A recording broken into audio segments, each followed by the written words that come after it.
Get up, you son of a bitch! Cause Punch Drunk loves ya.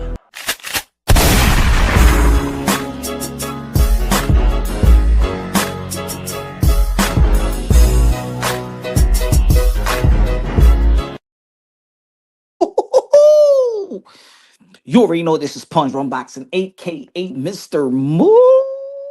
Moonshine himself, aka El Adobo, aka El Sazón, aka El Borracho, aka Café Bustelo, aka El Pastor de Boxeo. Oh man, ladies and gentlemen, talk to me. It's boxing, the same old thing, the same old drama. Of course, we anticipating one of the biggest events in the sport of boxing, Canelo-Crawford versus Crawford, Netflix, Las Vegas, Nevada, Legion Stadium. Give me 1 second.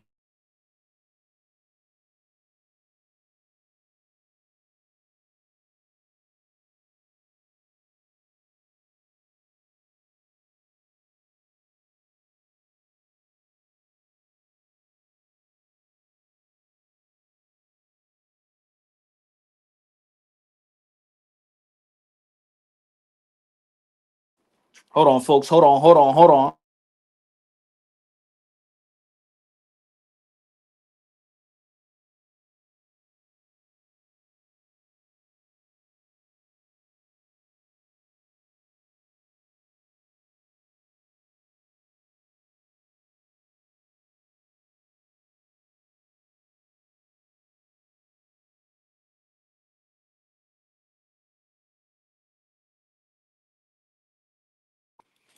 All right. What's good? Line in the building. What's good, man? Line in the building. One of the members of Punch Drunk Boxing. You already know, man. If you haven't subscribed and become a member, bruh. Become a member. Sucker in the building. What's good, man? What's good, y'all? What's good? Gates in the building. What's good, man? The ticket in the building. What's good, man? Punch been all over the place lately. What you mean I've been all over the place, man? Talk to me. What you mean I've been all over the place? You mean I'm making sense or I'm not making sense? And am I breaking things down unbiasedly, logically, and objectively? Or I'm not breaking things down unbiasedly, logically, and objectively? You know? Man, ladies and gentlemen, man. It seems like we in a little bit of a hiccup in the sport of boxing right now. So now we gotta just dwell on what's happening in this community in the YTBC. You see the thumbnail, you see the title. We've been talking about Bud Crawford. We've been talking about his connections with Victor Conte, the former Balco, founder of Snackety Snack. We talking about snackers. You know what I'm saying? Their affiliations, pros, cons. We understand that Terrence Bud Crawford has the opportunity to capture one of the greatest victories in the sport of boxing if he beats Canelo-Alvarez. We was talking about yesterday that I'm not all in sync.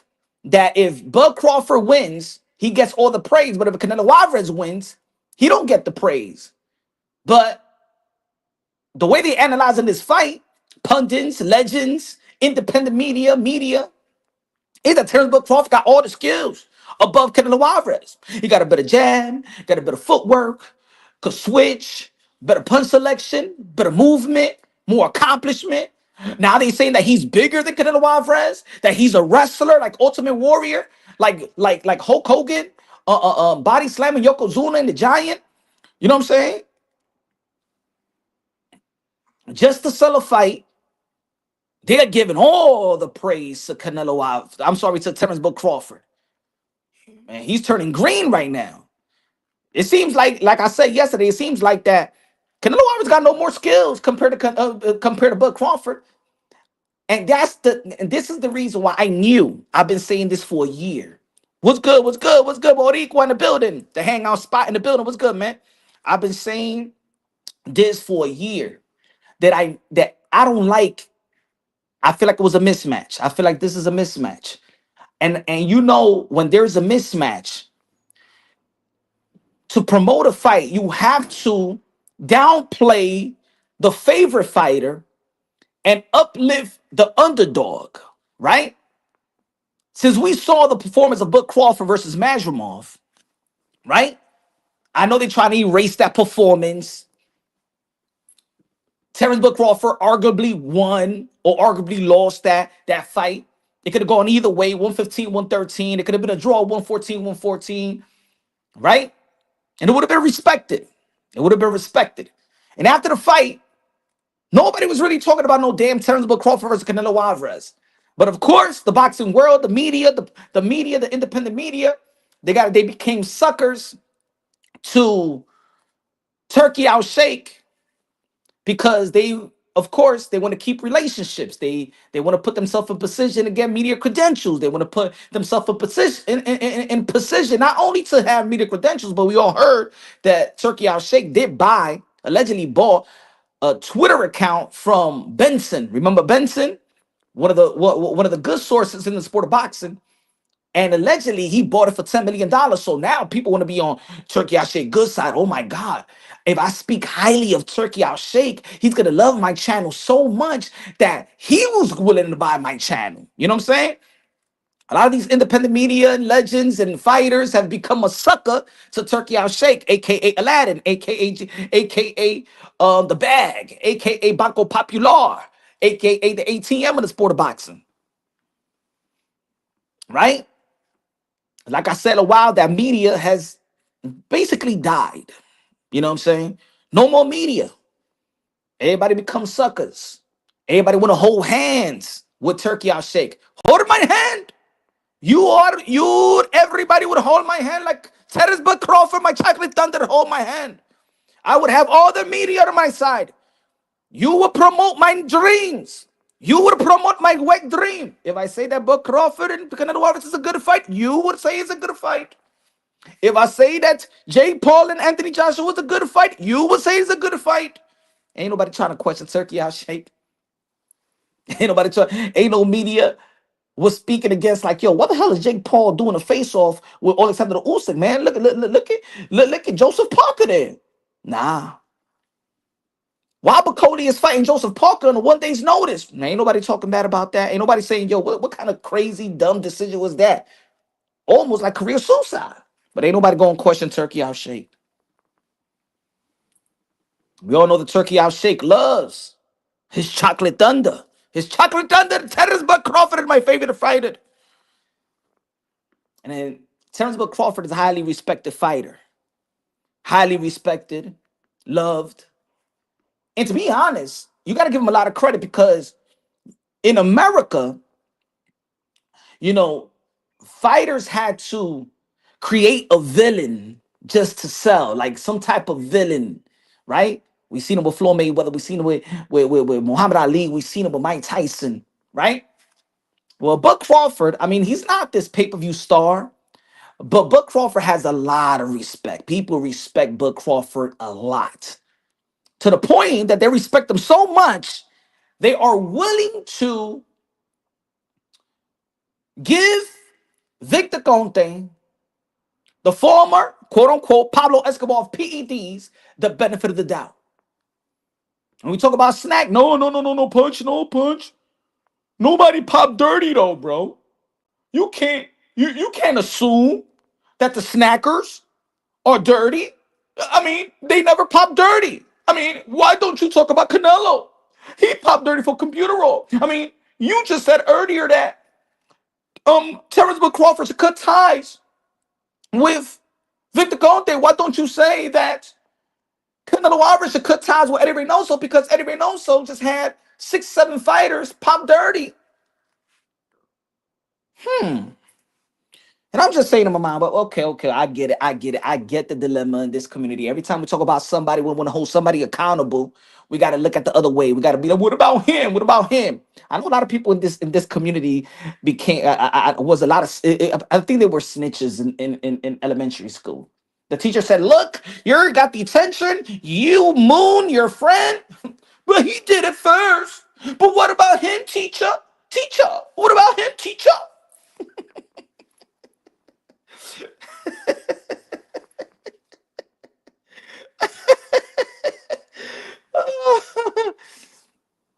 Ladies and gentlemen, no.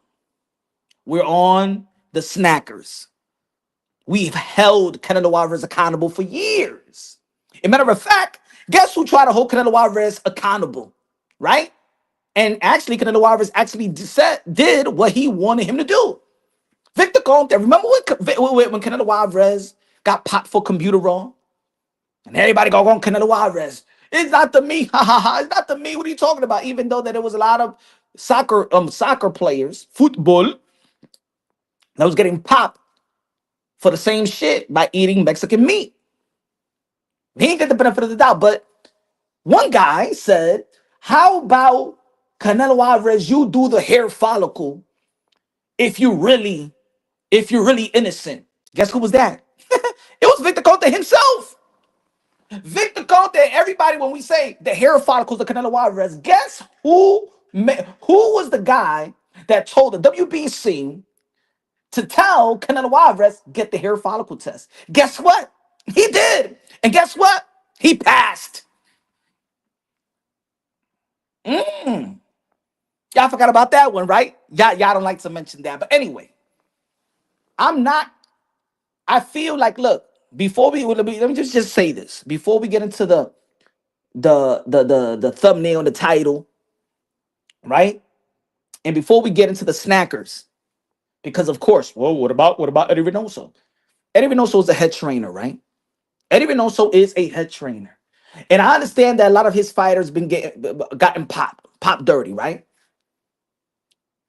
He should be questioned. He should be investigated. But I'm not going to say it's solely his fault. He's the head trainer. Just like I didn't blame Derrick James for Ryan Garcia popping dirty. Just like, I think people forgot about this one though. Because of course, y'all want to hold Eddie Reynoso accountable. Okay, and we have. I got a video. We did a whole live. We've been holding Eddie Reynoso accountable. He had to answer. And he says that he's going to be staying on top of the nutritionist, that he need to vent his team and things of that nature. He took accountability and going to fix his team. But if we're going to blame head trainers for fighters popping dirty, why don't you talk about Bomac? Because Amir Khan popped dirty. Ladies and gentlemen, do you forget that Amir Khan is actually banned for 2 years in the sport of boxing? Guess who was his trainer? Ooh. Y'all don't want to talk about that one, right? See, folks, don't shoot yourself on the foot. Yes, Amir Khan popped dirty in the Kell Brook fight. He's suspended. He is banned for 2 years. Yes, he's retired, but guess what? The BBBC has suspended Amir Khan for 2 years. That even if he was active, he can't get a license to fight. Guess who was his trainer, motherfuckers? Bomac. Who's Bomac trains? Oh, Terrence Crawford. Oh, so guess what? So Terrence Crawford got a head trainer that got fighters that been popping dirty, and he got the nutritionist as well. God damn. Yeah, I forgot about that one. I know. So everybody shut the F up about blaming head trainers.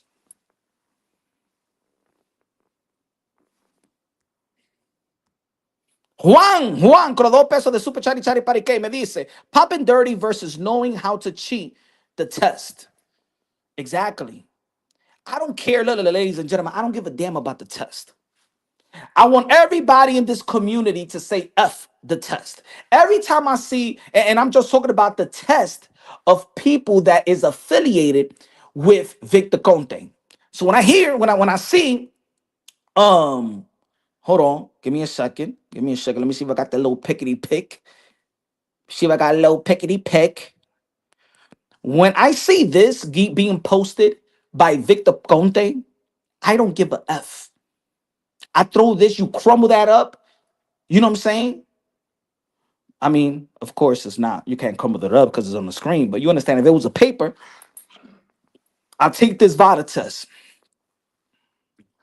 You fold it up, and you wipe it with your nasty, dirty, stinking ass. That's what you could do with these tests that is posted by Victor Conte, because that defeats the mother effing purpose. That's the irrelevant part. is that you know how to pass the test. So I don't give a damn about the results of any test that you're posting, you big dummy. I don't give a damn. Oh my God, I'm just letting you know that Book Crawford is a clean fighter, And look at the test. Stupid. You're known for passing the test.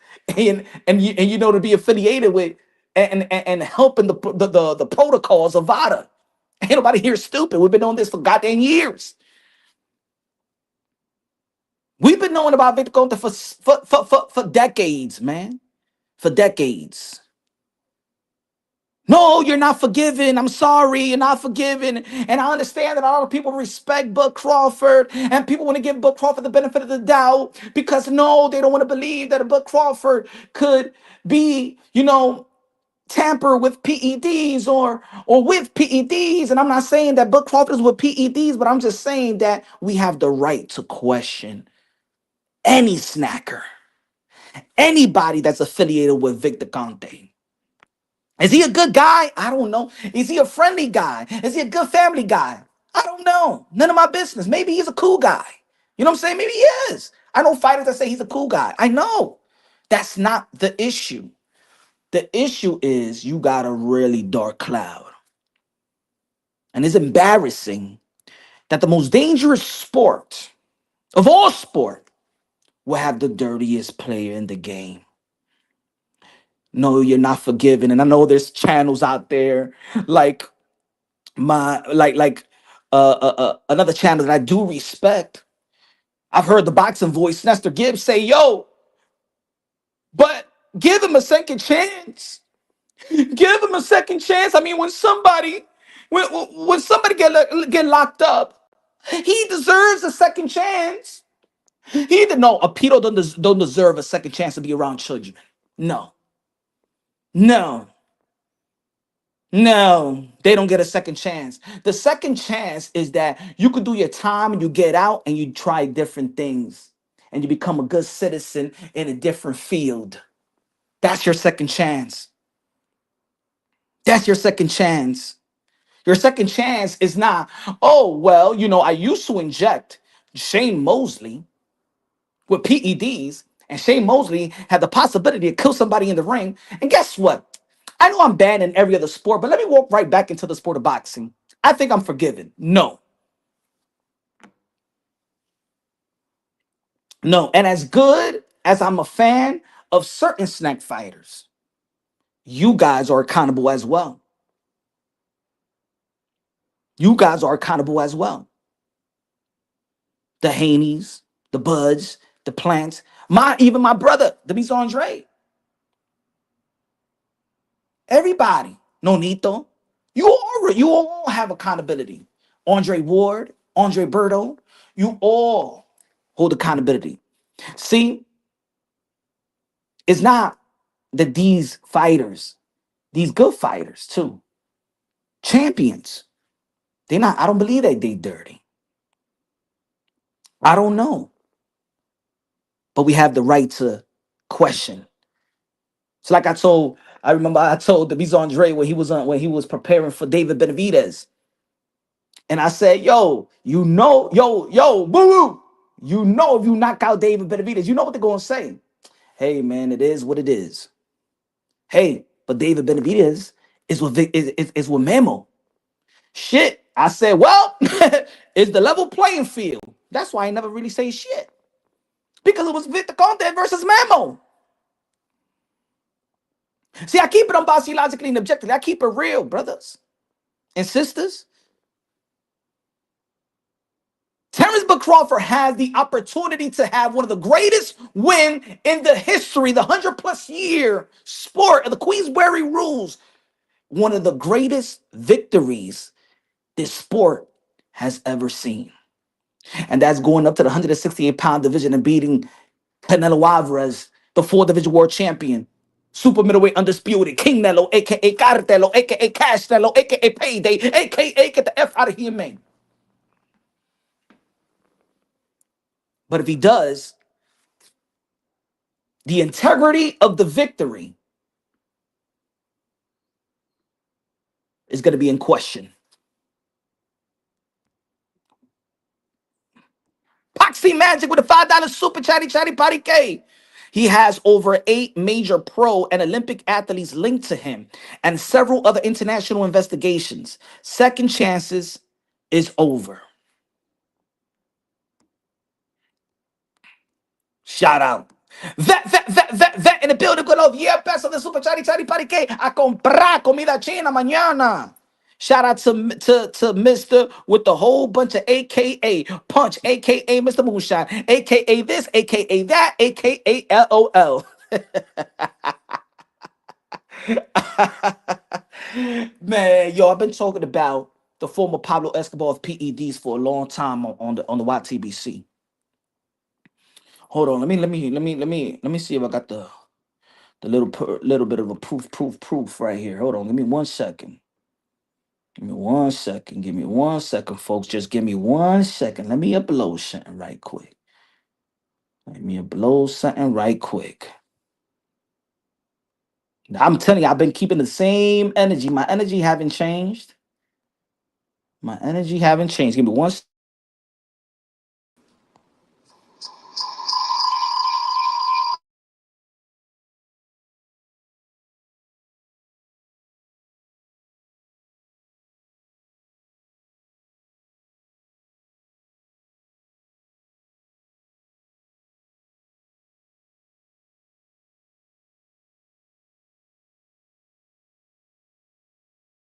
Hold on.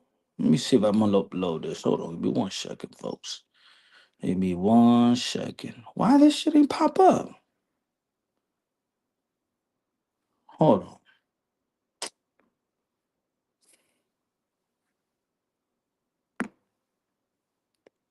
Hold on.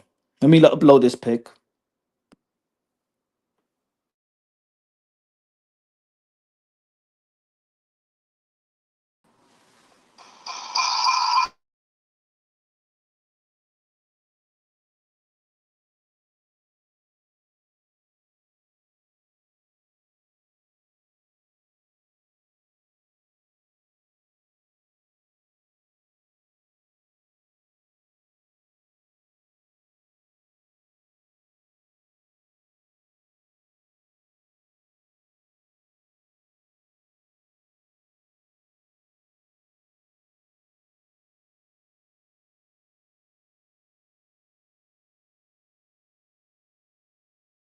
All right. So I've been talking about this for a while. I've been exposing this mother effer for a while. Hold on. Let me get this thing out of the way. Look at the date. April 4th, 2022. Earl Spitz blast Pablo Escobar of PEDs. That's his nickname for a long time. Right? We've been talking about this for a while. Punch Run Boxing been talking about this for a while in this community. Oh yeah. I've been talking about this for a while. This ain't new. Ain't nothing new under the sun. Hold on. Let's go back a little back. Okay, look at the date. 2021, 4 years. 4 years. Go check out the video, folks. Oh, I've been holding this man accountable for a long time. For a long time. Your boy Punch Run Boxing, aka Mr. Moonshine. Yeah. Okay. So I've been keeping the same energy in this community for a pretty long time.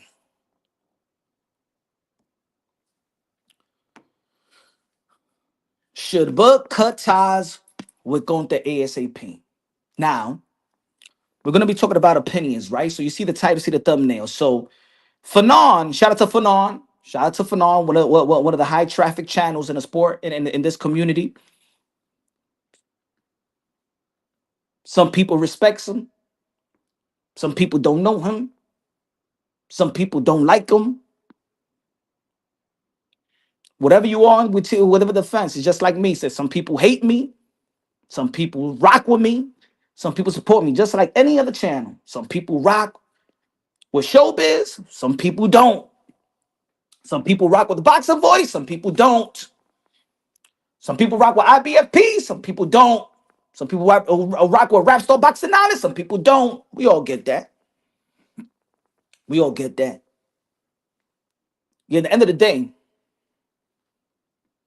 how dare How dare Fannon? How dare Fannon? International boxing. Keeping it real. Shout out to Fannon. Because, ladies and gentlemen, oh, I agree with Fannon. Oh, yeah. I give Fannon the benefit of the doubt in this subject. Oh, yeah. Mm-hmm. He ain't too far away from the truth in his statements. And, ladies and gentlemen, I'm going to say it like this. If it's alleged that he's getting sued, right? If it's alleged that somebody want to sue him, put it this way. I hope that Fannon will countersuit. And if there's a suit, and Fannon countersuits, let me tell you like this, ladies and gentlemen, the things that I know, Fannon wins. As a matter of fact, I dare them to sue. Because let me tell you like this, ladies and gentlemen, things will come to light. Things will come to light. I don't give a damn if you guys are not fans or subscribe. I support Fannon 100% in what he's saying. Oh, yeah. If it's true, if it's true, if it's true that he is getting sued, then I hope that Fannon kind of suit their ass right back. And if he does, a lot of things will open up. As a matter of fact, they can't afford to sue Fannon or anybody. Oh, y'all don't think so? Hmm? Go ahead, sue him, sue him. I don't believe that this is look, this boxing is a wild, wild west, ladies and gentlemen.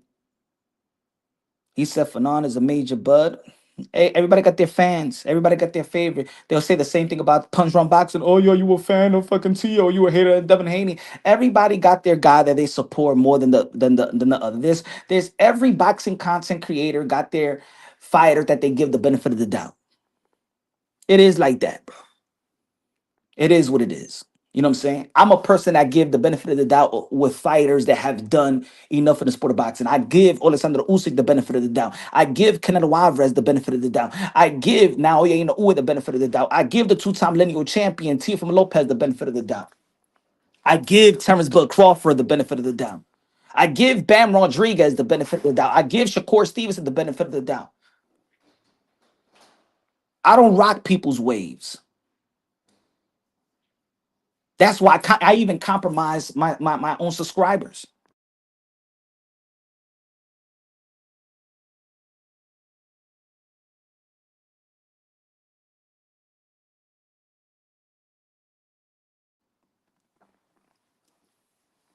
He said Blue Bloods went in on Fanon today. That's on him. Maybe I don't know. I haven't heard that. I haven't heard the Blue Blood live. And shout out to Blue Bloods. Me and Blue Bloods, we're cordial. You know what I'm saying? Shout out to Blue Bloods, man. If y'all haven't support Blue Bloods, support Blue Bloods. If y'all haven't support Fanon or whatever, hey, subscribe Fanon. You have the choice to go wherever you want to go. At the end of the day, I think that people in this community really respects a boxing content creator that echoes what they feel, what they believe, who they support. I've seen subscribers come and go. I've seen subscribers, and when I say good things about Canelo Alvarez, they subscribe. And then if I hold them accountable and I say, yo, I want to see Canelo Alvarez versus David Benavidez, I believe that he's avoiding David Benavidez. Oh man, punch. Oh man, I'm out of this channel, man. You're just like them. And that's why being unbiased, if you believe it or not, being unbiased in this community is the hardest thing. To be unbiased in this community is the hardest way to grow a channel. It is. Because you're going to gain subscribers, you hold somebody account, you praise, you get subscribers, you hold them accountable, you lose subscribers. So it's a seesaw, it's an up and down, right? But the fans do it the same way. Shout out to Rapstar Boxing Knowledge, the voice of the UK. UK London. Shout out to my brother Rapstar Boxing Knowledge, the voice of the UK. It's a seesaw. It's up and down. Some of y'all, I remember just a year ago when everybody was on Devin Haney's case. Because you know why? Devin Haney in this community is one of the most hated fighters in this community, right? So by being one of the most hated fighters or being the most beloved fighters, it's lucrative. Is it lucrative to love Canelo Alvarez? It's lucrative to hate Canelo Alvarez. It's lucrative to hate Devin Haney. It's lucrative to support Javante Tank Davis. You understand? Some boxing content creators know this. They know this. So when it was people want to question Snack and the affiliations with Devin Haney and him, remember, rehydrating 25 pounds. Oh man, Devin Haney was not getting the benefit of the doubt. And I told y'all, I told the whole world in this community, and I was having good views on these content. I was having 40,000, 50. So I know enough people heard. I've had Henry Garcia and stuff like that. I know this community. The supporters and Devin Haney's know that Devin Haney's one of the haters, the fighter that people hate, love to hate. But I said since day one, it don't matter that Ryan Garcia. It didn't matter that Ryan Garcia popped dirty for Osterin. I told y'all since day one that Ryan Garcia will get the benefit of the doubt. Why? Because in the end of the day, once we talking about PEDs, you're never gonna outgrow or out move your way from that shadow of Victor Conte. You can't charge anybody with PEDs. In the history of combat sports, we gave the guy that popped dirty the benefit of the doubt. Am I right or wrong? Some people disagree. But for the most part, am I right or wrong? That the most people in the boxing world gave Ryan Garcia the benefit of the doubt. There was channels out there saying, "Oh, yo, man, what's going on in boxing?" Like, yo, it's Ryan Garcia. He popped dirty. What? Why is Devin Haney getting hated? What? Yo, that shit is fucked up. Yo, that's messed up. Do you know why? Because he was a Victor Conte. And maybe people want to sweep it under the rug sometimes.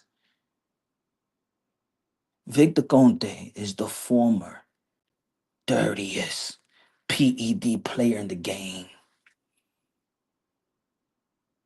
He messed up one of the greatest baseball players that ever lived, and Barry Bonds, my favorite player. The reason why he's still not in the Hall of Fame, ladies and gentlemen, because his affiliations.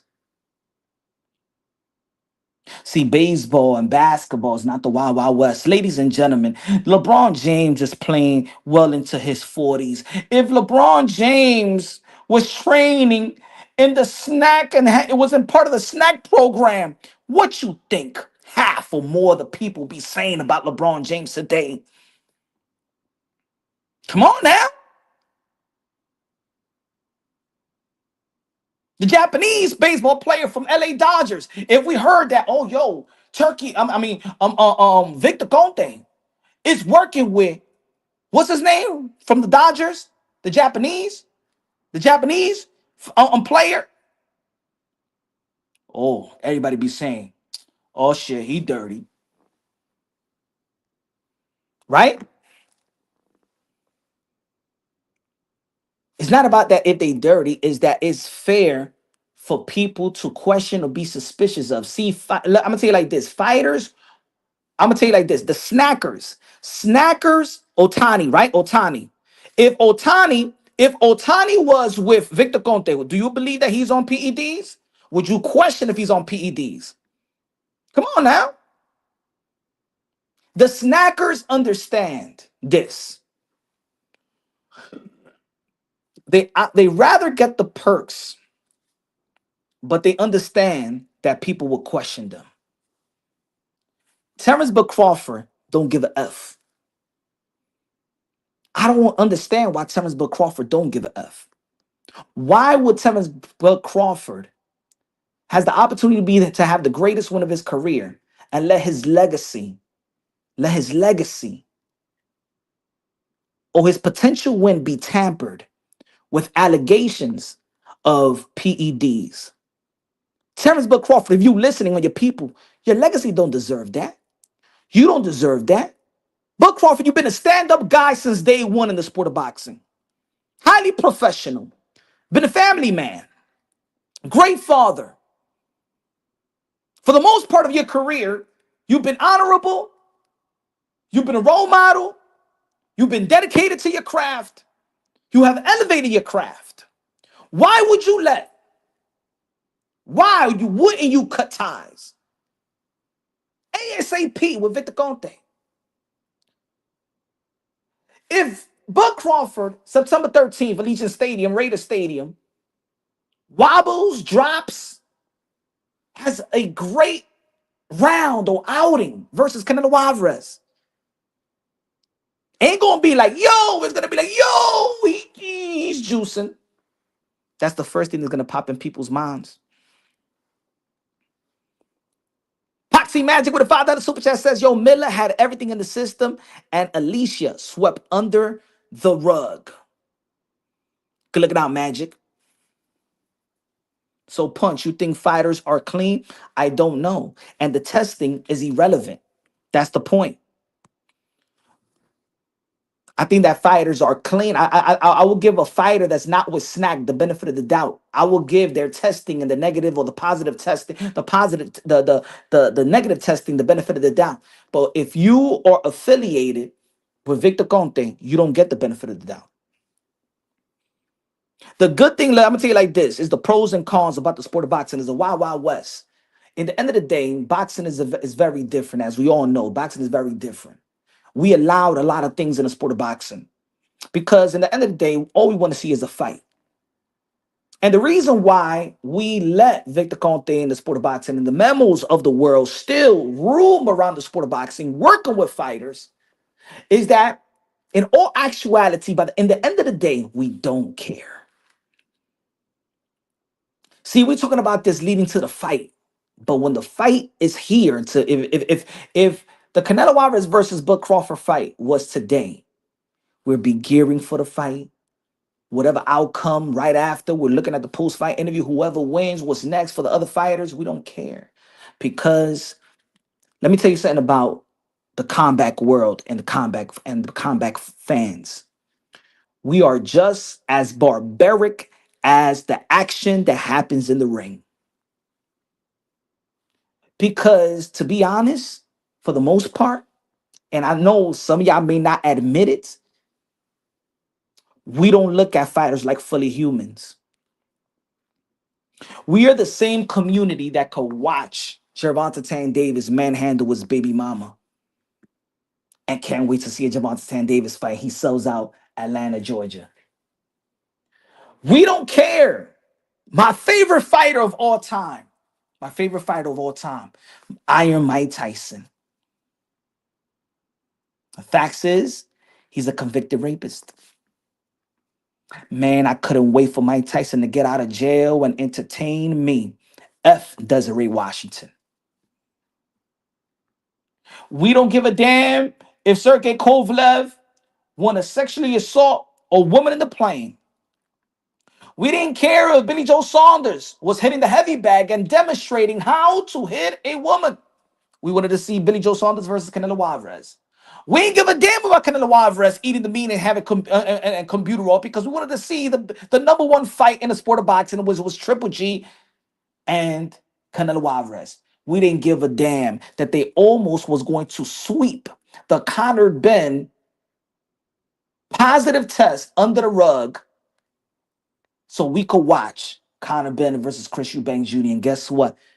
The biggest fight of this year and probably fight of the year is Conor Ben versus Chris Eubanks Jr.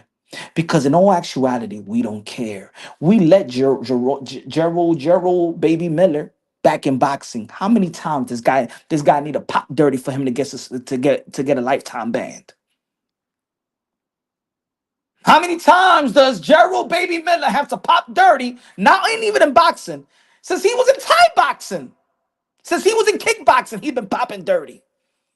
But if we say Miller versus AJ, Andy Ruiz, okay, we watch the fight because we sweep it under the rug. We complain about one thing one day and then we cheer the next day. We're some weirdos as a community.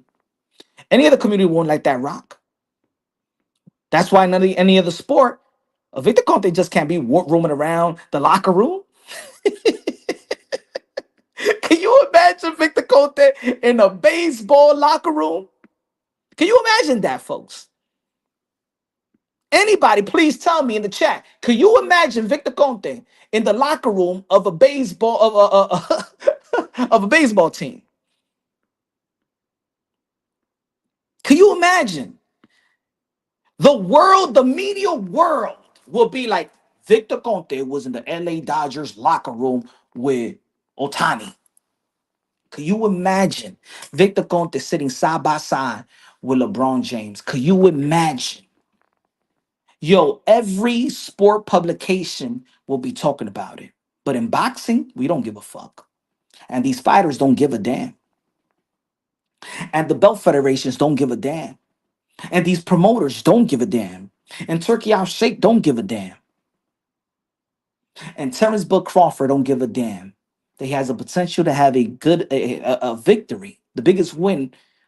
If Terrence Crawford beats Canelo Alvarez, that could be top 10 greatest win in the history of boxing. That's how much of an achievement and a significant win that win will be probably top 10, maybe top 5 in the history of this sport. And guess what? Depending how he wins, if we're talking about this Victor Conte and Snack situation affiliation, half of the people ain't gonna believe. And we're gonna be talking about, well, but yeah, there's gonna be people, but tested negative. We don't give a damn about the test because the guy said already that he could pass the test. Why don't Bud just say to Victor Conte, yo, on this one, brother, whatever you done for me, we gotta go public. I'm not affiliated with you. You didn't help me for this fight.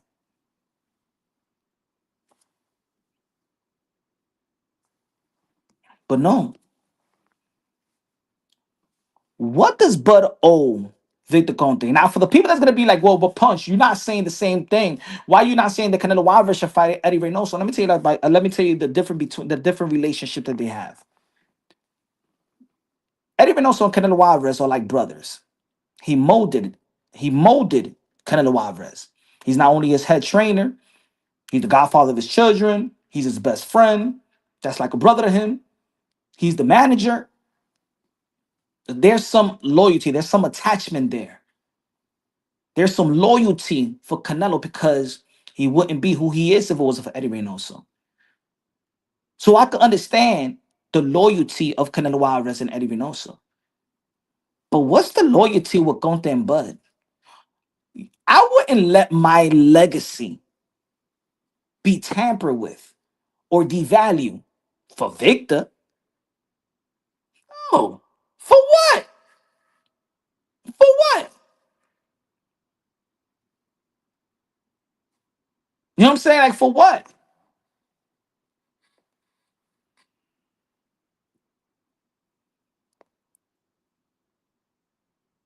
So, what is the perks? It just can't be supplements. Oh no, you know what I'm saying? Damn Punch, you know what I'm saying? It's just I need Victor because you know what I'm saying, the supplements are so good, bro. It's so good. It ain't the supplements, motherfuckers. It's not the supplements. Anybody can get supplements. You go to GMC. You're not gonna find the owner of whatever, whichever supplements that say I need you. It's not about the gym. Bud Crawford been working out his whole life. It ain't the high tech gym that you have. It's not. What is it? What is it? Is it money? It just can't be money because we all know that Bud Crawford's gonna get paid versus Canelo Alvarez. Punch. What gets me is why do the sanctioning bodies allow Victor Conte to be involved in the fights? Aren't they the ones that handle the safety of man? They don't give a damn about no damn safety, brother. Victor, they don't give a damn about no safety. Do you know that? And some of these promoters like to contradict themselves. You know that certain fights ain't even supposed to be sanctioned. You know, even on the come up, when you are a high class, high equipped amateur that's coming, let's say for example, Andy Cruz. Andy Cruz is not supposed to be fighting some dude from the ball from a bar. Ain't even supposed to be sanctioned. Do you know there's some rules in the sanctioning bodies and the commission that says that when you put up a fight, they got to be around the same level? In boxing, they don't give a damn about no damn safety. They don't care about no safety.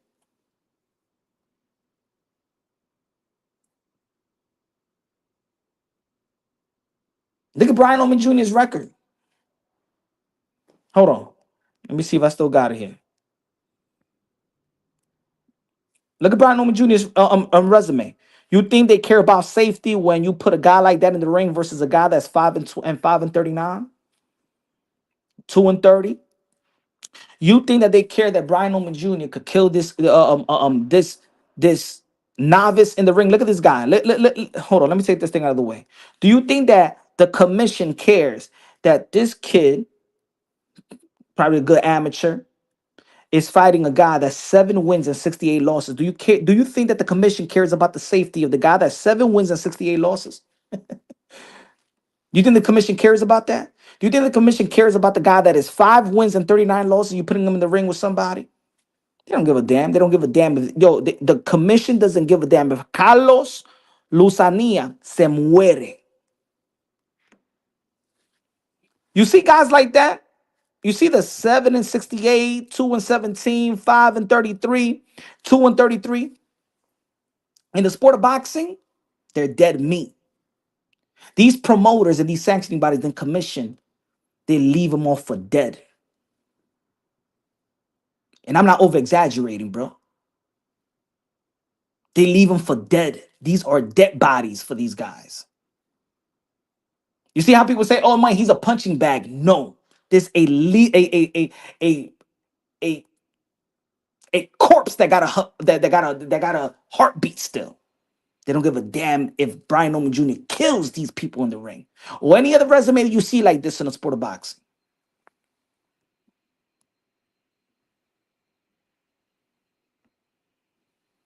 Safety is one of the last things they care about.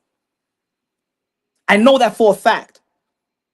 I was in Bakersfield several years ago, and I was working in the corner. I was working in the corner in Bakersfield with Henry Cedillo Martinez. And there was this guy that was fighting. I believe it was, I don't know if it was a Russian guy or one of the guys, right? And if you ever worked a corner or if you ever worked, what I'm saying, in an actual event, fighters pay medical fees, they pay their sanctioning fees. If there's a belt fee, sanctioning fees, medical fee and stuff, a medical fee, you get looked at right after the fight, and then they just kick you out that's it. Once you out the arena, you're on your own. This guy, they stitched him up, but they didn't stitch him up real good. The dude was still bleeding, right? He was in a bus stop right outside of the arena. There was a bus stop in Bakersfield, California. And I went up to him. I said, "Yo, my man, you all right, bro? Yo, man, keep on fighting, bro. You fought your heart out." He did, but he was there to lose. He was there to get beat up. I'm like, "Yo, what was your team?" Bro, the saddest part is, man, this guy came with a trainer, couple people. Bro, my man was alone in the bus stop. And I said, yo, where you going, bro? He goes, um, I'm taking myself to the hospital. I'm like, yo, you don't got no peoples and stuff like that. Yo, you want me to get you a cab or anything like that? I'm like, yo, man, I've been waiting for a cab like for 20 minutes and stuff like that or more. We waited out there, boom, we got a cab and stuff like that. And then the cab took him to the to the ER.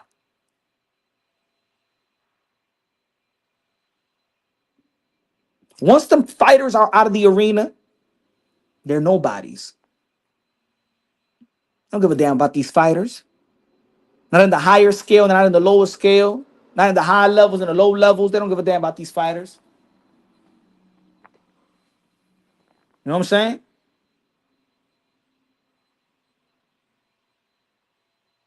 But I'm looking at this situation like, yo, what is this guy?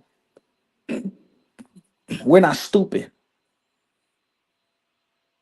We're not stupid. The affiliations with VADA, the affiliation with these fighters. These snackers don't pop dirty. They're not supposed to pop dirty. You understand? So for the people that keep on saying, but none, yo, punch, none of these fighters pop, they're not supposed to pop dirty. That's the point. Plan, Bud, Haney, all these guys is not supposed to pop dirty. That's the perks.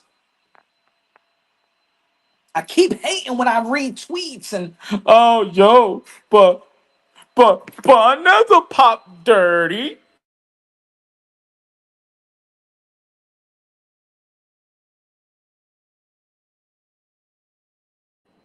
He ain't supposed to pop dirty.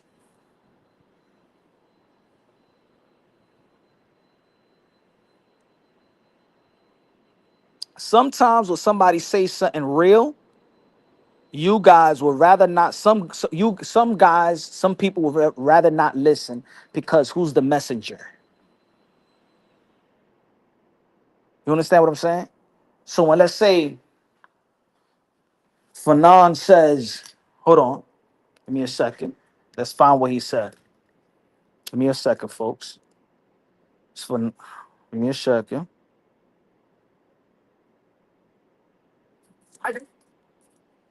I don't care what you people say about Crawford for the rest of his career. In my opinion, that dude is a juice monster. I just saw him working out ahead of the Canelo Alvarez fight. The dude looks like Hulk fucking Hogan. Nigga, get off that shit before it kills you. Jesus Christ, bro. You got arrow with it? Cool. Stop doing the shit. You're overdoing it, bro. Don't nobody believe this shit. You look like a goddamn NFL linebacker, nigga, jumping the ropes with weights on your vest. Nigga, you look like a juice monster. Fuck off, Crawford. I don't believe shit about your career.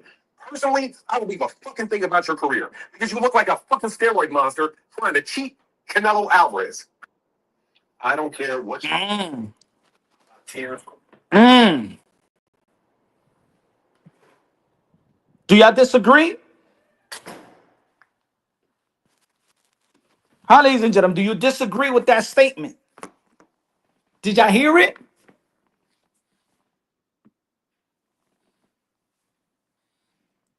Victor Conte's title of this most famous. Do y'all agree with Fanon International Boxing? He said Fanon is batshit crazy and just got back from episode. I didn't ask you about your opinion about who he is and what he's done and no. Do you disagree with his statement? Does Bud Crawford look? Hold on. Let me see if I got the picture here. Give me a second.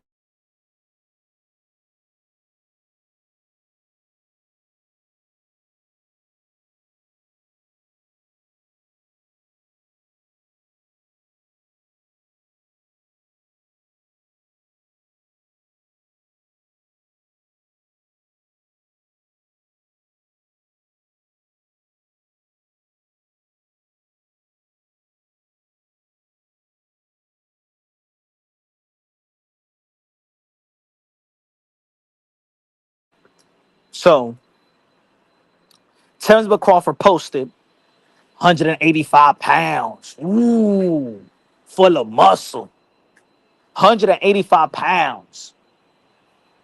People saying, oh man, he's just as big as that Canelo Alvarez. That's his walking around weight. He looking like Hercules out here.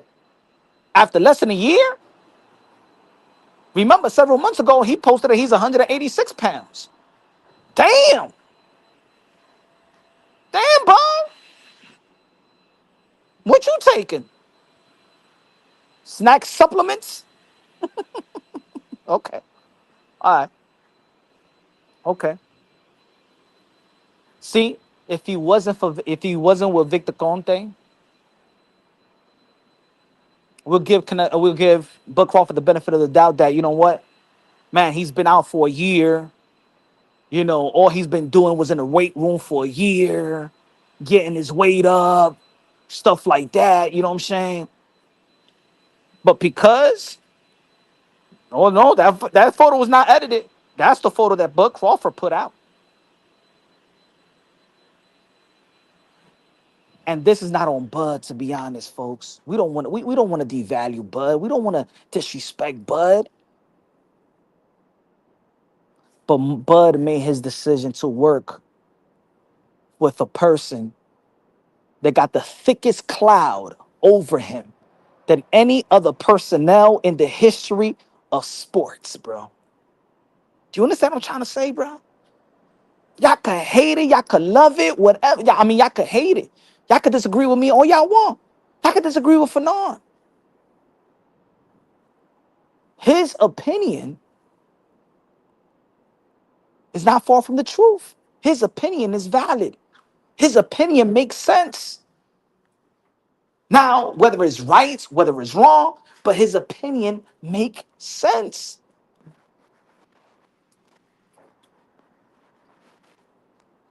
Don't get mad. Because even when I first saw the picture, I'm like, God damn. Oh, shit. So I'm saying in my mind, why Bud wouldn't be subjected to that? What is it? Is the shit really, really that good? Is his relationship with Victor really that strong and that tight that you're willing to put your legacy out there, the integrity of your legacy, and the potential integrity of that victory that you can have with Canelo Alvarez? Really?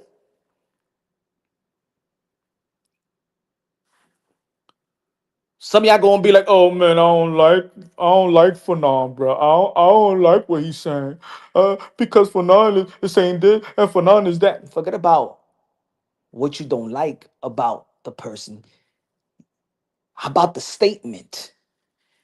Is anybody? I believe I'll put it like this, ladies and gentlemen. Everybody has a legitimate reason to question any snacker,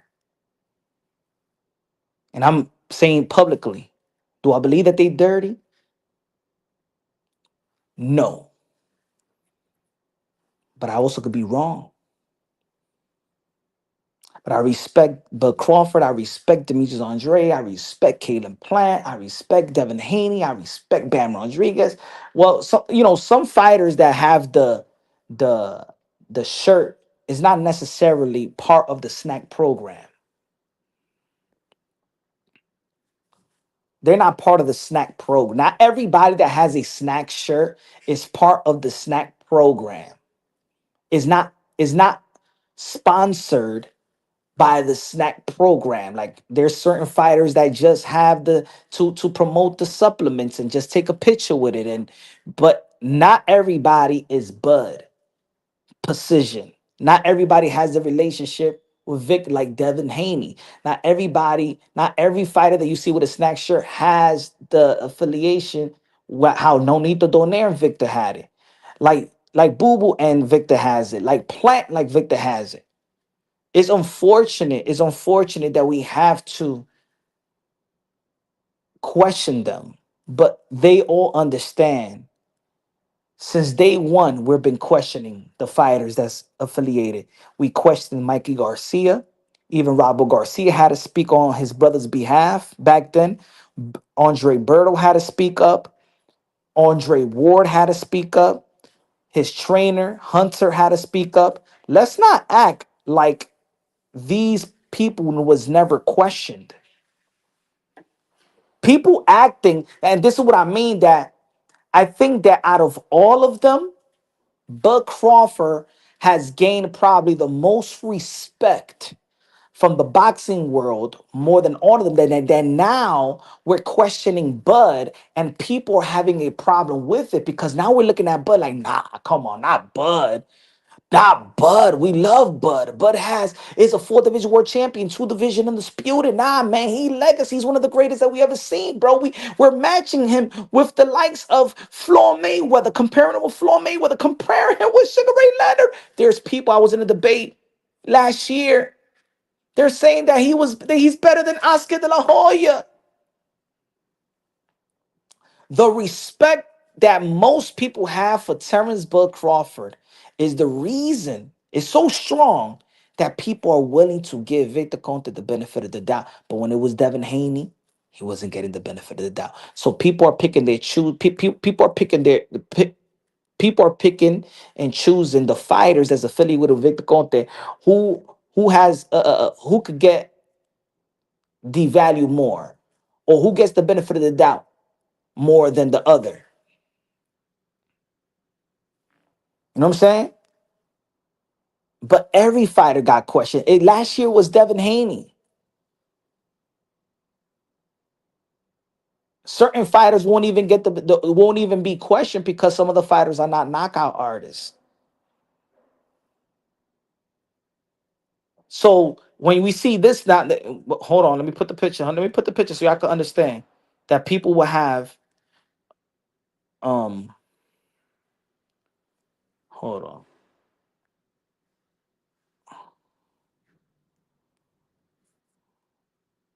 yo, why? I want to post. Let me see if it's here. Give me a second. For the rest of it, Okay,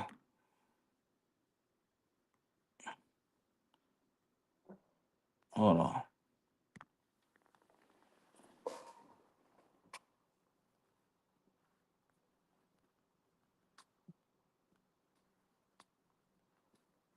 Let me take this thing out of the way.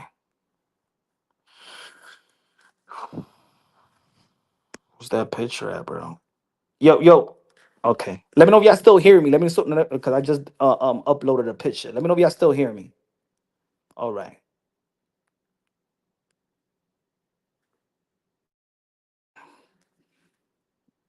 Hold on. Let me take this thing out. Let me take this thing out. Let me take this thing out. All right.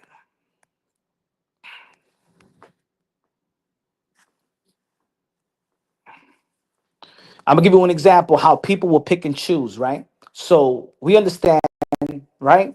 There's gonna be people, nah, bro, nah, come on, man, yo, punch, you hating on Bud, man, you hating on Devin, bro, nah, come on, man. But this is what it is. People may look at this and be like, nah, man, come on, man. Devin Haney's not on that. Come on, man. You got to go around Garcia, bro. Come on, man. Terrence Bud Crawford is not on that. Come on, man. Stop it. Terrence Crawford ain't on that. Yo, come on, man. Look, Canelo Alvarez, man. Why you don't question Canelo Alvarez, yo? But if it was like this, oh, some of y'all be all over the place. Oh, man, if Snack had Tyson Fury, oh, Lord, can you imagine, bro? Y'all know the lead up to Deontay Wilder and Tyson Fury. Y'all already know it was an infamous time during the pandemic. Yo, with boxing channels, bro. Can you imagine? Can you imagine if it was Tyson Fury and Snack? Can you imagine if it was Teofimo Lopez and Snack? Because these two are also one of the hate fighters in this community. Can you imagine? For the same people that doesn't want to give the benefit of the doubt, that these guys that for the people that don't want to believe in that won't believe in this, You guys know that y'all believe in this. And I'm gonna give you an example right here because I know this community very, very well. Let's be real, let's be honest. For the people in this community, if you haven't subscribed to the channel, subscribe to the channel. Shout out to all the boxing content creators in this community, whether you people like their content or not, whatever. Everybody that's talking about boxing is keeping boxing in the forefront of conversations, and we keep boxing relevant, and we preserving the sport of boxing, which whatever opinion you respect, it is what it is. Right?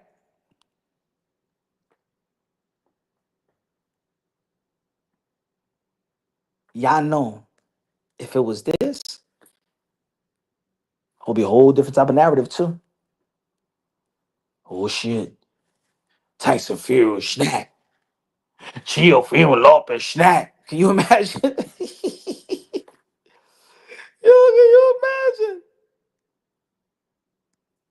This guy says Fanon is a clown, but why don't you say that Victor Conte is a clown? You gonna tell me that y'all will rather respect Conte more than Fanon? You truly think that Fanon is the clown? Com- or is Victor Conte the clown?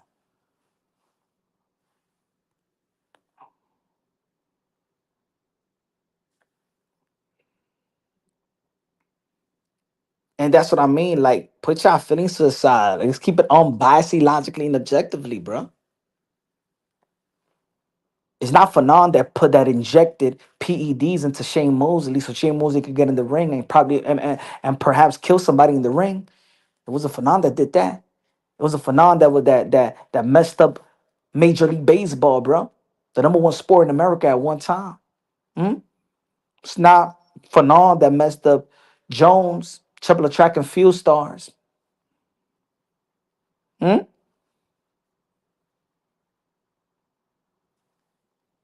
Y'all rather give Victor Conte the benefit of the doubt.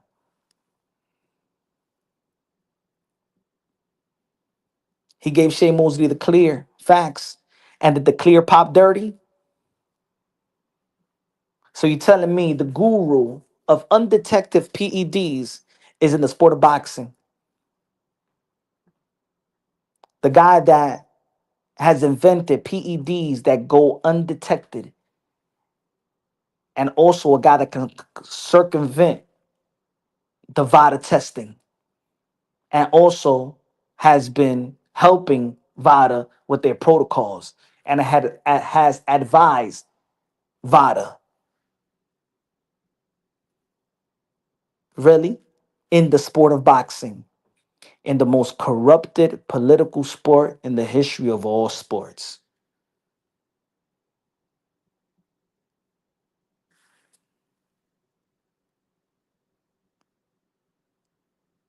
He goes, Canelo, a cheater, but let's make Bud one because who he works with, okay, buddy.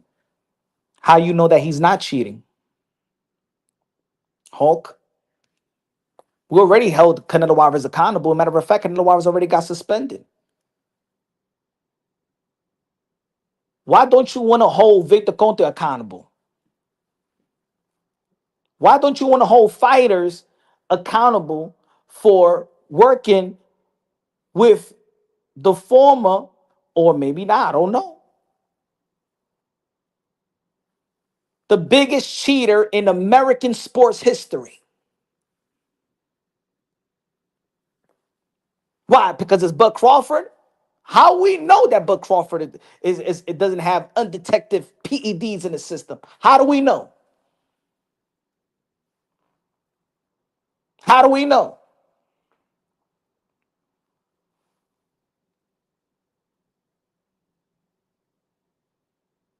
How do we know? You don't want to know. You don't care. You pick and choose what fighters y'all care. And even also is not being held accountable when more athletes pop under his watch than any athletic coach in the history of the sport. Bro, we want to know questions. We want him investigated. But he's a head coach. You guys are trying to compare Eddie Reynoso to Victor Conte, who has been charged and convicted, who has told you publicly, I inject PEDs into a boxer.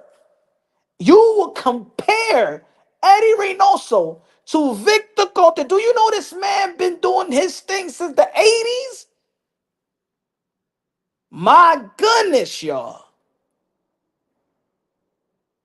This is mind-boggling, right? This is, I get it. But Crawford has so much respect that he gets the benefit of the doubt, which give Victor Conte a pass. We did a live about this. I did a live about this. I've held Eddie Reynoso accountable, but it's also do not compare Eddie Reynoso to Victor Conte, my brothers.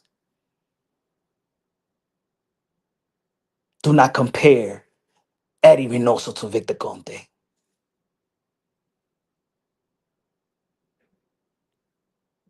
Because if we want to look at the head trainer now, if we want to look at the head trainers, let's do it. Oh yeah, do we want to do that in the chat? If we want to look at the head trainers, oh yo, but Punch, talk about Eddie Reynoso. All right, so let's talk about Bomac. Let's talk about Derrick James, because Ryan Garcia popped on Derrick James' watch. Amir Khan popped on Bomac's watch. Bomac trains Bud Crawford. So now he got Victor Conte and he got another trainer that his fighter popped. Okay, let's talk about it then. Okay, let's hold Eddie Reynoso accountable. Let's hold Bomac accountable as well. The reason why Amir Khan is banned for 2 years in the sport of boxing. So he got Victor Conte, he got Bomac. Talk to me now. Let's hold head trainers accountable now. And don't move the goalposts. No punches that you gotta understand, but then Eddie Reynoso did have, you know what I'm saying, more fight. No, one is enough. One is enough because one life is enough. You're getting in the ring.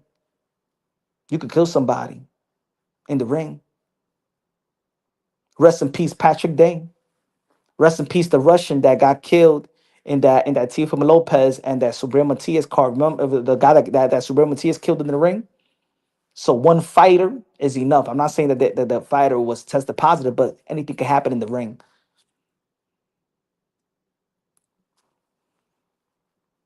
So is Bomac dirty too? Let me know in the chat. Y'all wanna hold head coaches accountable? Let's hold them accountable, all of them. Because I know that we like to play this game. See, put it this way. Even this right here was unfair to Eddie Reynoso. Put it this way. Look, who's number 3? We like to say 7. Yo, punt, yo, everybody. Yo, it was Eddie Reynoso 7. Look who we add. Look who we add.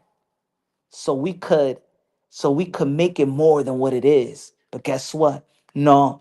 Ryan Garcia, Eddie Reynoso is not responsible for Ryan Garcia. That was Derrick James.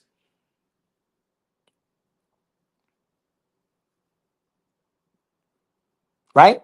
Because I know we're not holding Derrick James accountable for Alicia Baumgartner. Now that Alicia Baumgartner is training with Derrick James, right?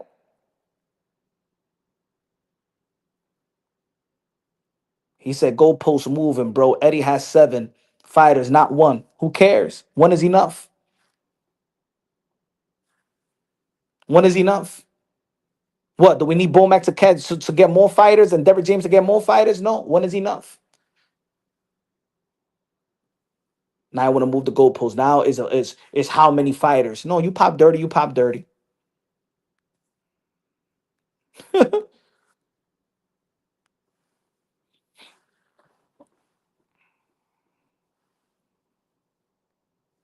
So if y'all want to talk about that, then we're gonna bring the whole. That's what I'm saying. So y'all gotta pick and choose. Y'all gotta be careful what route y'all want to take in this.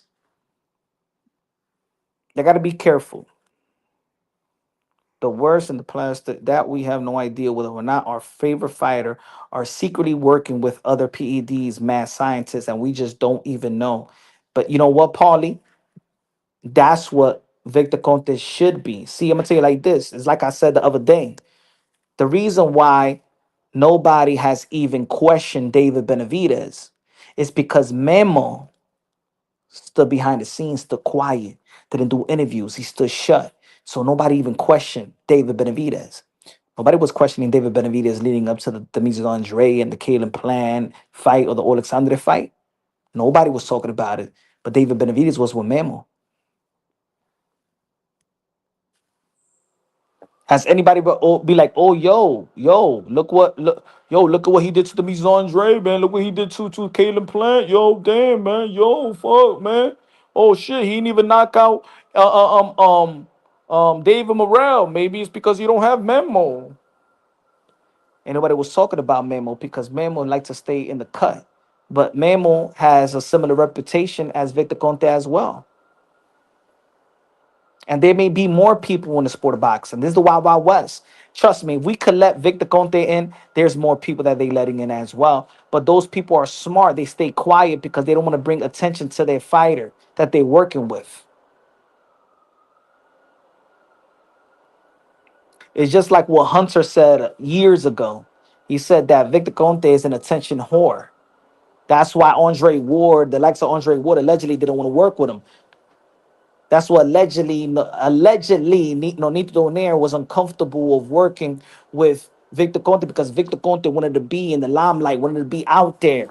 You know what I'm saying? Like, yo, my man, stay in the cut because people want to question me. And I don't want people to question you. I respect you. I respect you. I respect potentially what you're trying to do in the sport and clean this thing up. But at the end of the day, man, you're not getting the benefit of the doubt. You're not trusted yet.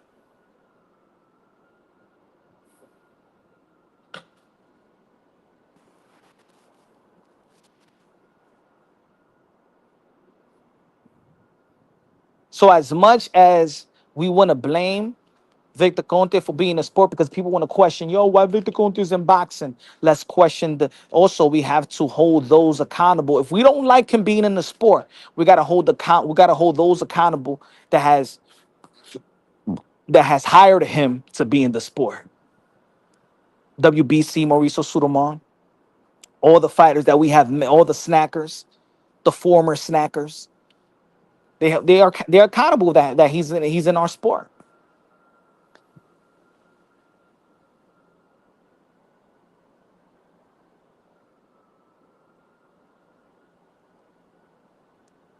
Poxy with a $2 super chat says, do people really care if fighters pop dirty? No. So I know it contradicts this whole live. Then why are we talking about these things? Because we're just talking, and that's what we do in the sport of boxing. We talk, gossip.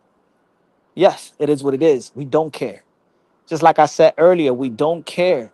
We wanted to see Conor, the whole UK wanted to see Conor Ben versus Chris Eubank Jr. We didn't care. Put it this way, we was talking about safety, right? We was talking about safety earlier. Did anybody care about the safety of Chris Eubank Jr.? Did anybody care that Chris Eubank Sr. was crying and pleading with the commission? Yo, my son is not healthy. He should not be in the ring. He should not be in the ring like that. Y'all depleting him. This is not healthy, bro. Chris Eubank Sr. practically almost put a fighter in a vegetable state because he know the nature of the sport. He knows what the promoter was doing. He know the advantages that he had. The same thing they doing right now. They don't give a damn about the safety of the fighters. Eso es mierda.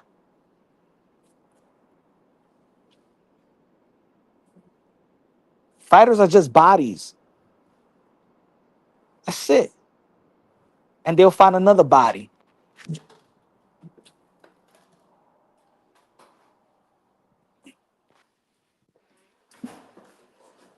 Everything is a hustle in the sport of boxing. Everything is a hustle. And the most successful people in the sport of boxing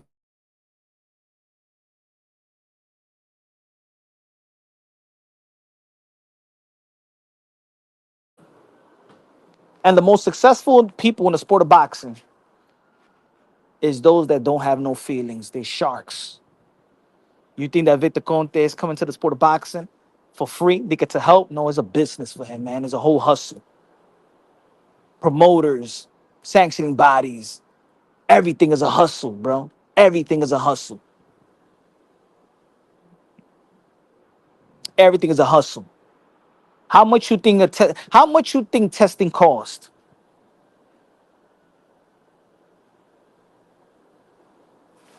How much you think testing costs? Hey yo, my man. Hey yo, here's $30,000. Devin Haney, he's $30,000. You know what I'm saying? And whenever you fight somebody, we got to put that other fighter into to do the testing and stuff like that. We got to shame these other fighters to do the testing. Then they got to pay for it. I'm bringing money. I'm bringing money into this. There's brokers here in the sport of boxing. And then they in it for a little bit of while, and then okay, now Victor, okay, I'm moving on to the next fighter. Right now, you got to pay for it. I'm trying to get everybody. Yo, Margaret Goodman, I got you. I got you. I got all these fighters gonna be paying for it. Let me say it like this: fighters should not be paying for testing. That's the dumb. And I'm gonna tell you like this. You know why? And let me tell you like this: fighters, and representatives of fighters, trainers, coaches, managers that probably don't know. You know why it's easy? Let me tell you like this, folks. You know why it's so easy to come to the sport as well, even though that is the Wild Wild West? It's because business handlers in the sport of boxing look at fighters as one of the dumbest human beings at the same time. See, in the sport of boxing, they like a dumb, great fighter. See, fighters was not known to have brains like that. Fighters was not your witty. Remember, fighters was a poor man's sport. You know what I'm saying? These business handlers don't respect fighters. Hey, let me tell you like this, man. Most of these fighters don't know how to read a contract. Most of these fighters don't even read like contracts. Red line contracts. It's so easy to manipulate the minds of a fighter. It's so easy to take advantage of a fighter. Most of these fighters do not know how to read a contract. Most of these fighters, and I'm not going to say fighters, but a lot of people are financially literate.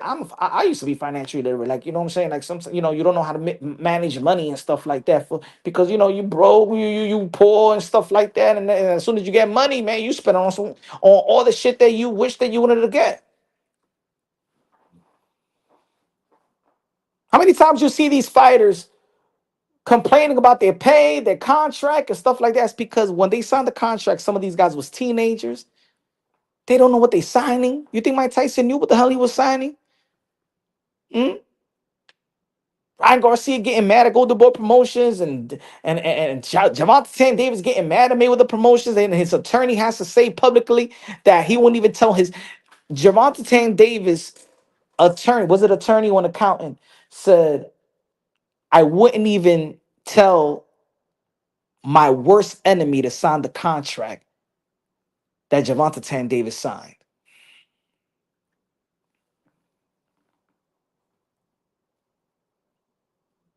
And there's no disrespect to these fighters. This is how the business of boxing look at these fighters. Javier Fortuna signed a handshake deal with Samsung. Ese tigre no tiene dinero. Ese tigre, he's broken DR right now. And then you would ask, yo, my man, this is business. What the fuck you mean? And I remember with Javier Fortuna, I remember he did an interview with the Boxing Voice, and he was like, no, Samsung mi hermano. He's my brother. I love him. He's like a father to me. Go check out what he's saying about Samson now. Go check out what he's saying about Samson now.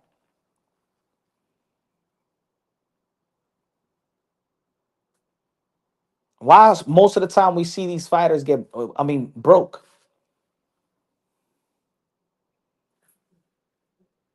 They don't know how to read contract. Fighters been so groomed for somebody. Look, fighters have been so groomed at a very, very young age for other people to handle them. They have so much handlers. By the time they're signing, their parents don't even know how to read the contract. Boxing contracts, manager and promotional contracts are insurance is like it insures the promoters and managers. It doesn't look out for the fighters. If a fighter, if a fighter loses, if a fighter loses, right, in the contract, they could void the whole contract. If you lose, I could rip that contract apart. If you win, in some of these contracts, if you win a belt, or you hooked on a five, you got 5 more fights on that contract. You got three more years on the contract, and you're like, damn man, come on man, I thought I was gonna be out this contract. Damn man, this is gonna be my last fight on the contract. These fighters be getting happy, and the promoter and the manager be like, hey yo, let's give him a championship fight. And if he wins, he's hooked on 3 more years, 5 more fights, and these fighters don't even know. And then they put themselves in position like, yo, shit, should I win? Because if I don't win, then my stock drops. But if I do become a world champion, shit, that means I'm hooked on this fucking contract for 3 5 more years. That's the nature of the beast. That's what people like to call slave contracts.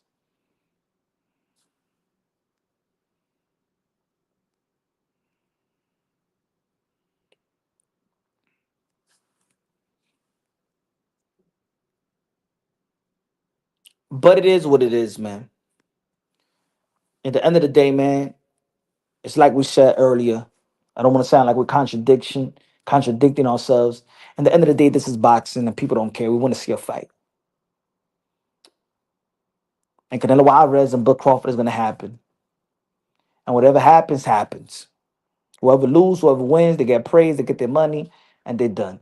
There's certain fighters at a point of their career, they don't give a damn about the sport or their fans.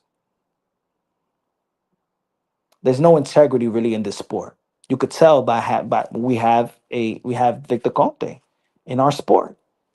The sport doesn't have integrity.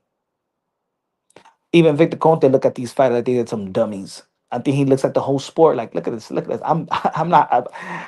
I could just walk in this sport, man. I could do. Anybody could walk into the sport of boxing, man. Your local drug dealer could have a good name and just get a fighter and stuff like that. And this is professional boxing, and he could take that fighter to the to a level. Just take him to Mexico, let him rank 10 wins, 10 knockouts. Tell the sanctioning body, my fighter, I got my fighter. He's ready to be ranked. They rank him. They do the political shit. Sometimes you see fighters they rank number 17, and then the next day they rank number 9, and then the next fight they rank number 2.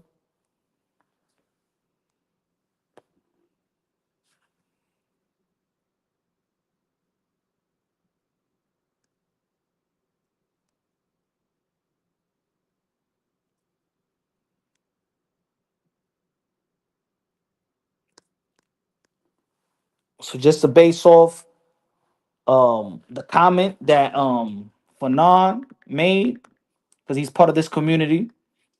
Again, there's people that support him, there's people that don't. It is what it is. Everybody got their supporters and their haters. But this what Fanon said, and and people in this community is talking about it.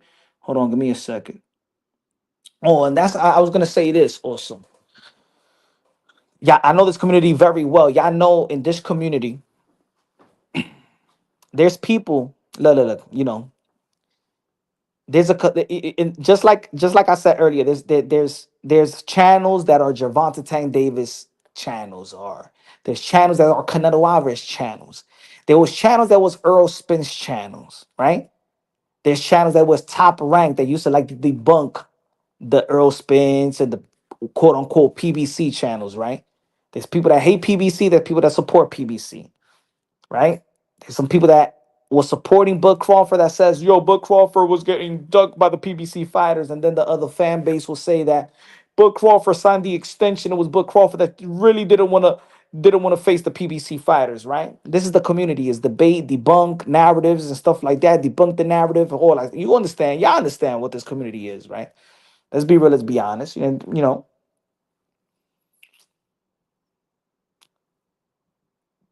just like I know that there's people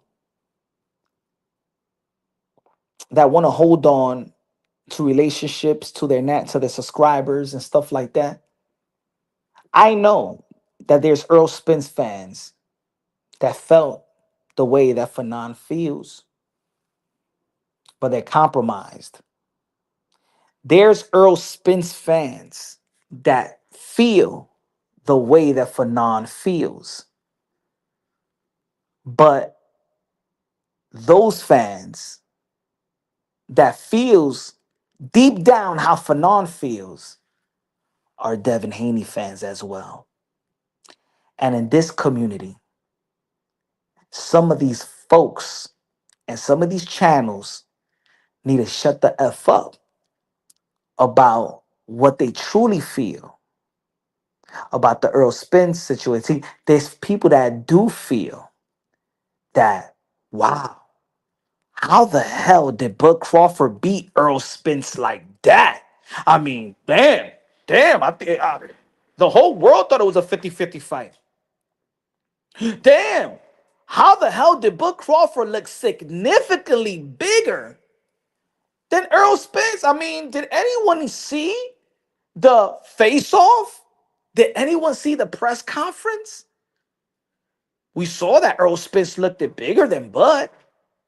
Fight night, Bud Crawford looked significant bigger than Earl Spence. How did that came about? How did that happen? Earl Spence fans were saying that. But guess what? In this community, some of them are also Devin Haney fans. See, Fanon is saying, Fanon is actually being unbiased. See, Fanon could criticize Canelo Alvarez, but also could say that Bud Crawford is going to cheat Canelo Alvarez. These other guys can't say that Bud Crawford is suspicious of being juiced up. Because if they say that, then they're going to have to question Devin Haney. But guess what? Devin Haney and Bill Haney has garnered certain relationships with certain channels that was Earl Spence fans. They can't shit on Bud Crawford because shitting on Bud Crawford or being suspicious of Bud Crawford because his affiliation with Victor Conte, then they're gonna have to look at Devin Haney. So guess what? These dudes are staying quiet, but deep down inside, man, they can't. They want to scream. They want to say yes. They want to say the same shit that Fanon is saying, but they can't.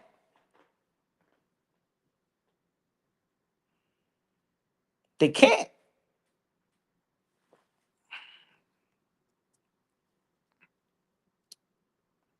Rap Store Boxing Knowledge.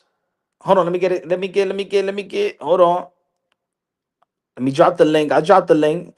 Let me see. I know there's gonna be people out there that got different opinions. There's some people that got similar opinions. Hold on. How to do this? Give me a sec. Oh shit. All right. Give me a second, y'all. Let me know what y'all think, folks.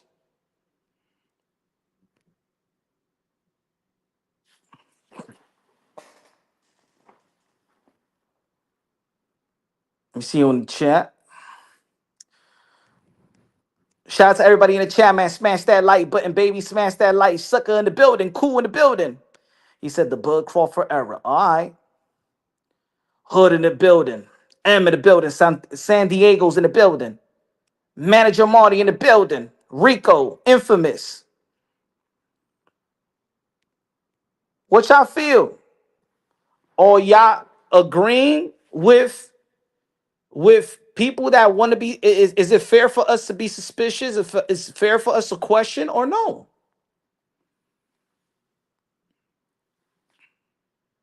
He said, Fanon think he's a doctor and a lawyer.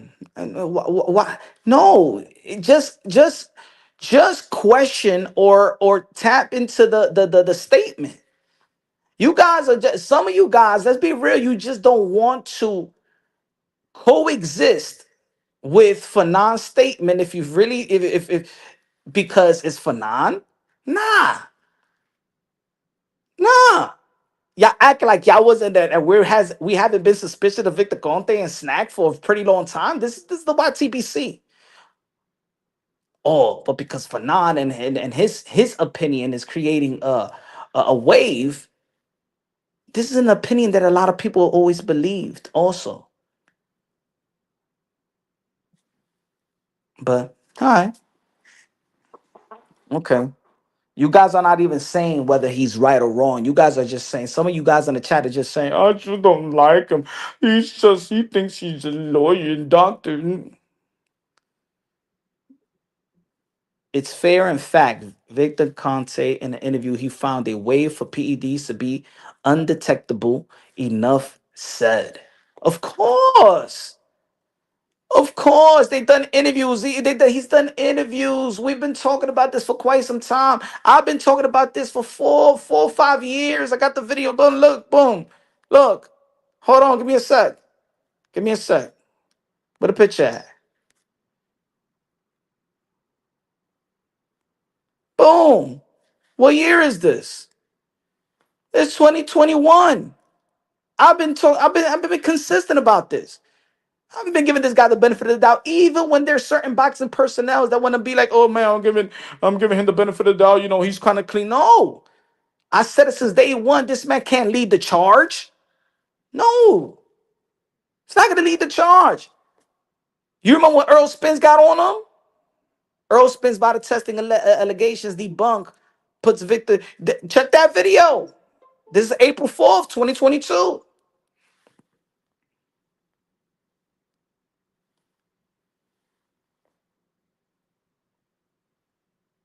Rap Store Boxing Knowledge said they don't like him.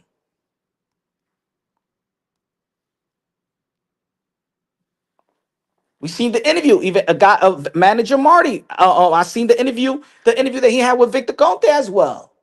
You know what I'm saying? We seen the interview with Sean and Fight Hype, the one that he said that he could circumvent contracts. Not contracts. I'm sorry. Test.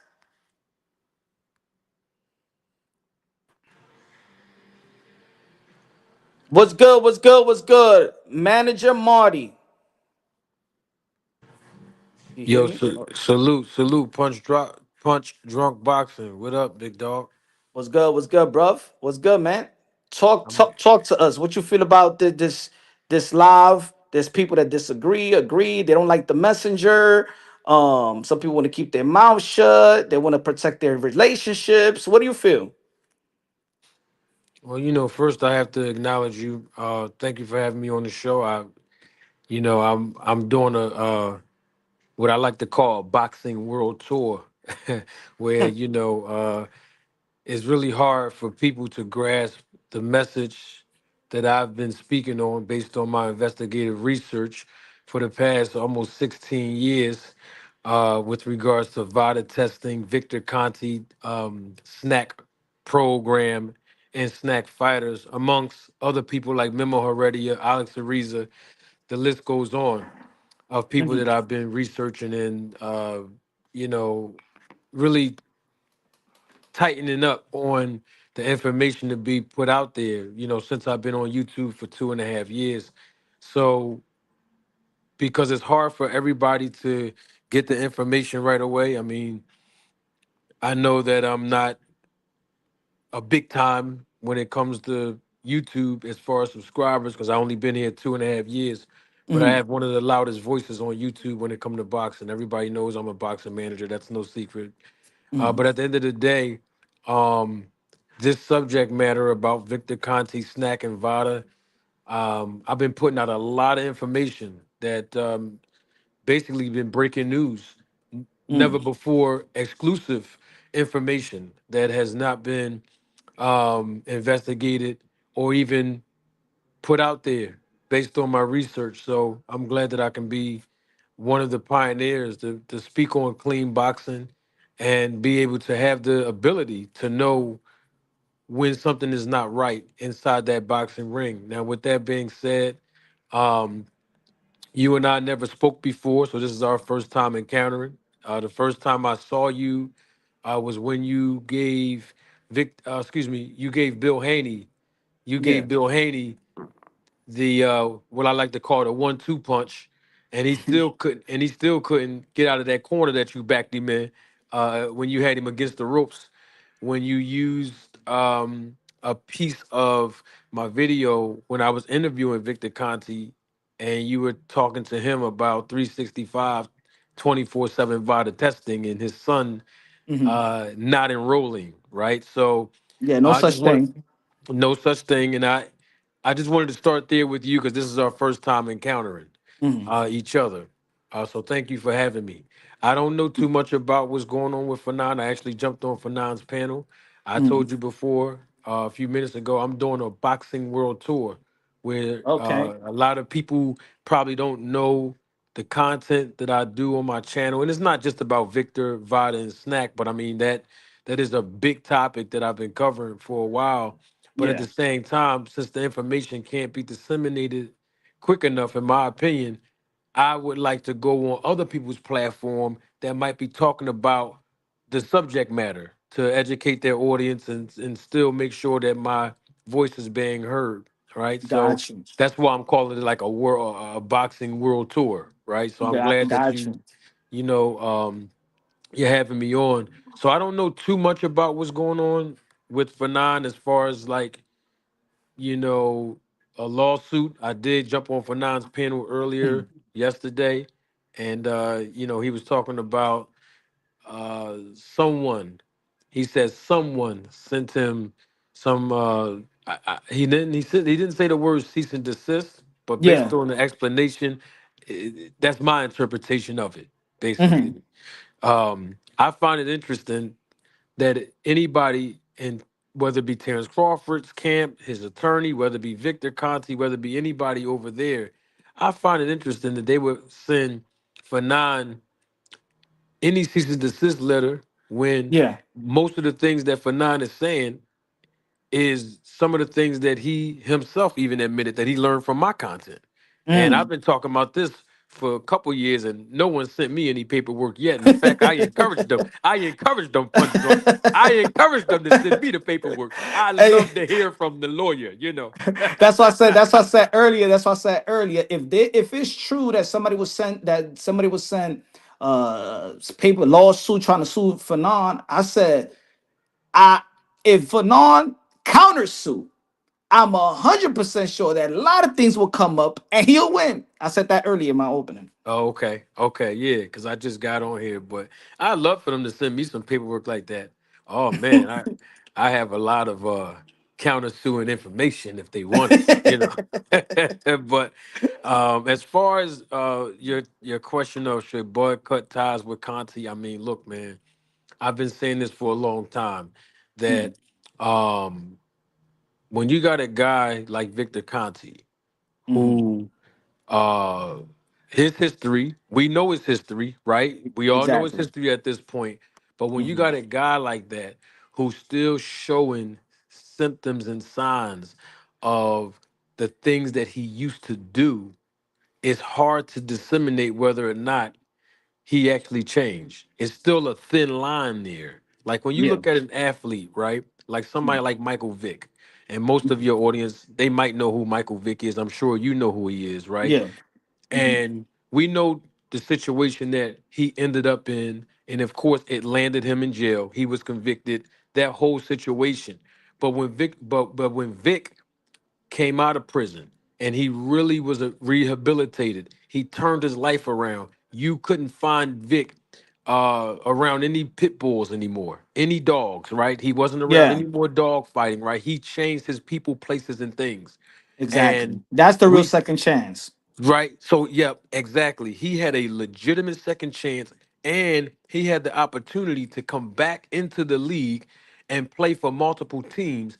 And he was heralded as a hero and a pioneer, right? So, what Yep. I'm saying is that when you look at a guy who was convicted and came out and was rehabilitated, who changed their people, places, and things, we can't say the same thing about Victor. And I'm not saying that he's still cheating. I'm not. I want to make sure I'm clear. I want to make Mhm. sure I'm clear with it. I'm just saying that I am highly suspicious, and I've been Yes. highly suspicious. And the thing is, I told Victor that to his face when he was on my platform twice. Mhm. Okay, Yeah. so I'm not Mhm. saying nothing, about Victor Conte that I didn't say to his face when he came on my channel, right? Yep. And all the videos I've been putting out before he got up there and came on my channel and after the fact that he left the channel, I'm still Yeah. saying the same thing and putting out more information. And most of the information I am putting out is information that I have in a vault for the last 10, 12, 13, 14 years. It just Mm. seemed like it's new to everybody else because I'm new to YouTube, Yeah, right? yeah. You know Mm-hmm. what I mean? But the thing about it is, Victor Conti didn't change his people, places, and things. And when I Yep. say his people, he's still working with a guy named, The you Russian, know, the the tracking, Russian. There the you track. go. Yep. So you know, right? There you Mm-hmm. go. He's still working with him, and Yeah. of course, he's banned from sports for Yep. life. Yep. Chimney, he's banned for life. So Mm-hmm. that's one of the people that he's still dealing with. When you talk about the places, well, Yeah. he's still in the same environment in the sport. He's still working with athletes. He's still supplying athletes with, the supplements that he manufacture. And of course, we have to use Terrence Crawford's words, other things. When Terrence Crawford said, I use other things with snack that other fighters don't use. So he's Yeah. still around people, meaning the athletes. He's still in the mix with athletes. And the things per se that he didn't change is the fact that now he has a relationship and he helped form VADA. That's what he Mm. told me. I pointed out an interview that he put out there before VADA was officially and legally formed. He talked about his involvement in it in 2011. I put that out on my channel. And if you Mm-hmm. need it, I'll send it to you if you didn't see it. But the point that Okay. I'm making is he didn't change his people, places, and things. So it's easy for people to just naturally assume that a guy who was convicted of doing something is still in the same vicinity, and it's hard to just believe that he changed his leaf, changed over to a new leaf, and was rehabilitated. Especially when you see that the athletes he's working with, their performances are being enhanced. Once again, like I always say, whether it's legal or illegal, Yeah. that remains to be seen. But we know that their performances are enhanced. Yep. And you repeated a quote from me that said, "They know I know." And now you can say that you know because all the Mm. evidence is out there. I mean, Yeah. you look at this, right? And this is not a knock to Devin Haney, but Mm-hmm. we got to keep it 100. When you look at 24/7, 365, and Punch Drunk, you know this. Your Yeah. audience members, if they followed you long enough, I'm sure they learned this from you as well. Mm-hmm. That 24/7, 365 testing, no one's done it. In the Yeah. past, I don't even know how many, I mean, a decade and a half at this, almost a decade and a half, according to Victor Conte. Yep. So, like you told Bill Haney, your son is Mm. not even enrolled in it, right? But he was telling you that he wanted Teofimo to Yeah. enroll in it. This is back in the, what was that, the fall of 2024, Yeah. And right? he actually said that he was, and then they what? Then it was January of this year that Vada put it out and saying that he was Eh, that he just enrolled. So when I had the conversation and debate with Bill Haney, then it was a lie because That's correct. And look, check this out. 3 days after I did my live, connecting the dots and exposing that it was a hoax and it's fake news, that's when they welcomed Devin Haney. I think that was like January the 3rd or something. Matter of fact, that hmm was one of the same days you dropped your video about it. yeah. hmm Like you said, January of this year. Well, Bill Haney has been on Vlad TV November of 2024. He spoke to you on that platform that you guys were on, and The he boxing told you voice. the hmm boxing voice. So, they've been lying for so long. And it's like if it's something that exists, why lie about it? Why say the young man's enrolled in something and he's not? Right? Yeah. That's suspicious. And then I took it a step further, Punch Drunk, to educate my audience on the fact that VADA doesn't do out of competition testing. USADA does. Out of Mhm. competition testing, obviously, as we all know at this point, is when these athletes don't have a scheduled fight. Okay? Facts. And if you hmm look at the history of VADA, and I told my audience members even this week, because a lot of people be, saying I'm hating on Bud Crawford, I'm hating on the snack fighters, I'm hating on Victor Conte. And I say, well, look, let's just look at it for what it is. You can pull up any fighter that tested positive for a banned substance that undergone VADA testing, and you will see in any Yeah. news report that they had a scheduled fight at the time that they tested positive. Yep. Right? hmm So, in other words, is VADA's website states itself that professional athletes voluntarily are subject to random testing, or they call it unannounced testing, hmm within the 8 weeks of a scheduled fight. So anything outside of the 8 weeks of normal VADA testing of a scheduled fight, they're not getting tested, Yeah. or else it would be considered out of competition testing. So because VADA doesn't do out of competition testing, They don't do 24/7, 365. And those were the words, not just from the website, but I don't know if you know this part, but I actually had the CEO and founder of VADA, Dr. Margaret. Margaret Goodman. Yeah, Okay. she was on my show a couple months after Victor, which was in March of 2024. Okay. And I gotta see that one because I'll send it to you. Yeah, I I'll send haven't it to seen you. it. Yeah, Okay. and I asked her. I actually laid the foundation. I think you all probably been watching me long enough how I set my schemes up, right? But but when I'm talking to certain people, but I actually explained to her what out of competition testing was, just so that she can clarify that that is exactly what it was, so that I can ask her about 365 24/7 testing, and she admitted herself that Yeah. VADA doesn't do out of competition testing, right? So if that's the case, then why is the lie being perpetuated that Devin Haney is the only one that enrolled in something that don't even exist? That's a Exactly. scandal. That's a conspiracy, right? And Yep. so that's the part that I keep telling people it's not about me hating. It's not about even you, Punch Drunk. It's not about you hating. It's not about for non hating. These are the facts that are irrefutable, y'all. I mean, let's Mm-hmm. just keep it 100, you know? Facts. Yeah. It's just like when the test results. Me honestly, I don't give a damn about no test results. If you're in cahoots with, if you're affiliated with Victor Compton, which he said that he could circumvent testing, I don't care you posting the test results. I don't give a damn about that. I don't hold it credible. You know what I'm saying? Hmm. Just like this last one, the last one that I even the this one that Oh, had the the wrong paperwork. date. Yeah, that had the Yeah, the wrong wrong date. date. Yeah, You know what I'm saying? Like if and then he'd be tweeting and saying that I'm only a how you say it, a nutritionist and things of that nature. Why you on the emails? Why you on the emails? hmm, Why you putting out the information? hmm. Like we don't see no other strength and conditioning coach. We know in these emails is supposed to be the promoter, the attorney, the commission that they That's signed correct. up for the particular fight, particular Event. Yeah, commission you was state. right. Yep. Hmm. You know what I'm saying? Like Yes, sir. they don't have no nutritional strength and conditioning coach in the emails. That's correct. So it's just like with this remember when Hunter was Andre Ward's trainer. You remember Virgil Hunter. I Virgil did Hunter? videos Yeah, on him too. Yes. several years ago when he said that one of the thing about Victor Conte, that one of the issues was that he's basically an attention whore. Yes. Like it would be easier for the snack fighters to actually. It would be easier if Victor Conte actually act like Memo.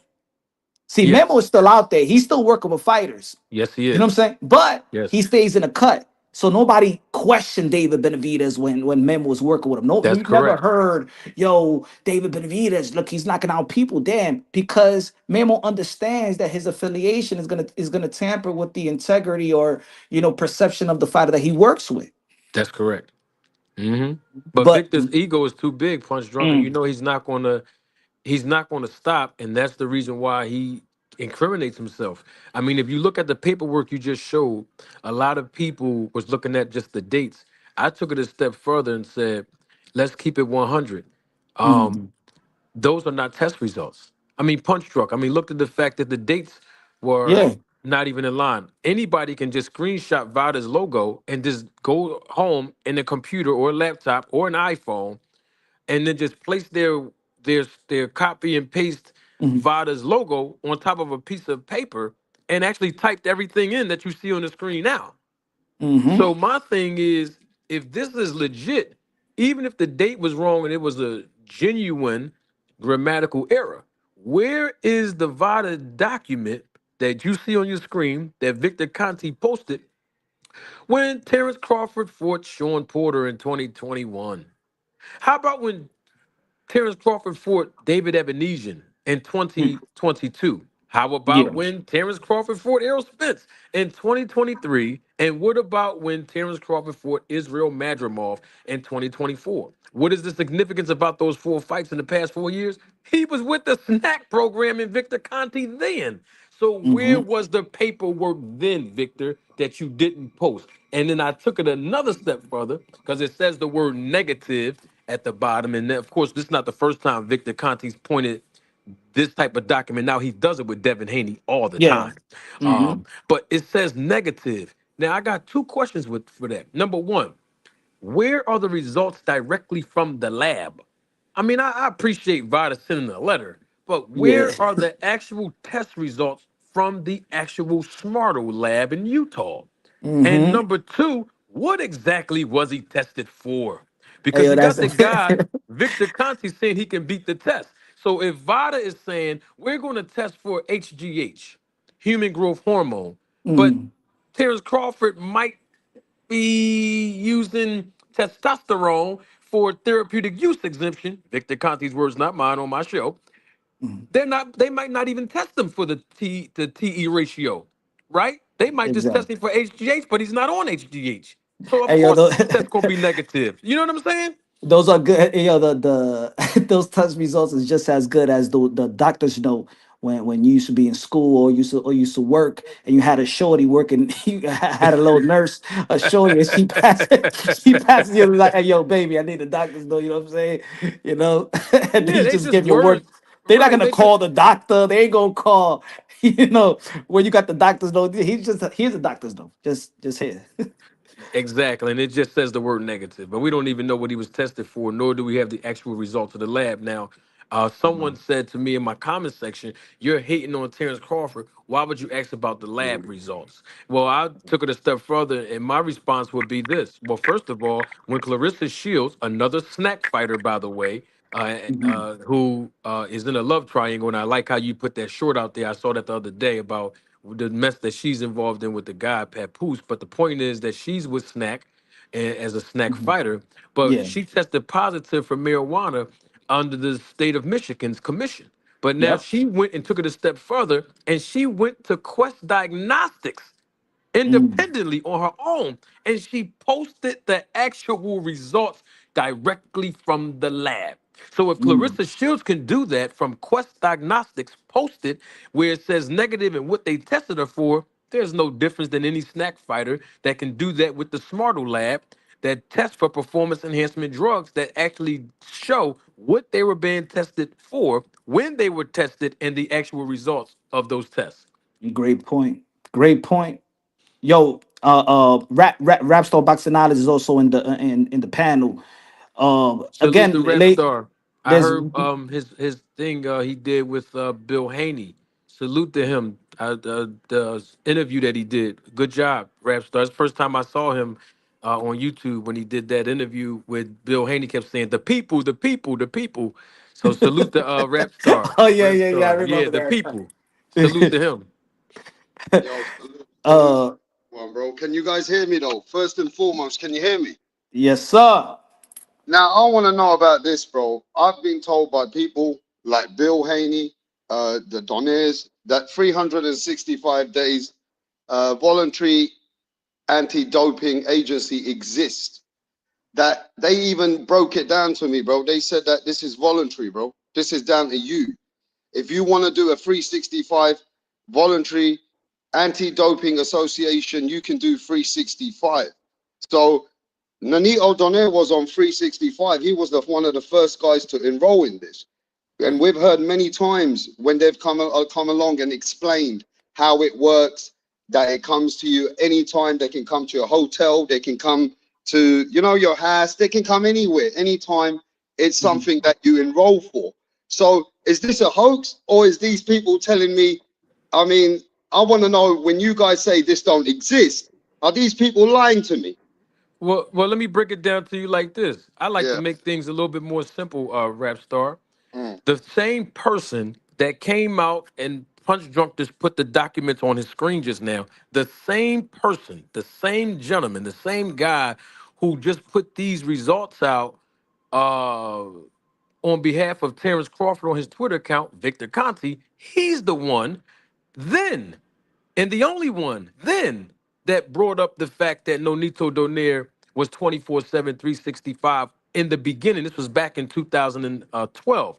What I'm basically saying is he's the same guy that said that then, and he's the same guy that's doing this now. We only had his word that we were going Mhm. by, just like right now. So my question and challenge would be, okay, It's voluntary, and anybody can do extra testing. Fine, but show me the paperwork, because all we've been doing was hearing hearsay about this person did it, that person did it. Now I'm gonna take it a step further when I say paperwork, because if you get tested by a lab, you should have some results.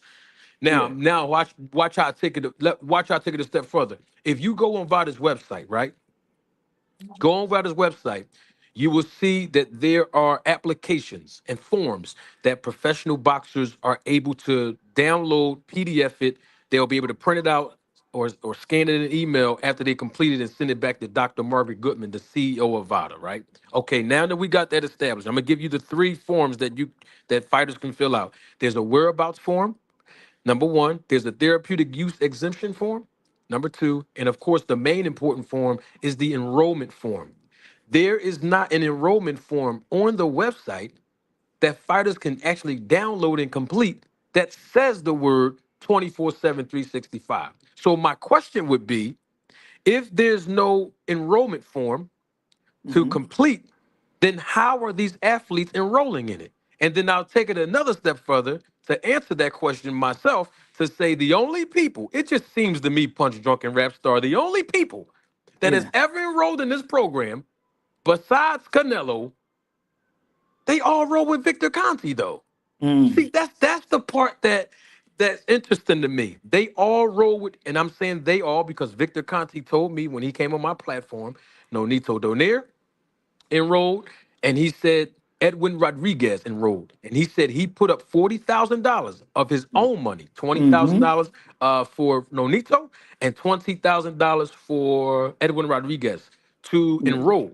Now, here's the issue: when he told me that, he said this is the only time in the history of boxing that these two or three athletes, and I say three because he included Canelo, and two of them were his snack fighters, Edwin Yeah. Rodriguez and Nonito, right?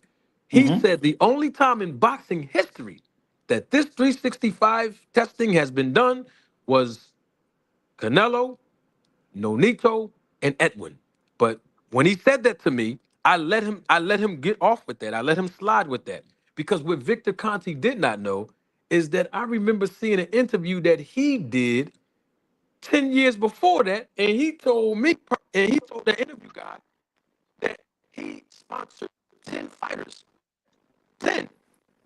He sponsored 10 total fighters to do 365 testing.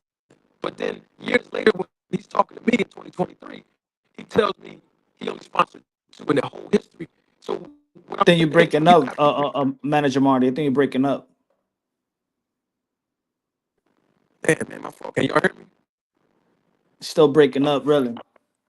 Let me see if Is it? I'm gonna it try to go out and come back. all right. Y'all, was y'all hearing him? Was it him? I Rap don't know. star. Can you hear me? I hear you. Was he breaking up? Right. Yeah, he was breaking up. Look, the main Okay. thing Okay. is, bruv, it's voluntary. If Nanito wanted to do it, it was to stand up for what is clean sport. You Mm-hmm. understand? So the idea of Devin Haney doing it, it's so that other fighters can follow. Maybe I was going to ask this. Maybe this could make sense. Why Victor Conte is pushing the 365 as an ambassador in a different way for VADA is showing that fighters like he's got Nanito who did it. Now years later, Devin Haney doing it, so that other fighters can follow. You understand? So that maybe they're saying, well, this guy's doing it. Who else is going to follow? You know what I'm saying? I think that but when two people are saying two different things about out of, if Vada is saying in their website that they don't have, or Margaret Goodman is saying that they don't have no out of competition testing, then what is this 24/365? Bro, but they got it on the website, haven't they? They Manager Marty said that they don't have it on the website. That you just can't enroll into 24/7 365. There is no way in there's a form where where you could sign up for that. So where do you sign up for that if there's no form for it? I mean, it seems like something that you would do voluntary. Don't you know that 365 is voluntary? It's Everything something is voluntary. you Every enroll for that. You enroll for that voluntary. No, I'm saying VADA is voluntary. Everything is voluntary with VADA. Mm. You understand what I'm saying? I That's hear what you're saying. the name of VADA is voluntary. You know what I'm saying? I'm sure on the website when they updated it, they showed that Devin Haney. Somebody was saying that Devin Haney was updated in the website as a 365. They said it on Twitter. Mm. On Twitter, they said it. You know what I I'm was saying? okay. Oh, they put it on Twitter, did they? Mm-hmm. What VADA themselves? The VADA Twitter account and Victor Conte Oh, and okay. Bill Haney and Devin Haney. So how did they? How do you think they made Brian Norman Sr. enroll for testing prior to when the dates were for August, but they made them do the testing earlier? Same way that you can do the 365. I mean, but how will we know anyway? Like, okay, put it this way. I could say right now, I'm enrolled into 24/7, 365. Mm. I could say that. But how would you know? How would you know if I enroll to 24/7, 365? How would you know? I mean, wouldn't it be something that the manager would contact VADA, email them, say that our fighter's ready to enroll voluntary into the 360 for all year round testing? Maybe. And maybe that's how VADA would communicate with them, say, okay, we'll this is how much it cost. We know it ain't cheap. Once you fund the account, we'll start on this date. Yes. I I'm mean, it sorry. just seems very, very straightforward, right? You would contact VADA and then just deal with them. Well, when I talked to Victor Conti, so that's I think my point that I was trying to make. I don't know why StreamYard was acting funny on me. But the point that I was trying to make is that the same guy who gave us this information that Nonito Donaire did 24/7, 365 back in 2012 when VADA was first, coming off the ground as an organization. Well, he's the same guy that contradicts himself. He's the same guy that's been caught in so many different lies. He's the same guy that has been inconsistency with the information. So at some point, somebody's going to question what he says. There has been no documentation proving any of this. Now, I'm not here to say whether Edwin Rodriguez did it or not. I'm not here to come out and say that Nonito Donaire did 365 testing or not. What I'm saying is, at this point in the game, it can't just be hearsay. Where are documentation that we can say this is evidence that this fighter is enrolled and these are the amount of times they were tested, because it's about the frequency. Let me be clear on that as well. If someone says they enrolled in 24/7 365 testing, which is anytime within 365 days, and you tell me out of 52 weeks of a year you only been tested 6 times, well, you can't check, you can't test, no, you can't check, you Tell can't somebody dirty for that. yeah, you can't hold somebody accountable for being dirty. I mean, because the thing about it is, the person that's paying for it, they're the ones that'll be on the hook to pay for the frequency. Like, for example, Sean Porter was on uh, the Boxing Voice uh, Mm. 2 weeks ago or something, and he Yeah. said that he was with he did VADA testing for like one fight, and it's supposed to be for 8 weeks, and he said he was only tested 2 times. Mm-hmm. 2 times out of 8 weeks. But he's rolling with the guy who's affiliated with VADA, which is Victor Conti. You understand what I mean? So Yeah. the whole thing is reaped with mold around it, even if it's legitimate. And so what I'm saying, the reason why I keep saying it's a hoax, because no one proved to me yet. No one. Everybody's just using hearsay. And it's Now let coming from, not you guys. I'm talking about like Victor Conti. That's really who I'm talking. It's coming from him.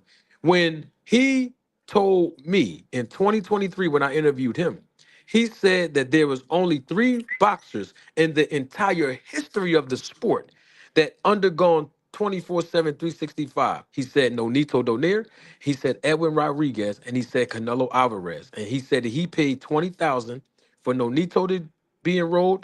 He paid $20,000 of his own money for Edwin Rodriguez to be enrolled. He said he gave $40,000 to VADA, right? But but then what he didn't know as he was talking to me, that I remember that I got it in a vault.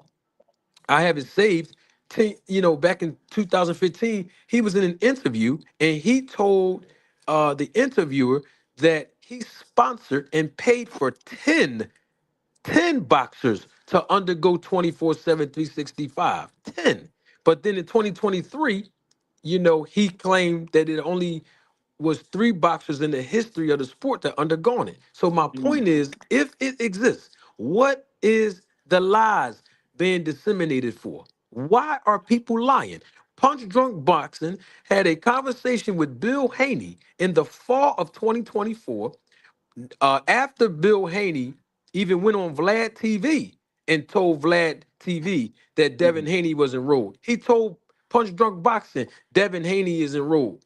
And then, long and behold, 3 days after I connected the fact that 24/7, 365 is a hoax, VADA turns right around, or whoever's controlling VADA, and don't let me start with that conspiracy. But the point I'm making is somebody controls their Instagram account and Twitter account, and they posted along with Bill Haney and Victor Conte that welcome Devin Haney. Congratulations. He's finally enrolled in our 24/7, 365 program. But Bill Haney's been telling Punch Drunk Boxing and Vlad TV months before that Devin Haney was enrolled. We haven't seen any documentation of any of this. So to Punch Drunk Boxing's point, anybody can just say, I'm enrolled.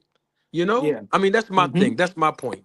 So there's no way to see how transparent who's enrolled, or there's no way to check their websites to actually see anything transparent with who's actually enrolled right now, who they tested last. None of that information is available, right? There's The no way only to fact check it. It's just Okay. like in course, hearsay But shit, and you know what I'm can't- saying? you can go online now and you can Yes. check, you can enroll yourself. It says to you what programs you want to be enrolled in, right? And then you can choose the program, the specific date, and then from there you get you got to pay the fees. But if this always existed since Nonito Donaire did it in 2012, how come it wasn't on their website then? That's not a Mm. question. That's not a question to you, Rap Star. This is a question that I have for people that said they undergone it and they did it. In Hmm. other words, this Devin Haney's on there, but the other 3 guys like Nonito and Edwin and Canelo, according to Victor Conte, they're not even on the website like Devin Haney was. Like Devin Haney is. I'm sorry. They're not I even on got the website. I got something for you, Manager Mike. I want you to think the other way around. Now watch this. If I was a fighter and I had a camp, and I'm looking at this man that says, I'm here now to clean up the sport. Snack, I used to be this. I used to be somebody who used to help cheat, but today I'm a reformed man and I'm here to clean up the sport. Now, watch this. If you join Victor Conte, he will definitely make sure that the opposite party, they will definitely be tested vigorously if they fight you. So, in that reason, don't you think people want to join Victor Conte and knowing that he knows how to detect anything? I mean, to make sure that he's got a way that to know where the other party is going to be dirty or not. So I believe people maybe want to be with him, knowing that he can only help if the other party's dirty, if he's there to clean up the sport as well. Yes, I think that's a marketing ploy that he uses to entice other boxers. That hey, I could, enforce based on my relationship with VADA and the frequency of them getting tested, uh, to make sure that they're not cheating when they fight you as one of my fighters. But here's the other flip side of that coin, Rap Star. Another reason why they go to him. That's one. That's one side of the coin. The other side of the coin is I can beat the test for us. Mm. So it's a two-edged sword here. It's the Win-win first sword is situation, though. It's a win-win situation, it's bro. a win-win situation. Hey, I can beat the test for us. But Hmm. I also have heard, and I don't know how true this is, that Victor Conte, if you fight under him, he has affiliations to let his fighter know when the test is coming for you. Now I don't know how true that is, bro. Well, Somebody, I'm not eh, gonna call names. I'm not uh-huh. gonna say no names, but what I am gonna say that somebody tried to imply that, bro. Well, I'll take it a step further.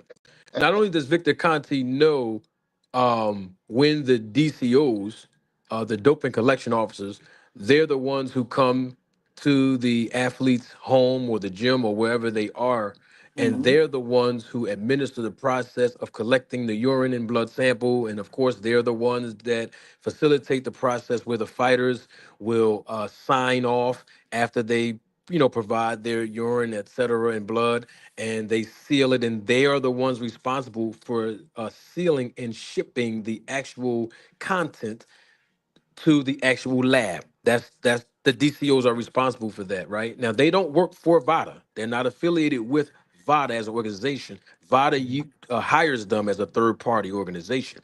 But the point that I'm making is that not only does Victor Conti know exactly when the DCOs come as far as the timing, but watch this, ladies and gentlemen. It's on the application for the whereabouts policy form.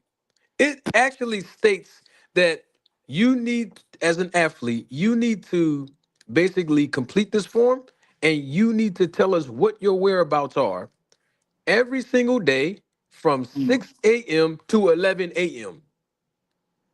So that's the time that the DCOs come. So you know within those hours, you're going to be tested. You might not know the day, but you know you're going to be tested within that time frame. And not only that, the website tells you you're going to be tested within 8 weeks prior to a scheduled bout. So when you got a guy like Victor Conti who's publicly saying, and he said it in Twitter, and back in February of 2023, he said smart cheaters know how to circumvent the test. In fact, he even said he can beat the test. And he told me Yep. on my platform, he told me personally that beating VADA tests is like taking candy from a baby. His words, not mine. So when you got a guy who knows how to beat the test, he knows when the DCOs are going to come. The Mm-hmm. application tell you the time frame they're going to come as far as the hours, might not tell you the day, but also he's the one that can control the frequency because if you look at Ryan Garcia, and I'm not here to defend Ryan, but let's look at this for this only one perspective. That's it. Ryan Garcia was tested a few times before he fought Devin Haney, and then he was tested the day before the fight, and then he was tested the day after the fight. But we have no record of how many times Devin Haney was tested. You see my point Mm-hmm. about the Facts. frequency, and he's rolling with Victor. I'm not here to exonerate Ryan. What I'm trying to say is that's where the conflict of interest come in at, where when you fight a snack fighter, like you just said, Rap Star, all of the vigorous testing and frequency, you're going to have to deal with it. You're going to be opposed with it. But on the snack fighters, we don't know how many times they were tested. And we heard a snack fighter in Sean Porter say, and one of the times he was tested within 8 weeks of VADA, he was only tested 2 times. You And see my when point? do we ever? I rarely heard any fighter, especially getting tested right after the weigh-in and then get tested the day of the fight, and then after the fight. No, Like what is the point of Friday and Saturday? well, I believe in my personal. This is, and I have no proof of this. This is my personal opinion, and I'm not saying this is fact. I believe a phone call was made. Mm-hmm. That's what I believe. I believe a phone. I know Devin Haney's little brother said I lied, told him 2 days before and all that. But I'm telling you, I believe a phone call was made. The dogs were sick on Ryan, just like they sickened the dogs on Brian Norman Jr. Believe that. Yeah, Because look, I allegedly also think that on those forms that you do send every day on every whatever week when you put in when the fighters put in the forms of what they got in their body, what they ate, and things of that yeah. nature. Mm. I think one party knows exactly what the other party had in their system because of the forms. I think that, well, allegedly, I could believe that he knows exactly what Ryan Garcia and the loopholes, and probably Ryan Garcia didn't put certain things on that form. And he like, you know what? I see a loophole right there. let's take care of that loophole. Absolutely. That's more likely. That sounds more likely to happen. You know, Mm, only, and once again, the only reason why we're suspicious is two reasons. Number one, Victor Conti didn't change his people, places, and things, and number two, Victor Conti told you himself 10 years ago yeah. that you all should be suspicious of him. Absolutely. Should you be So if we're suspicious of me? That's, Absolutely. he said that. So my thing is, now that we're suspicious of you for the last, well, in my case, for the last 16 years, now 10 years after you said that, why does everybody keep getting mad? The man's telling you to be suspicious of him. He's telling you he can beat the test. He told me that beating the test is like taking candy from a baby, and he's rolling with athletes whose performances are enhanced. It's no secret. If you look at all of the snack fighters, I did a video on this a couple of months ago. Mhm. If you look at all of the snack fighters, it's certain rounds that their power surges happen in. First round, second round, third round, sixth round, ninth, and tenth. Mm, mm. That's from pure observation. I've been studying this stuff. This is not something I just woke up in the morning and just thought about doing. I've been doing this. I know when a fighter's performance is enhanced, and I'm not saying illegal or illegal, legal or illegal, because Victor Conti's the expert. I'll let him decide Yeah. that. But but if Victor Conti can come out and say that he has this three fight method that he used to determine whether a person is an athlete is on performance enhancement drugs, I adopted. He said that years ago. I adopted that formula, that three fight formula. And I didn't say performance enhancement drugs. I said I'm going to adopt that formula to determine whether that formula is accurate enough to see if a fighter's performance is enhanced. Whether it's legal or not, I don't know. For Yeah. example, he Victor Conti brought out three fights that Manny Pacquiao was in, three consecutive fights, and then he turned right. I got the tape. He turned right around and he says, "These are the three fights, Victor. These are the three fights that Manny Pacquiao was in, and this is why I believe Manny Pacquiao is on performance enhancement drugs and steroids. He said that words performance enhancement drugs and steroids. I'm just saying Mm, performance enhancing, and I leave him up to determining what's legal or illegal. But he actually accused Manny Pacquiao yeah. in public. So I said, let me adopt that three fights process to see if there's a enhancement in the performances, and I used it with Terrence Crawford. When Terrence Yeah. Crawford fought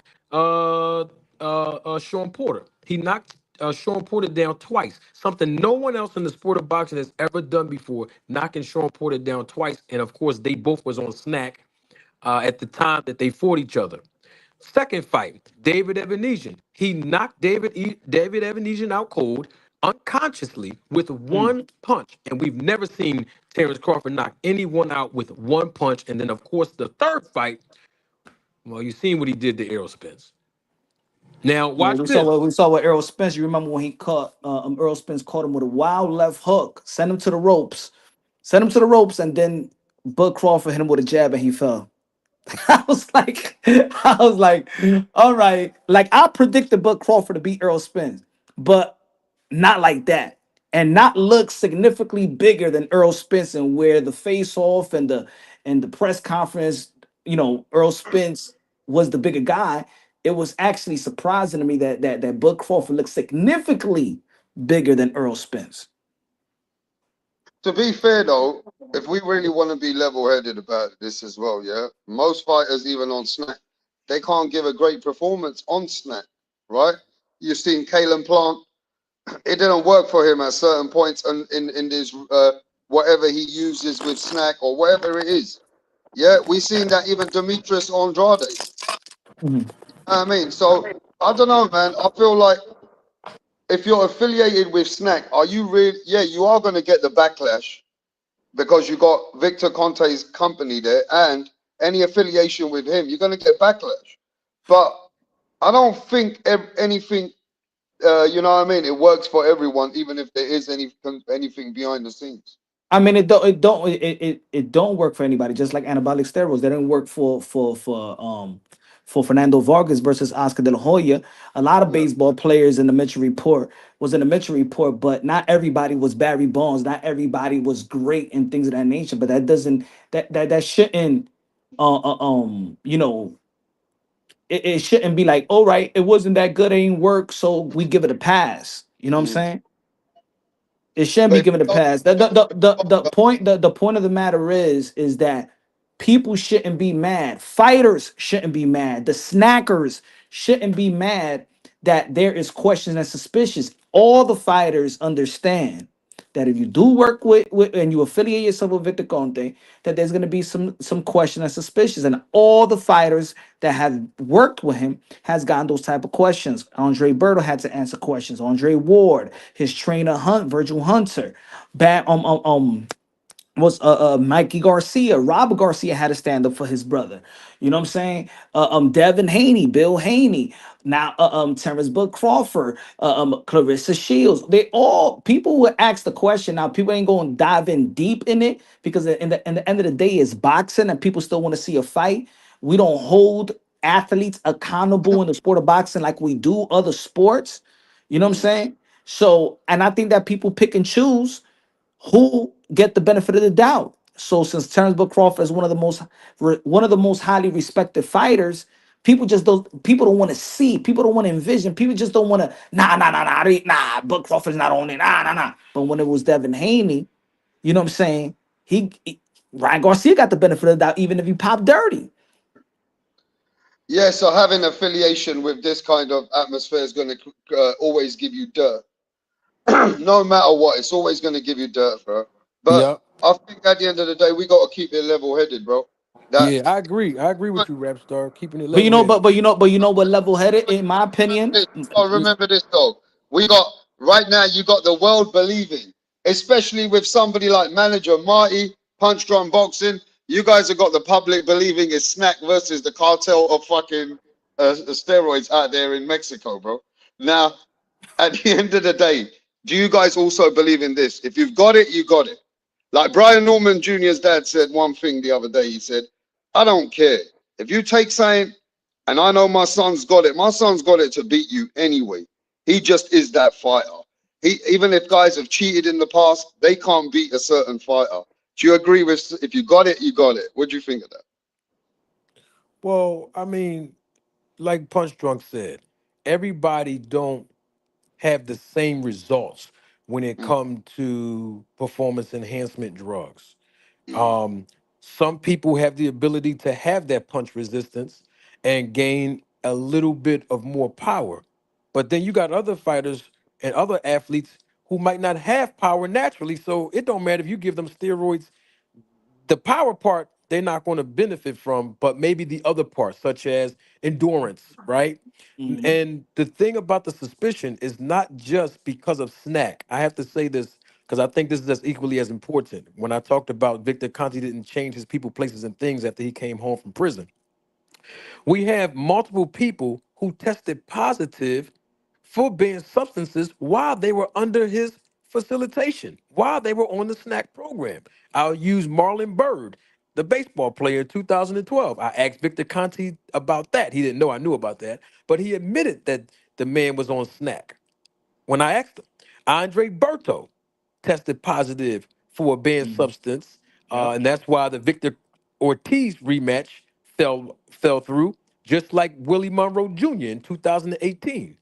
That's he failed a drug test for performance enhancement drugs while he was on the snack with Victor Conti, and that's why the Jamel Charlo fight fell through. And then, long and behold, I always use this as my last point. Louis Ortiz in 2017 tested positive for a banned substance while he was on snack, and that's why the first Deontay Wilder negotiations for their fight fell through. Mhm. These guys were on snack with Victor Conti when this happened. So it's not just a mere suspicion just because of his past.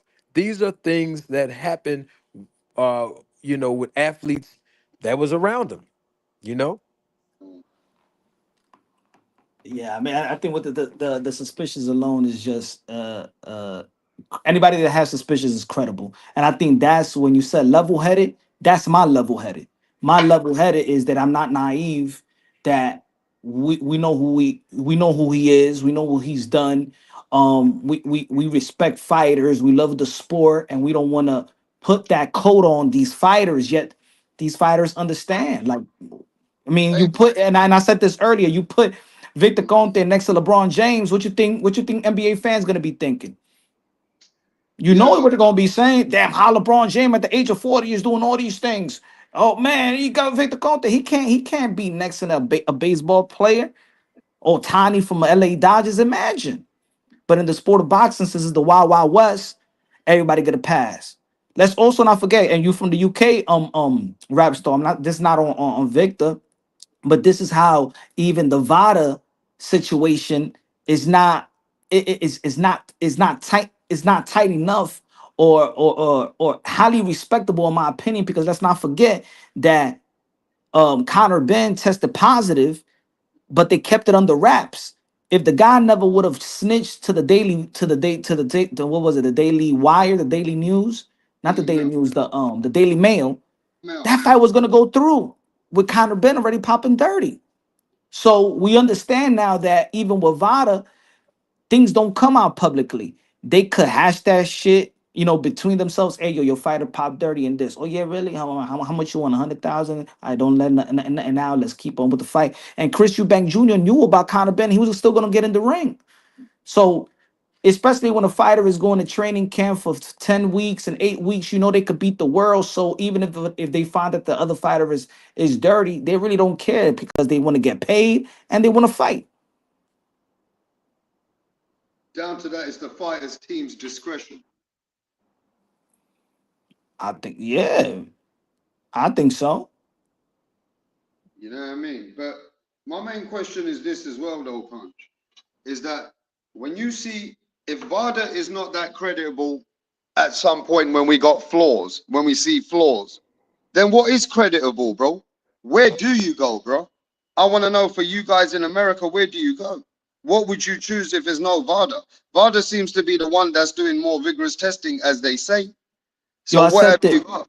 Look at the video that I did 4 years ago, and I said, clean boxing, we all is good. But I said, Victor Conte should not be the one leading the charge. It's not gonna be highly respected. He should Got to not be say, the one that what leading the you got to charge. say about the other American channels? I saw the other day somebody sent me this. They said, look at this. They said that there's a guy at Boxing Voice, right? They were saying that you guys are getting a bit too out of hand. Victor Conte's in his got cancer. That's what I'm hearing now. That he's not hands on anymore. Man, those are myths. You guys are overboard now. He's not hands on with fighters. That's what I'm hearing from the Boxing Voice. The Boxing Voice is a pro Devin and Bill Haney channel and a pro Victor channel. He gets his Oh, information from Victor Conti. No disrespect to the guy, but he's not okay. a credible source on this topic because he's being biased, and you can't be biased when this type of topic. You have to be objective, and you have to look at all the facts. You can't be biased. He's biased. It's unfortunate. That a lot of boxing channels here in America, they're some of them are paid channels, some of them are just biased because they have favorites. But that's why I like guys like Punch Drunk. You call it straight Mhm. down the middle. You know what I mean? You got to call it. You got to be objective, even if you have a favorite fighter. It's okay to be favorable towards your favorite fighter, but if your favorite fighter does something that is not right or is questionable, you got to call Mhm. him out on it. I mean, that's just how it is. So Exactly. I think one of the Oh, lost arts, I can approve. Wait, one Punch. of the I can approve that. I've known Punch for a few years now, quite a few years, and he has closed his own doors by being so real to the public. I've seen it for myself. I've seen certain affiliations don't want Punch in anymore because he called out certain things in boxing for the way he saw it. So now I think by being real on your channel closes doors for your opportunities sometimes, though. I agree, and it's been happening to me since I've been on YouTube. and everybody seen it like, yo, everybody, my guy is Boo Boo, right? But even I say Boo Boo, man, I don't want you to Victor Conte. He knows that. Remember the last time Rapstar, even Boo Boo, came to my channel and he's like, come on, we gotta start talking about Victor. I say, man, but he knows, you know what I'm saying? I could only be cool with people that respect my realness, you know what I'm saying? Like, That's what it is. I can't be around and not be myself. I got integrity. You know what I'm saying? I don't want to be no. I don't want to be around, and I don't want to be around any place that wants me to swallow my integrity. I'm gonna give certain people the benefit of the doubt that deserve the benefit of the doubt.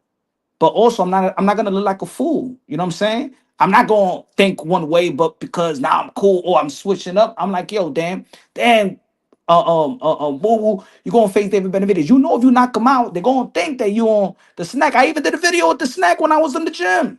Mm. So they know the suspicious of. They know. Devin Haney knows. All these fighters know. That's Terrence Book Crawford. He can't be mad. He's gonna be mad that But people think that's gonna question him. No, yeah, they but can't be punch. mad. You gotta understand, right? I'm not as a big channel like you guys maybe or whatever, but you know I've spoke to serious certified people. You've seen me speak to serious people in my channel.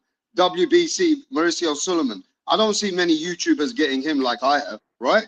Yeah, So I spoke to people on the scenes and off the scenes. What I've realized is when I speak to anybody, a team, or when they want to recommend VADA, or not even VADA, Victor Conte and Snack, the thing I've heard is that he's don't just supply supplements. He supplies you a program. He's giving you facilities that you can train in. I'm hearing that he gives you a complete package, gives you an endurance program, strength and conditioning. I heard that he's got a whole package that it's not just a one-sided thing with him. You know what I mean? I'm not sure, but that's what I'm hearing. That he's got a program for fighters. He does. He has the program, and Yeah. he also conducts comprehensive blood testing. So now he's not qualified to do any of that. He's not a medical physician. He's not a phlebotomist, nor is he a licensed doctor to be able to interpret or diagnose anyone. But I'll take it a step further. He does have the gym and all those good things that he do in the gym, the equipment. But here's the thing. If he's just doing supplements, because this is what everybody's been telling me, all he's doing is giving them supplements. That's the same thing Sean Porter has been saying. All he do is give us supplements. Well, then if he's just giving you supplements, and it's the same supplements that you, Rap Star, that you, Punch Drunk Boxing, that myself can go online and purchase. Anybody, whether you're an athlete or not, you can purchase them online. Uh, Mm, well, what do he need your blood for? If everybody can take the same supplements, whether mm. you're an athlete or not in his program, what do he need your blood for? And the reason why I asked that question, and I never really said this publicly, this is the first time I'm ever saying this publicly. If you do any research on anyone, whether it be Memo Heredia, whether it be some other guys, if you do any research, you can Google this possibly. Find out, why do people who distribute and administer steroids, why do they always ask for the athlete's blood? Now, I'm putting that out there. I'm putting that out there because once again, Victor Conti didn't change his people, places, and things. When steroid dealers would deal directly with athletes, that's the first thing that they need, and they always keep um, certain vials of the blood. It's a reason for that. And Victor Conti is still doing that. So my point is, if all he's doing is just giving them supplements and these customized programs to work out, then what is he still taking everyone's blood for? Now, somebody can say, well, How man, do you Marty, that he's taking everyone's blood compulsory? I want to know what you mean. What, I mean, what is this compulsory? What's going on? no, no, no. Uh, I'm Why saying that would he's, you go ahead? say that again. You said that Victor Conte is taking everyone's blood samples. Yes, sir. He tests them Okay. regularly. He tests their blood regularly. This is something that he was doing during the Balco days. This is something that steroid dealers, they do this kind of process. It's a reason for. There's a reason why they do that. I'm not going to say it because I want people to use independent thinking and actually just do research and Google it. But there's a reason why they do that, and he's still doing that today. But people were They telling want to. me, They probably want to know how much how your body reacts and how much how long does it take out. I mean, does it come out of your body? um Maybe like that.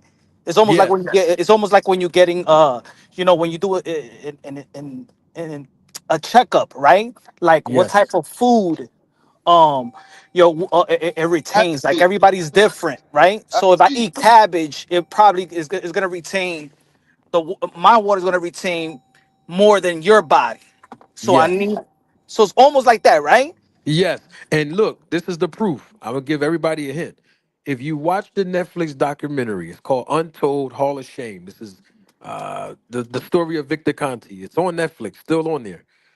Victor Conte himself said, and I did videos on this, but he said himself the reason why he was doing comprehensive blood testing for the athletes like Marion Jones, Tim Montgomery, Kelly White, the list goes on, is because he wanted to make sure that when he tests their blood, he would not administer dosage of steroids to them that will negatively impact them.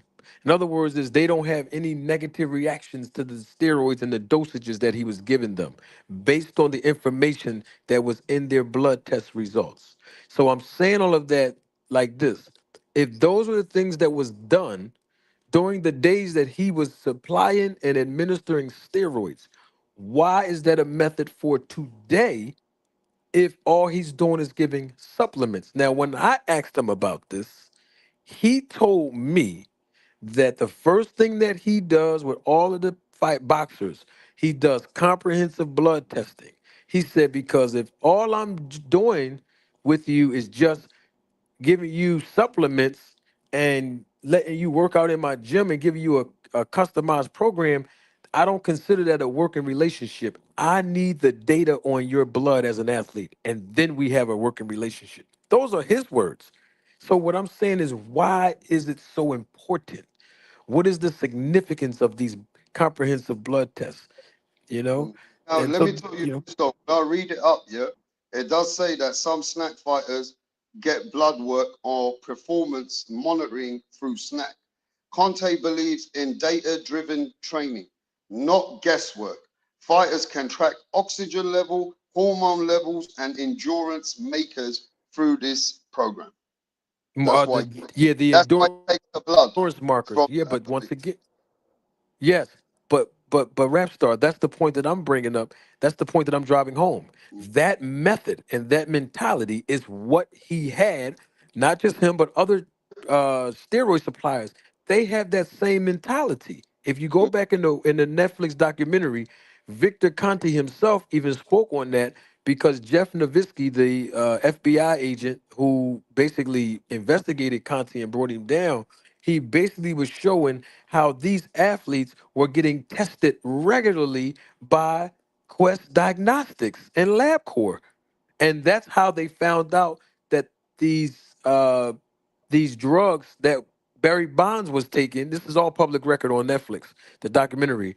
All of the performance enhancement drugs he was taking, it wasn't because the MLB was testing him and he was testing positive. No, it was because of the positive test results that Victor Conti was regularly testing his blood through his lab that he owns and then Quest Diagnostics. That's how they knew what performance enhancement drugs that these athletes were taking.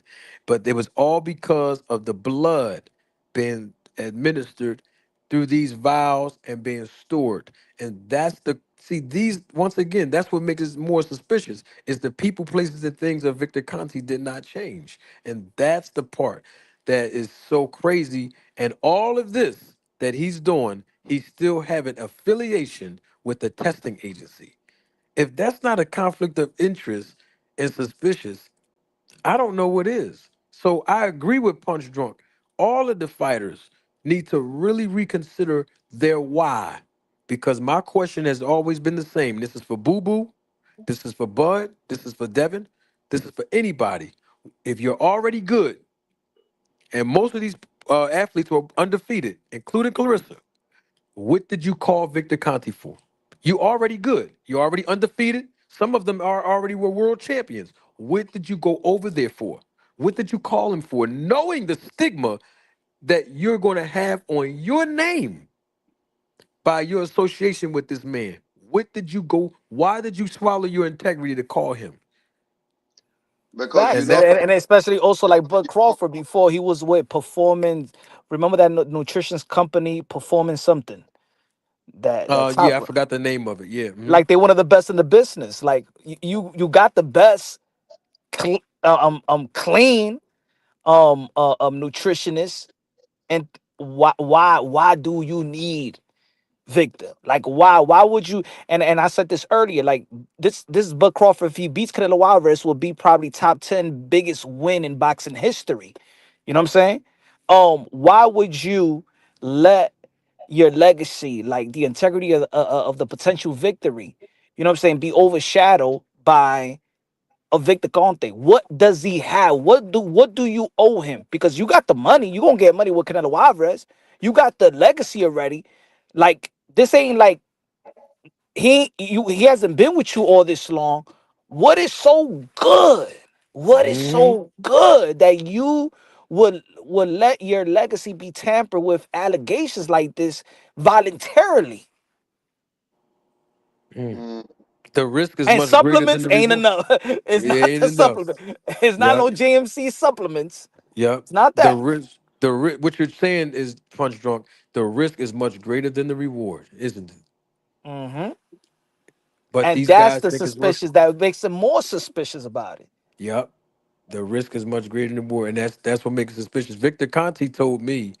He told me when I asked him, why do these athletes call you? They're already good. Some of them are undefeated. Some of them are world champions, and some of them become world champions with you. Why? He told me money. He said, I give them money. But then in the previous interview, which was a week before that, he told me that Terrence Crawford's handlers called him to sponsor Terrence Crawford. And he said he declined. They asked him for a $50,000 sponsorship, and he said no. He declined. So my question to him was, okay, well, you don't want to pay certain money to certain fighters to mhm. sponsor them like money, but now you're telling me in the second interview a week later that you give them money to be on the program, you know? And Terrence Crawford himself, well, according to Victor, a super chat came in and asked, well, they asked Victor Conti, did Terrence Crawford call you to get on your program, or do you reach out to the athletes to get to pay them to sponsor them? And he said Terrence Crawford called him and said, "This is Terrence Crawford. The people that just called you or my handlers, don't worry about the sponsorship. Don't worry about it. I don't want the sponsorship." He says, "I know about your history. I know what it is that you do, and I want in with your program. I want in with you." And he also said Terrence Crawford called Andre, Demetrius Andre, and asked him directly, I guess behind the scenes, what it is that Victor do. And Victor Conti said when he got off the phone with Andre, when Terrence Crawford got off the phone with Andre, he called Victor Conti back and said, "Now I know what it is you do. I want in. I want in with Snack." And then Victor said the first thing he told Bud was, "I need your blood. You got to give me your blood and everything." That's what and Al- I got the tape. He told me that. almost like the I think what the Nonito and Andre Ward situation. Like who Yes, introduced yes. Andre Ward? It was Nonito, right? I think I'm not sure. Andre Ward encouraged Nonito to be with Oh, Victor. okay. Oh, the other way Uh, around. All right. yeah, he encouraged him, just like Andre Berto was encouraged and referred, just like, of course, Terrence Crawford now was referred. You watch this, just like Devin Haney was referred by Sean Porter. You see, they all bring each other in now. You know what I mean? Mm, yeah, yeah. I mean, But look, man. At the end of the day, I have to also say, look, if you want to be real as we want. Why did Nanito leave Victor Conte though? you got to If ask it Rachel was so Donier that good, question. no, if it was so good, why did he leave him? I was told, well, that was a private conversation, so I won't Mm. do that. I won't do I mean, that. But I will okay, say, I heard. I'm going to say this from what I was from what I was told. I won't give the exact thing that was said, but from what I was told, it had nothing to do with boxing. yeah, It was more personality. I'll just leave it like that. Like an argument was had, yeah, just like something about an I would have. argument. I would have thought. I would have thought. I would have thought like what Virgil Hunter said publicly about the attention. Like, yeah, I'll work with you, but I don't want you. I don't want the attention. I don't want you to be around me because that brings the suspicious and the questions. And Hmm. maybe you know, maybe Victor Conte wanted to be like John Gotti, be all in the, you know, be Hmm. on the picture. You know what I'm saying? Like Hmm. Diddy he wanted to be all in the videos Hmm. and Well, stuff that's like why that. And Andre Ward left him. But Punch, if yeah, we're gonna be exactly. all the way real about this, Rachel came and told you about the snack program, some of it. She even showed us the endurance program that Victor Conte was coming with. That the reason why fighters are ganged there, even when they get older, they don't need to run. If you train with Victor Conte, bro, he don't need you to run. The same thing Muhammad Ali, the same thing like Floyd Mayweather, the best fighters in the world did to make him great. He don't believe in that. And that's why Rachel followed that program. And He, therefore, I know that there's another thing that he teaches in training that you guys have to elaborate on. That there's a program in endurance and strength training that he does. That I remember the Donners were explaining it. It was kind of unique and different. But you didn't agree with some of it. But that is the way that he rolls. He shows you that you don't need to run anymore, bro. I know well, that's one of the things that they told me about. Well, you know what, Rap Star, I have to disagree with Rachel, and if they told you that, that don't make sense to me. When you got the guy, Cart Chimney, who is the track star expert, and all of the athletes for Snack, and you can go on YouTube and find this. They're all running on the track with Remy Karchimney. And on top of that, if you go on the Netflix documentary with Victor Conte's life story, you will see that Devin Haney is wearing a mask and he's actually running on a treadmill. That's Yeah, all they but do he is run yeah, over there. can even Well, see an interview. they don't believe. What they Is don't there interview believe, when what they don't I believe is actually road work, miles. They road believe in the work? sprinting. They don't believe in the miles because even Victor Conte said that on an interview 6 years ago. I don't need fighters to do no miles and road work like that. Hey, and guess what? Somebody can come back and counter that. I'm not saying they will, but somebody can counter that and say if a fighter is doing or an athlete is doing EPO, they ain't gonna need to run either. I'm not saying anything. I'm just saying there's other things, you know what I mean, that can there's other things that can be given that nobody knows about that will enhance the endurance of a fighter. So I do believe that there are things that's happening behind the scenes legally. I do believe legally. The once again, the problem is we're There's a lot of going, legal work. There's a Well, lot of it's legal stuff. huh? one of the issues. One of the issues is people want like to pick and choose the messenger. You feel me? Yep. So when Jamar Charlo in the last, you know, in the press conference of his last fight, was talking about in reference to that there's a lot of people that's using performance enhancing drugs, but they're going all the way to the limit. You know, I'm just paraphrasing. Yes. They go all the way to Yes. the limit, but Yes. because it's Jamar Charlo and people are looking at him like, oh, he got a drinking problem, and you know, unfortunately, you know, he don't get the benefit of the doubt or whatever. You know how this community is. You got your community that doesn't like any fighter that's affiliated with PBC. You got your Yep. debunkers. You got your narrative pushers or whatever. So when Jamal Charlo was saying something highly legit, Yep. Yes. it didn't go where it needs to go. You know what I'm saying? And you know, as a massive audience or whatever, because it's Jamal Charlo. Yep. You know. And Rapstar, can I tell you one thing? And I promise you guys, I'll let you guys go, man. Rapstar, Rachel Donier came and told you that. I find it interesting that she told you all of that. And I think you said that she was here with Punch Drunk Boxing. I find it interesting that she came on Punch Drunk Boxing's channel and told him, whatever she said. But Rachel Donier was on my panel. She was in my live chat. She had private conversations with me, and she was on my channel as a guest on numerous of occasions. How I met And you, Marty. That's huh? when you had that beef with Rachel. That's how I met you. I didn't know what happened, bro. Right. That's how I met So you. okay. So before That's all how of I saw your channel, bro. That's how I saw your channel. Yeah. okay. So before that little thing, like you call it a beef, I don't know before what that, happened, bro, but yeah, I you do know, know it's what all happened good. because you guys explained it in detail what happened. That I Yeah, saw what happened, but it is what it yeah, yeah, it's all good. I don't want to rehash that part. The is. point that I'm making is before all of that happened, I was talking about Victor Conti, Snack, and VADA for a long time, and not once. did she ever say anything. And when I say anything, she never opened her mouth, period. She's been on my panel when I talked about VADA and Victor Conti and Snack. She's been in my live chat. She's been on the phone talking to me privately. We never had a conversation with that. Did I not help find you that get interesting. Conte interview? Is she the one who got Victor Conte to come on your channel? She's the one that influenced Victor to come on. Victor Conti emailed me out of the clear blue sky once he saw a lot of the videos that I was doing about him and the snack fighters and everything. He Oh, emailed so me. he was interested why you were so like against his program and shit.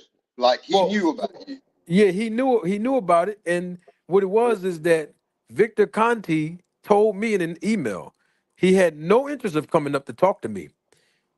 He had no interest because of the knowledge that I had. He did not want to come and sit in front of me with the knowledge that I had. So he declined. He declined to come to talk to me. But Rachel Donier, Okay. I didn't know that this was going on behind the scenes with them too, because what was told to me privately by Rachel Donier, she told me that she haven't spoken to the man in over 10 years. So I didn't know that they still were communicating. But she went and told him, get on the channel, because if you can't convince manager Marty with all of his knowledge and all of the audience members that are influenced by his knowledge that he's educating them on when it comes to snack and you and VADA, if you don't go and convince this man, you're going to cause more problems. And I'm going to tell you exactly what the more problems was. The more problems was that what we're talking about right now today, and you see what's going on with the VADA paperwork and all of this stuff we're talking about now, there was a vested interest that Rachel Donier had for Victor Conti to come on.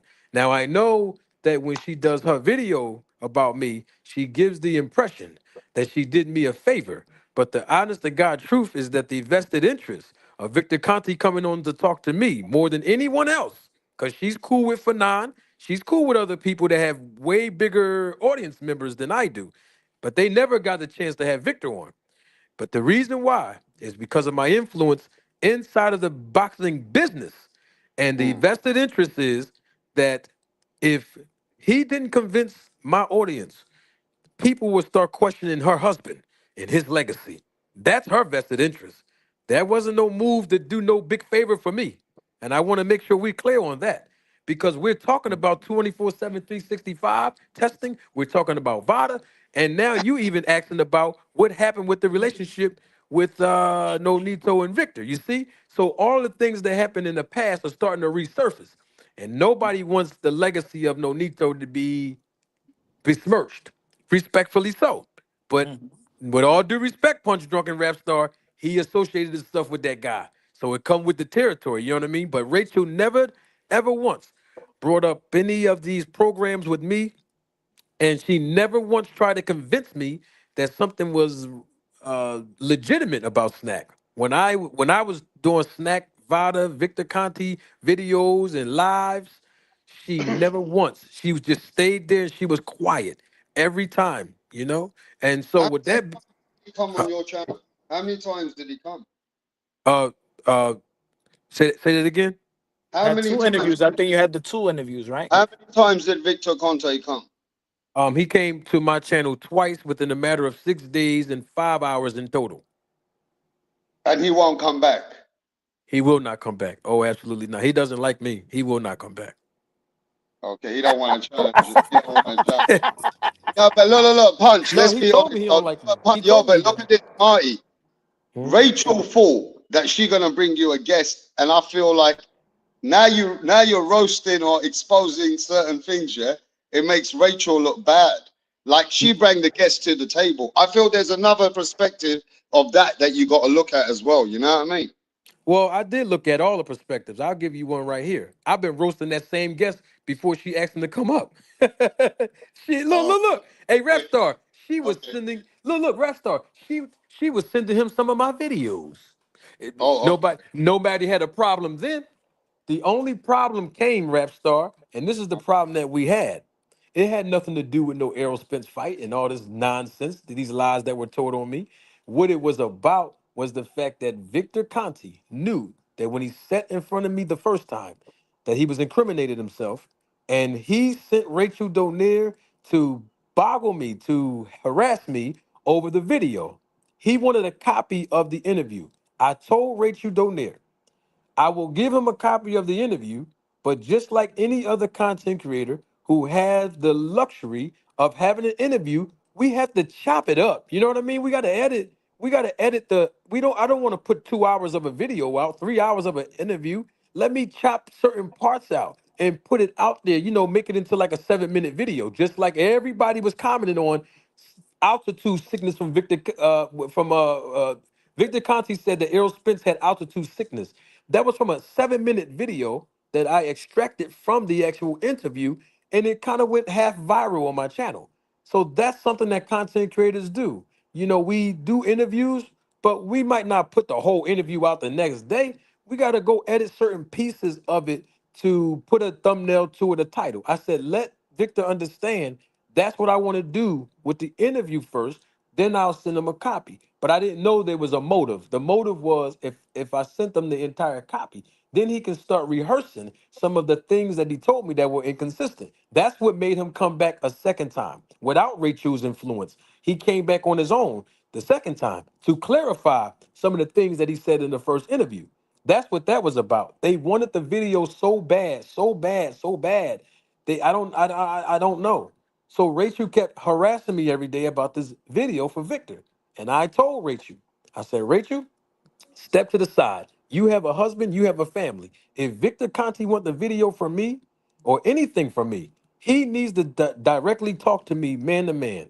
I'm the host, it's my content, it's my channel. He is the guest. He can directly talk to me. He don't have to go through you and make you feel some type of way that you're in the middle. No, no, no. Let two men handle this. Victor can email me. He can call me. Hey, can I get the video? And we will talk about it. But you don't need to be involved. But the reason why she wouldn't stand down and the reason why she kept being involved is the same reason why she brought him over to me. And that was that if he couldn't convince me and my audience, more so me really, that he is on the up and up and that there's no need to be suspicious of him, it would not taint her husband's legacy while people by people start to hold her husband suspicious. That's what this is all about. Now they won't admit that to you, but I will. And I always have a knack for having integrity. You ask anybody that know me in boxing and on YouTube, I call it down the middle. So all I'm saying is let's keep it real with each other. Let's not deceive the public. The bottom line is that was the issue.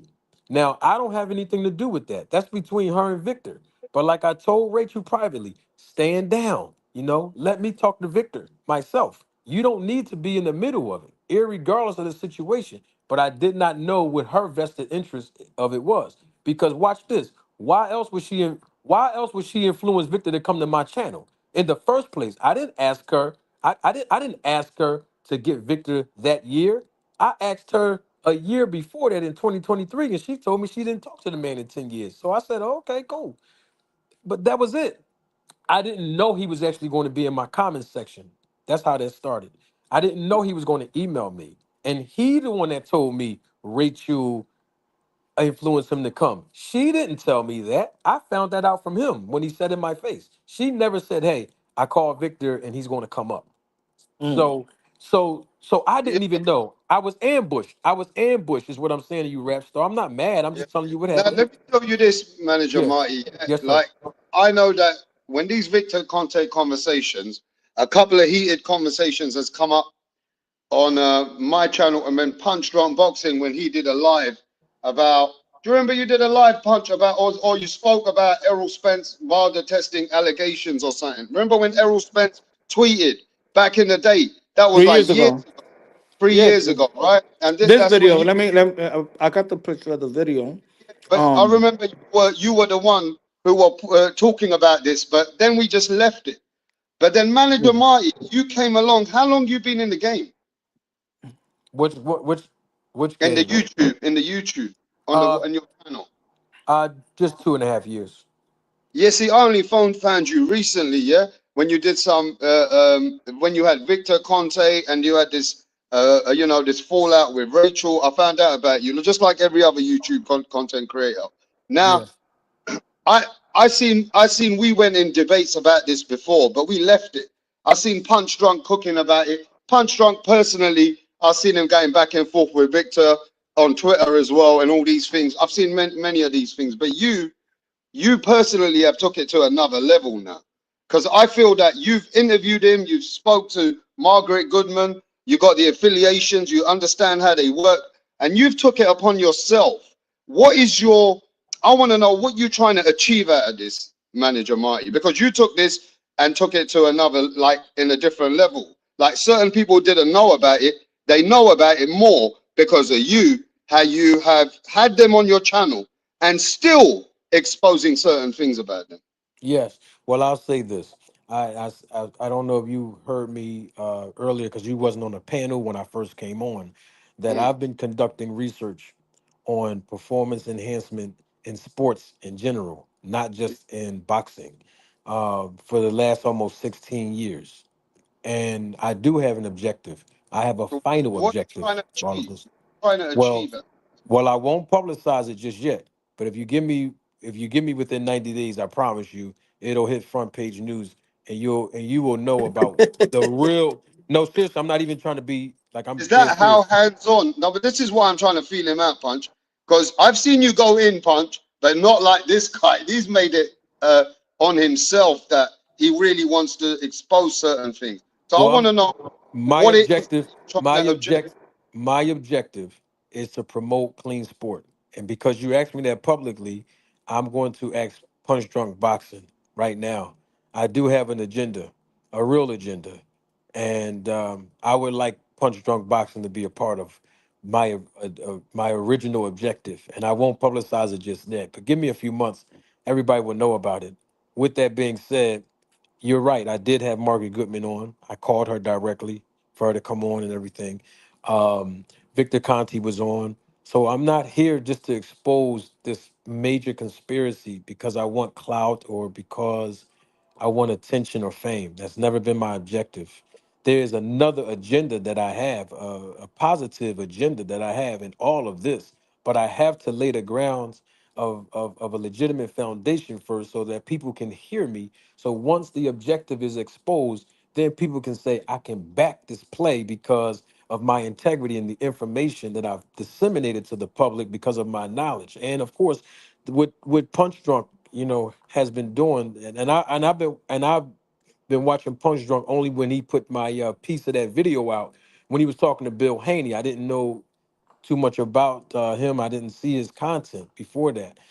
So once I saw his content, I saw that he has knowledge of what's happening. He's on point. He sees what's going on. And the thing about it is this, and I do have to say this. I was suspicious of Victor Conte for like the last 15 years. This is before I spoke to the man publicly. But I'm more suspicious of Victor Conte now after I talked to him than I was before I talked to Hmm. him. You So I'll have you leave have you all every with right to that. be.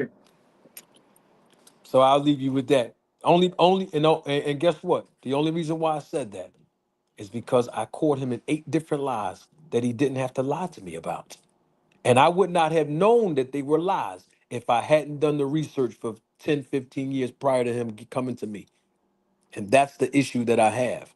It's like, for example, and I brought this up earlier, when he told me there's only 3 fighters in the history of boxing that did 24/7, 365 testing. He did not know that 8 years prior to that, I already have the tape where he actually said that he sponsored 10.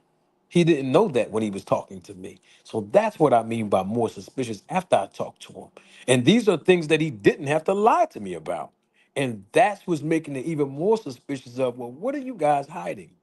But I know more than what I'm leading off to. So even if you say I took it a step further than Punch Drunk or someone else, I know more than what I'm putting out there. I'm just putting out enough so that people can see that what's happening before our eyes is legitimate. Like Punch Drunk he put that paperwork up on the screen. I mean, even if you don't agree with me or like me, just the paperwork alone. And it's Yeah. coming from Victor. Terrence Crawford didn't even post this to my understanding. And I could be wrong. I didn't see him post it. Victor's posting this. But there's no other record on VADA's website or the document that Victor posted for Terrence Crawford now. There's no record of Terrence Crawford being tested on the VADA website. None. Now watch this, rap star, because you brought this up because Victor Conte said it's up to the promoter, even though he told me something extremely different when I talked to him, but that's another story. But okay, it's up to the promoter. Okay, well, when Terrence Crawford was with Top Rank, when he fought Sean Porter, they didn't post him then. They posted Lomachenko, they posted Shakur Stevenson, they posted Tyson Fury, and you all can go check that. When he fought, when Terrence Crawford fought Errol Spence. Now, of course, Victor Conte told me that PBC has a muzzle rule. Well, here's the thing about that. That didn't stop them from posting Deontay Wilder, and he was with PBC. And guess what? Errol Spence was posted 2 years prior to that on VADA's website. This is all public record. You all can watch. All can go on there right now and see that. So I'm not saying that is not to the discretion of the promoter. I'm not saying that. What I am saying is certain fighters don't have to be picking and choosing. Like Terrence Crawford, with the years that he's been the VADA and Snack and Victor, y'all, they can't pick and choose with him. Like that, he's not if Victor's gonna put this paperwork out that he's posting right now that Terrence is with VADA and he's testing for Canelo, he should have did that from the beginning Hmm. when I asked him about it. But watch this, rap star. Victor Conti told me personally he didn't know whether there was testing between Terrence Crawford and Sean Porter. And they both was with the snack program when they fought. That's another suspicion. So I'm not just making all of this up to try to gain fame or expose. These are inconsistencies that we have to address. He Hmm. told me, oh, I don't know. He said, I text Margaret Goodman to find out. I don't even know if it was testing. So you know when other fighters that's not in your program, that's not with Snack, you know when they're tested, but you don't know when two of your fighters fighting each other. You don't know that. That's And So then all I I'm what? don't, saying. and I'm not liking when people Like, like right now, like in the last couple of days. Oh, why you bringing up the book Crawford now? Y'all wasn't bringing this stuff up with Earl Spence or before that. And I'm like, yes, we was. Let's not. This was when Earl Spence and Victor Conte was going back and forth when I did the video. Look, what Earl Spence said to Victor, he said, "But I've been invited testing for every fight since Kell Brook. Dude is a clown who ruined lives and dreams of other athletes who went against the athletes he gave PEDs to." Wow. Wow. When did you post this, man? 3 years ago. This is the video I did. This was 2022, April 4th. Yeah, I was not on YouTube then. I didn't know that you did this stuff, man. This is the so first Yeah. time I'm manager, hearing this. so manager Marty, it's because for the people who don't know on this channel, do you Yes. call every fighter around that atmosphere? Do you keep the same energy with all the fighters with Snack? Like Yes. even Bam Yes. Rodriguez, all the Yes. fighters that are affiliated around that way. Do you feel the Well, same? we'll clarify, but rap also we'll have to clarify that not everybody that wears a snack T-shirt is a snack program fighter. Like just because we saw Ryan and Boots and who else? I think Virgil with snack shirts. That doesn't mean that they all. That So doesn't what you mean saying? they go through the same protocols and they're in the same program as Devin, as Plant, as Right. Bud. Yes. Yes. They're in a different Okay, program. but that's fair enough. But when you're getting sponsored by Snack, right? Or there's a certain affiliation that you got certain with Snack. So why is it always? I want to know what is manager Mark? Is it Devin Haney and Crawford, or is No. it Bam, All right. or is it what is it, bro? I No, want to know. it's just no, it's just the athletes that's under his protocol. Like for Mm. instance, when you say Boots, the brunch drunk said Boots, Jerron Boots Ennis wasn't a part of the snack protocol. In other words, Exactly. is he wasn't testing, he wasn't being tested with his blood regularly. He wasn't in the gym wearing an oxygen mask. I'm talking about Victor Conti's gym, not his own gym. But have we These got g- proof? Have we got proof that Bud and Haney and them are getting blood tested regularly by Conte? No, we don't have proof, just like we don't have proof whether they were tested or not. Just like we don't have proof that they were tested negative. Just Mm. like we don't have proof exactly what they were doing. So we have to go by what they're actually saying. Now, what I mean by that is simple. When you got Terrence Crawford, Devin Haney, Caleb Plant, um, who else you might have met? Bam Bam Rodriguez, right? Now, I keep the same energy, not just with snack fighters. I want to be clear. I want to be clear. I kept the same energy with Brian Norman Jr. and I used the 3 fight module on him. And in his third fight, you seen what he did to Jin Sasaki with one Mm. punch. He knocked him out cold, right? And a half an hour on a Thursday morning after Brian Norman Jr. fought Jin Sasaki, I went live and I circled some bumps that he had on his chest and his back, like I did David Benavidez, like I did Caleb Plant. So I'm not just targeting just snack fighters. If you watch my content, you'll What see about it. Memo? What about Memo? Memo Heredia, I've been doing Yeah, research on him 15 years when he's working with David, right? Benavidez. So I've been yeah. targeting him too. I'm not just saying just Victor, but see, How do like you feel about Yeah, he just Canelo's stopped team? working with him. In the last Yeah, fight, he just stopped how working I do with you him. think the feel? last fight he stopped with him, right? He's not Yeah, with him anymore. So nah. Yeah. how do you feel about Canelo's team, Eddie Reynoso? Well, the fighters that Eddie Reynoso trained at that time, that they were tested positive, they were not in the program. And I'm actually glad that you brought Eddie Reynoso up and Mm. Canelo's team because You I doing have your a research as well, yeah? huh?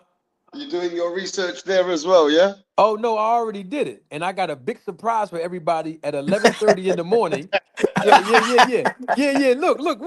Hey, yo, I got everybody it. subscribe to Manager Marty, just in case you haven't subscribed to Manager Marty, and subscribe to Rap Store Boxing Knowledge. I Just appreciate the questions. I love your questions, Rapstar. You're a good interviewer, man. I have I have a surprise for all of you. Is I swear to you, I'm never gonna lie to y'all guys. Mm. I actually posted this video. I recorded my part, but there's a piece at the end that's talking about Canelo Alvarez testing positive, and it's from Terrence Crawford's team who said that that Canelo Alvarez was innocent and he had no intent to cheat. And I want y'all to hear it now. I want y'all to. It's very relative to what we're talking about. At 11:30 in the morning, I already scheduled the video. It's going to come up. And Punch Drunk, if you send me your email address, I'll send it to you and leave it unlisted so that you can see it. But it's I got you. crazy. It's crazy how you brought that up to me because listen, man, when you hear the person that actually says this from Terrence Crawford team, you all are going to be surprised that I've been doing this for years, man. So it's crazy because all the people that people bring up about Eddie Reynoso, they were not even with Eddie at the time that they tested positive, but Canelo was with him, and he did test positive. But according to Terrence Crawford's team, according to his coach, okay, he said out of his own mouth that Canelo Alvarez had no intent to cheat, and he proved himself that he did not ingest clenbuterol to directly and intently cheat. It was a mere accident. It was really contamination of the meat. Mm. And I don't want to give too much away, but when y'all watch that video tomorrow, you're gonna love it. I promise you, brother. Y'all gonna love that video because of the source of where it came from. Terrence Crawford's team said it. Mm. Yeah, Roll the tape. because earlier when people was like, oh, but talk about Eddie Reynoso, and I've been saying, yeah, Eddie Reynoso should answer some questions. Yeah, there's Yes. suspicions about that gym. Yes. But yeah, we always I've been fair about it. I did a whole live 3 hours about it, right? But if the people that's asking that is just saying because we're suspicious of Bud Crawford, then if we want to go after head trainers, let's not forget that Amir Khan is banned for 2 years under Bomac. Let's not forget that Ryan Garcia popped dirty under Derrick James. So um I don't feel like Eddie Reynoso and Victor Conte is the same. This guy been in jail. This guy's been charged. This guy been publicly everybody knows that he's been injecting PEDs and distributing PEDs. He did it with Shane Mosley. Like we know this. So I don't I understand why people want to, but what about Eddie Reynoso? But let's not actually put Eddie Reynoso in the Victor Conte category because Victor Conte is notoriously the, we could say, the biggest cheater in American sports history. Yeah. Yeah, but you gotta blame boxing for that, bro. Boxing is a sport, is the only sport that lets somebody come back in, which actually destroyed sports. Other sports wouldn't allow Victor Conte to be affiliated. That's Boxing true. is still a sport that allows affiliation with anybody, even with somebody who's done the worst kind of thing in sports. When it comes to cheating, there ain't no worse than Victor Conte. But But at the end as of the day, he is still open arms with some of the best athletes in the world, and somehow he's got himself back into the industry, showing that he's cleaning the sport. I Now, know. that's boxing's fault for opening the arms to Victor Conte, bro. Well, I will say this: it is boxing's fault on one degree, but the other degree, let's be clear on something.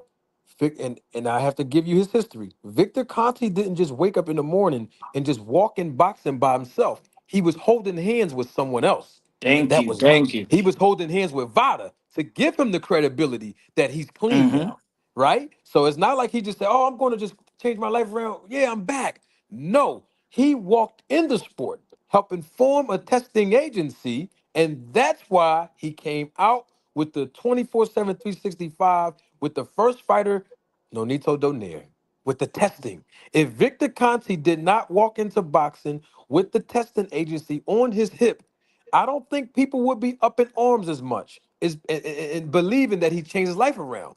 But because he's hip and hip with VADA, that's what give him the credibility to make people believe that he changed. And I'm not saying he did or not. I'm just telling you he walked into boxing with VADA on his hip. That is Hmm. what gives him the credibility to open some doors. I mean, you understand what I mean, Punch Drunk, right? Yeah. Hmm. You Of know? course. Because And that's what and happened. also and to add to that, we all know that, yeah, we talk about boxing as a sport, but we all know that these are private. The fighters are private contractors. That is also the fighters need to be held accountable for hiring or partnering up or being a client to Victor Conte. It's not like the NBA, or NFL or MLB like that. So it's just not the sport, because the sport is not governed the same way as another sport. You know what I'm Yeah. saying? Yeah, they don't Yeah, have but you know many. what? You know what's crazy, yeah? And I'm gonna just be real here, bro. The fighters that have been affiliated to Victor Conte are actually got a good family, bro. Like you look at Nanito, he's a family man, a good like from the outside looking in. Terence Crawford, a kids, family. I mean, I wouldn't have think. Why do they need to be with him now? That's what I'm thinking. Why do they need to affiliate with him now? Either they want to affiliate with him that he knows some shortcuts, or but my thing is, you guys are great athletes. You looked upon, people look up to you, the kids looked up to you. And why would you want to affiliate to somebody like him? It kind of makes me ask why though? Why? Yep. What the That's fuck do they need him for, bro? Yep, that's the question that I've been asking when I first started my movement 15 years ago. And then, of course, I got a YouTube channel. I didn't know I was going to be speaking on this on YouTube, but that's my number one question, Rap Star. What did y'all go over there for? Why are you calling him? You guys are already good. You ladies, you're already, and I'm saying ladies because Franchine Cruz and Clarissa is with him. Them two ladies, boxing wise. You're already good. You already have talent. Some of them are undefeated. What did you call him for? What is it? What is the incentive? Okay, the risk is greater than the reward. What is the incentive? And Rap Star, since you brought up Rachel, that's a question I'd love for them to answer because Nonito is a good fighter, always been a good fighter. They didn't need to call this. What is it besides the supplements, besides the gym? Because most of these boxers, like Terrence Crawford, he owns his own gym, him and Bomac. So it's not the gym. They don't need a gym. They don't need anywhere to work out. It's not the supplements because we all can buy them online.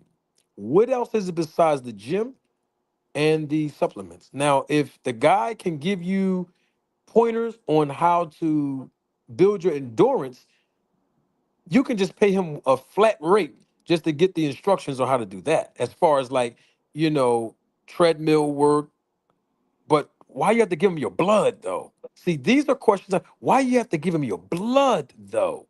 Tell me that. Tell me why you have to do that. Number one. Number two, he's giving you not just supplements. Now, somebody's going to say, Manager Marty, how do you know that? Because Victor told me that he sends Terrence Crawford other supplements that's not for snack. And he also told me that he can get therapeutic use exemptions because he hired a doctor that's on staff of snack that will inject these athletes with prohibited substances, mostly testosterone, and they will get a therapeutic use exemption. He said he takes that information and the prescription over to Dr. Margaret Goodman at VADA, let her medical advisory board review it and then approve it so that when these athletes, he didn't say the word therapeutic use exemption. He told me the process because he didn't know I knew what it was. But that's the process. It's called a therapeutic use exemption. It's one of the oldest tricks in the books that Alex Rodriguez and other Major League Baseball players use to circumvent testing. In other words, is uh, when an athlete go to a doctor and say, "Hey, I'm having sex with my wife," and not to be too vulgar on your channel, Punch Drunk, I'm just using it as an example. If I have sex with my wife and I'm trying to impregnate her so we can start a family, I'm having infertility issues. So then the doctor would say, "Oh, he don't know if it's true or not. The doctor don't know." But he said he write a prescription out to him, and there's a steroid. Now, the steroid that the doctor might prescribe might be on the prohibited substance list. The Mm, doctor don't know that. So what the fighter would do or the athlete would do is they would take it to someone, I'm gonna just use his name, Victor Conte, and say, "Look, my doctor gave me this." And so then Victor will say, "Oh, great. What we got to do now is enroll you in testing, but now we got to give this prescription to Dr. Margaret Goodman, along with your application, which is the therapeutic use exemption application, so that when you test through VADA, obviously your test is going to come back positive for a banned substance, but we have a doctor's note, we have a prescription that's going to allow you to still compete without being penalized for testing positive. You see, these are the questions that I asked him, and this is suspicious. it's Okay. like that's like a cortisone shot. Cortisone is steroids, but it's prohibited. Right, but if you can, I'm gonna say this to Punch Drunk and Manager Marty. You guys, the problem what's happening here, yeah, from what I'm looking outside in, yeah, you guys are giving a lot on the table, and it's out there for them to be educated. You got Fannon and he's fucking gone mad at Terence Crawford out here because he's been learning from channels like Manager Marty and seeing certain things that he didn't know. I agree Now, with that. right, so now I want to know, when are you guys going to bring receipts? Because at this point, you guys are bringing what you're bringing to the table, and you say you're a clean, you're in this thing for the clean sports. That's what you're advocate for, right? You said you're Yes, here for sir. clean sports. Yes, sir. So you're here for clean sports, Manager Marty. When you're gonna bring receipts, because a lot of people are getting very paranoid. You got Fanon gang up and down. I'm not saying people don't believe, but you gotta have some kind of receipt at some point, don't you think? What receipts do you need? I mean, I have all the receipts I put out already. I mean, The what can you portfolio is the receipt. like? Can No, you you give me need an example? Give me an you need example of what you mean. people with receipts out here, because I feel like people are very, how can I say, it's like, unless you make it very bold for them, then they start to realize, you know what? No, I'm with I this. think I think it's bold enough. I think it's just not about putting So out is it the information. Is what I'm saying? messenger? Is it the What I'm messenger? Is it that you guys are in the messenger, which is creating the biggest, attraction for this situation? Because is No, it the I don't go. I messenger? don't go in that. I'm not going to. I don't go in that deep the way that Manager Marty has gone. Something Yeah. pops up is the news. We talk about it. I do a content about it, and then I'm moving on to the next subject. Manager Marty seems like he's been invested into cracking the Da Vinci Code. Really diving into this what we talking about, right? I think it has to be also a community which shares light on the work that has been done, and the more people support it, bring it to light, gives it more credibility, it the information grows, the credibility grows. So I think it has to be a collective, thing. Yeah, I agree with that. Now, quick question, Rap Star, so I can be clear. When you say receipts, uh, what exactly do you mean, receipts? Now, you provide the content, right?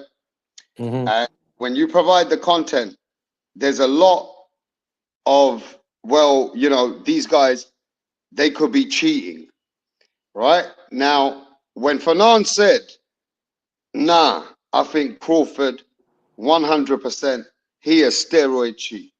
He with Victor Conte, they doing undetectable shit. We know what Victor, we already know what Fanon said, right?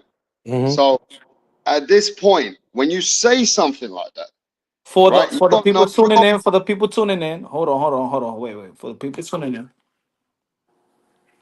I don't care what you people say about Terrence Crawford for the rest of his career. In my opinion, that dude is a juice monster. I just saw him working out ahead of the Canelo Alvarez fight. The dude looks like Hulk fucking Hogan. Nigga, get off that shit before it kills you. Jesus Christ, bro. You got arrow with it? Cool. Stop doing the shit. You're overdoing it, bro. Don't nobody believe this shit. You look like a goddamn NFL linebacker, nigga, jumping the ropes with weights on your vest. Nigga, you look like a juice monster. Fuck off, Terrence Crawford. I don't believe shit about your career. Personally, I don't believe a fucking thing about your career because you look like a fucking steroid monster trying to cheat Canelo Alvarez. And guess what? Now, here's the thing. Now, Rap Star, Rap Star. Now, Rap Star, Rap Star. yeah. He didn't get all of that from me, okay? Because I never said Terrence Crawford was cheating, man. I never even used the word cheat. You know what I Yeah, mean? but he said on his channel, bro, that he learned everything from manager He Marty. did. I have to agree with the So that's guy. what so that's what's giving him. He has got that conclusion and went and used his whole name, his channel, down to Crawford's team want to sue him now. This Yeah, guy has used his platform and made these accusations, he manager did. Marty, based Yes, he did. off of your education, bro.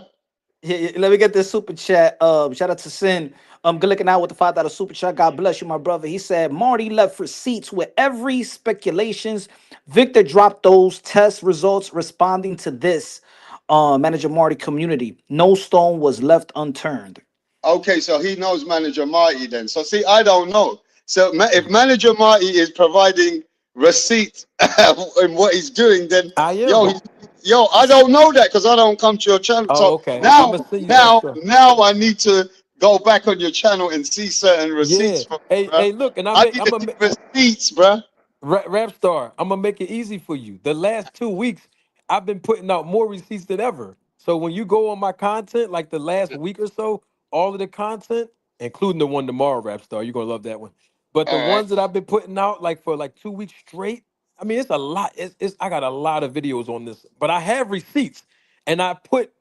Oh man, you're going to see why the guy sent Ironheart. Salute to him with the super chat. He's been watching for a while. He's been on my panel. He's a member of my channel. He's a good guy. Send Ironheart that did the super chat. He's a good man. Mm, I have been doing the work, and I'm telling you, when you see the receipts I break down, I think you'll understand why. You might not agree with me, but you will understand why I'm saying what I'm saying. Because you're going to see before, you're going to see after, you're going to see words, you're going to see visuals, you're going to hear content from Victor Conte, from athletes. Like I'm going to give you a sneak peek on this. Within a 10-year span from 2011 to 2021, two Mhm, fighters entered snack. Andre Berto entered in 2011, and then Terrence Crawford entered in 2021 before he fought Sean Porter.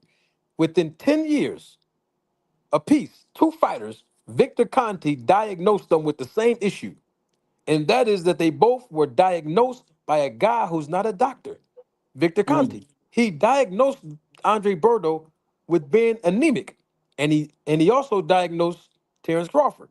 Now, the proof of that is their words. Terrence Crawford said 2 years before he went to Snack, which was in 2019, he said that he was playing in the snow.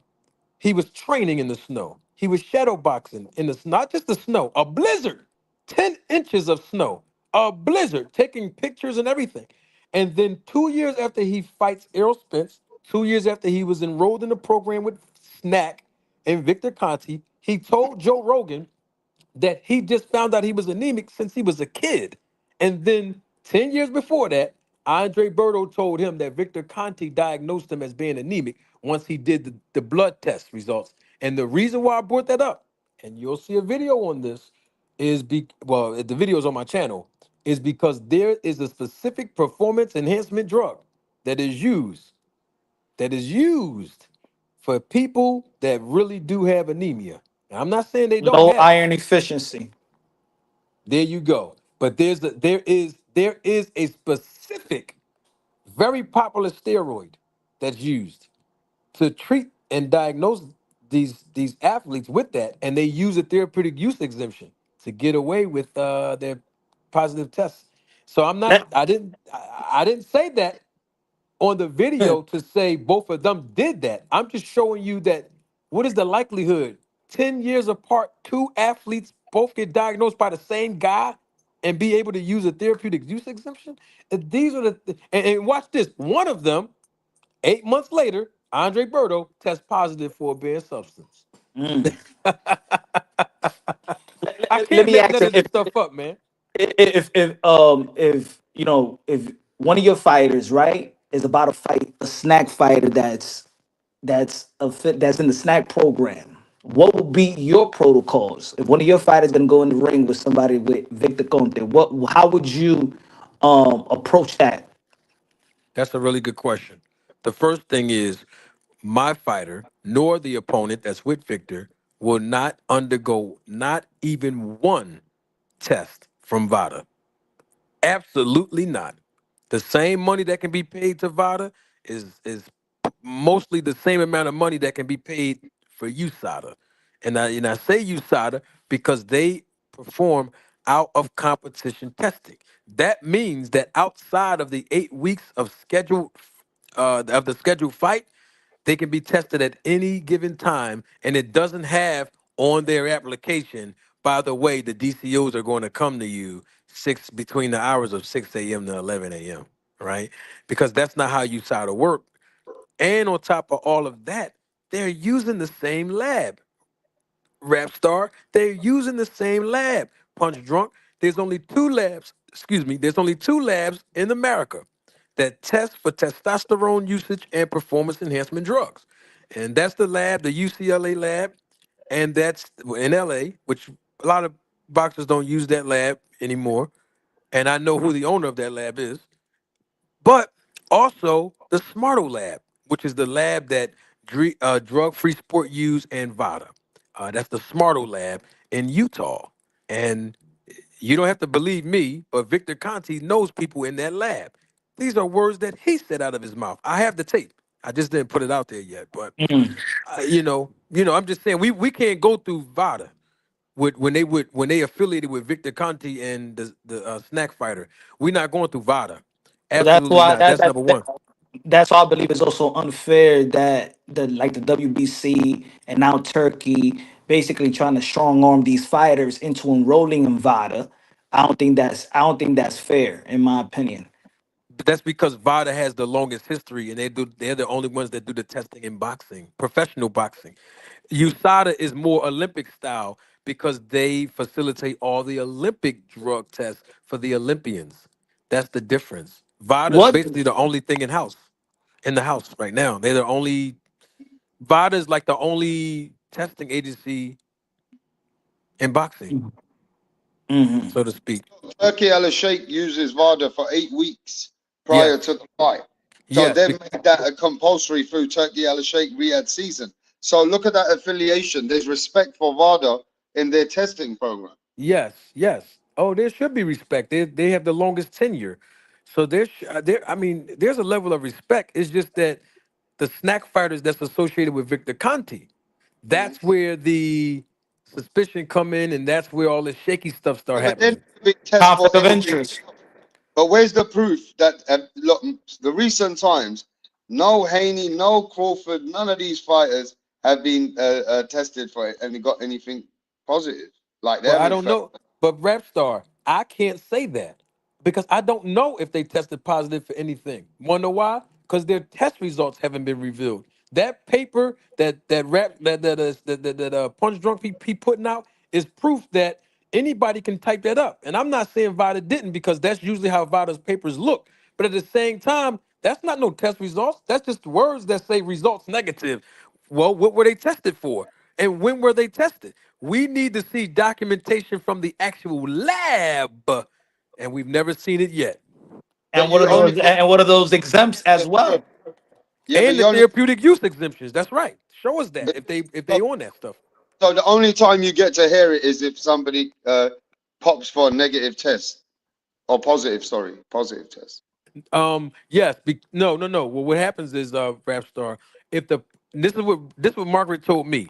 This was Dr. Margaret Goodman told me, and I already knew this because I watched other interviews that she did, unrelated to like performance enhancement drugs. She was just explaining the I gotta process. watch that interview you did with Mark. I haven't. I Yeah, never got the chance to yeah, look but at. she said in the other interviews before she did interview with me, but it wasn't about performance enhancement. They were just asking her what VADA is. Like this is years ago, and she basically stated that when athletes get tested, if they test negative, then VADA will place them on the website. Like if you go on their website now, you'll see that the fighters are enrolled. They're the fighters that test negative. But she also told me that if a fighter tests positive, they won't put them on the website. They will not put them on there. So the question that I have for Terrence Crawford fans, since Terrence Crawford was never placed on the website since 2020 when he felt Fort Kell Brook, either two things is true. Number one, he tested positive, or Mhm. he didn't test, period.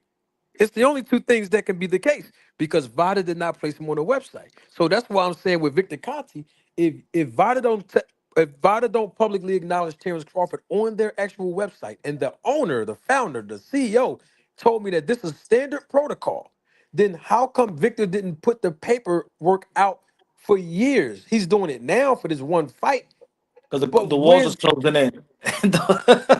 Because the walls closing in. he's doing damage control, and that's making it more suspicious Mm-hmm. because Who they Yeah. leaks? looking at Who, they looking yo, at video. who leaks these tests? When we find out Ryan Garcia was positive, we found out when Conor Ben was positive. These tests, who are leaking them out then, bro? If it's not from VADA. Victor Conte giving it to Dan Rafael. Yeah, that's all that happened because So VADA don't. Victor Conte is getting information before anyone else, Oh, right? of course, when it's with Yeah. his fighters, there's no question about it. Oh yes, But can we prove that?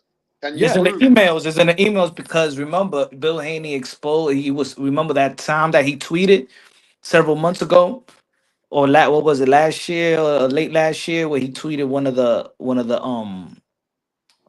results, test results, and he forgot to take away the emails. You know how it's Mm. blacked out? He forgot to take away the emails and stuff like that. So it had Victor Conte's name in it, I think. So this guy's flip flopped many times. Like manager Marty says, he contradicts himself in many ways. You know what I mean? But it's And crazy though. The highest level athletes are affiliated to these people. You know what I mean? but Rapstar, that's another thing that was consistent with what Victor Conti was doing when I talk about people, places, and things. The athletes in track and field, the athletes in baseball, the athletes in basketball, the athletes in football, all of the top level athletes were associated with this guy, and he was helping them cheat. Now, how can somebody not be suspicious of him in boxing when most of the top athletes are with him now? You know, Now, it's a think shame. about people. What do you think about when people say manager Marty? But if he's been done for something like that before, he ain't gonna be stupid enough to be involved in anything like that, or the man won't see daylight again. I've heard these conversations on the boxing boys, bro. Well, here's the thing. What No, people need to I kind of watch what people got to say about these things, bro. well, here's the difference with that people are not saying. If you know something so well and you know how to beat it, and then something changes, you learn how it changes. For example, the testing procedures are not the same as it was 20 years ago, right? So when Victor Conte says, I know how to beat the test, well, he's not talking about the test from 20 years ago. He's talking about the test right now. So what I'm saying is he's adjusted. He's adjusted with certain things that he do. It's like if you learn a new rule, you circumvent that rule, and then you stay with that new rule until a new rule comes out. And that's all it is. I mean, the bottom line is very simple. Victor Conte is suspicious, period.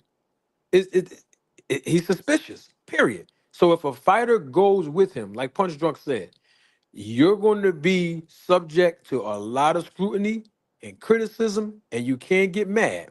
Now, what Fannon is doing, he's taking it to another level because he's being more direct by saying Terrence Crawford himself is cheating. Now if Terrence Crawford want to prove that he's not cheating, that paper with VADA that's on the screen, that ain't gonna help. They're gonna need the actual lab results, and that's something that we haven't seen. Victor Conte talks about transparency. We haven't seen transparency yet. Transparency is the fighter was tested at the Smarto lab. His blood and his urine was at that lab. He was tested on June the 25th, right? Let's just say June 25th of 2025. Well, just putting out a piece of paper that says negative, that is not enough because VADA never even put Terrence Crawford on their website for 4 years.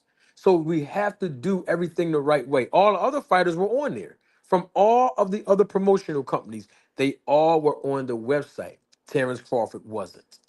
So, hey, and look, like what you see on your screen now. See the email. That's when he didn't block it. I don't know if he was trying to expose it or I think he forgot. But that's when the time he put it on Twitter. And you see Victor Conte's email, Bill's email. You can see English. That got to be the attorney That's English. Pat English is the attorney. Pat English, yes. hmm I don't know what's this other one, Hor Noor, and that's Devin Haney's email right there. This Bill So Haney posted this on Twitter. right. So there's no reason for Victor Conti to be included in the email, like Punch Drunk said. He's just a strength and conditioning coach or nutritionist, right? But when I Yep. talked to Margaret, I mean I knew the answers, but I asked her questions I knew the answers to for the public to be educated. But Margaret Goodman told me that the people that's supposed to get the results are the athletes, Yep. their representation, like the promoter who paid for it, their boxing manager, the Association of Boxing Commissions, which is ABC, and then of course we know. Well, I told everybody that ABC disseminates the information to BoxRec, but ABC sends the information to the Athletic Commission, where the state that the fighters got licensed in to compete at that event, they're the ones that sanction the bouts. Anybody outside of that should not receive the results. But apparently Facts. Victor Conti has that. You see? hmm Say, but people don't catch it like that. You feel me, Manager Marty? People don't catch it. It's right in front of our faces. Here it is, Yep. you know? hmm And this is recent. This is not 10 years ago now. Yep. This is not 10 years ago. That was March of 2025, correct? Yep. See? March 20, 2025. Now watch Yes. this. They said Devin, and I ain't even do it. Man, I meant to do a video on this, but I'm gonna leave it alone. They said Devin Haney was 24/7, 365. But you hmm see, March 20th is 8 weeks prior to the fight that he had in May. Come Yep. on, man. Come on, man. So hmm okay, so then where was the results from January and February then if he took 365? Exactly. Where's the Exactly. results after the fight in June, July, and now August? Where's the rest of the results at if he's Because 365? it was it was January 3rd when they enrolled, quote unquote, to the 24/7 That's 365. correct. And there was no VADA test results from then all the way till March. And there's no test results after May when he fought Ramirez all the way up to August. So how is that 24/7, 365 if Victor Conte and them are not posting any of these test results now? from this paperwork. You see what I'm saying, Rap Star? Mm, I see it. Now, you making it feel like that the fighters who are going to be shook now, going to VADA, right? It's like Some of fighters are them are shook. like Javante Tank Davis. You know what I mean? Where you going to go, bro? I mean, you guys are not preaching where fighters should go. Where's the alternative, bro? Right now, the only alternative right now is USADA, who does out of competition and in competition testing. They do 365 24/7 testing. They're the same agency that Floyd Mayweather used with every opponent that he had in the latter parts of his career, So why including do Shane people not Mosley. use them? Is it the price? Yes, they are. Oh yes, well both organizations are for a price because they have to pay for the testing. At the Yeah, labs. yeah. So is it that why don't people use USADA more? If they can do 365, are they not as vigorous? Are they don't they do blood and urine? They do blood and urine. They do it all. They use the same labs, Rap Star. They use the same labs that VADA use. It's the So same why exact don't lab. fighters more want to push USADA? Because the boxing community has the mentality that the promoter is the boss. Okay. And what I mean by that is the promoters are the ones who pay for these tests, not the fighters. I know Bill Haney wanted to say that, he's going to pay half and Brian Norman Jr. need to pay half and all this nonsense. But that's why Turkey is paying for 8 weeks because that's VADA's standard protocol. 8 weeks of testing in the promoters pay VADA. VADA is a $1 million annual revenue company. So the promoters are paying big money for these tests, man. It's not That the athletes. and that's why when Bill Haney was on your channel, Rap Star Boxing Knowledge, I remember I told him, I said, if Turkey Al Sheikh have all this money, funding all this money in the sport of boxing, why won't he spend all year testing for all the fighter that's gonna potentially be fighting in the ring cards and rehab season, since he got all this money to spend? Why not do something positive like that and everybody be on all year round testing? Mm. Something's just a little bit. Like I got questions, bro. Like if USADA can do a 365, or USADA can be part of vigorous testing, if you can enroll for that, then I don't see why people want to push USADA. But from everything that I understood from all the American media and the people in America was that USADA was lenient way more than VADA. VADA gets fighters caught. USADA is not as vigorous, and I didn't know what were the reasons, and I don't know why, but I just always heard it that way. The only person that I heard say that was Victor Conte, once again. He's the only one that I heard say that uh, VADA is more vigorous because they do stringent testing, right? But Punch Drunk is going to watch the interview I did with Margaret, right? And I asked her because Victor Conti told me this is what he told me. Once again, inconsistent and lies. He told me he didn't know I knew the answer, but he told me that stringent VADA testing means that on average that a professional boxer get tested once every 10 days. I asked Dr. Margaret Goodman that a few months after Victor was on my channel. And I said, we heard this. I didn't say Victor's name, but I said, on this channel, we've heard somebody come up here and say stringent VADA testing, once every 10 days that these fighters are getting tested to prove how stringent VADA testing is. Can you Mhm. elaborate on that? What does that mean? She said, I'd never even heard of that term before. In fact, that's not true that fighters get tested once every 10 days. She said, well, if that was the case, then that wouldn't be called random. If they knew they was going to get tested once every 10 days, we don't Yeah. do that whole stringent thing. That was her words. Mm. You see, and these are the things that I'm trying to get you, the audience, to understand is these are words that keep coming out of the mouth of Victor Conti. He has influenced the boxing public for 20 years, and Punch Drunk been here doing great work. I didn't know Punch Drunk was doing this type of work, but I've learned tonight he's been on this thing, and I've been on this thing, and for nine, he's on it now. And what's happening is, like Punch Drunk said, The walls are closing in on Victor, and all he's Mhm. doing is damage control. And I just want them to be on the up and tell the truth. No more lies. We want to The thing that believe in the system.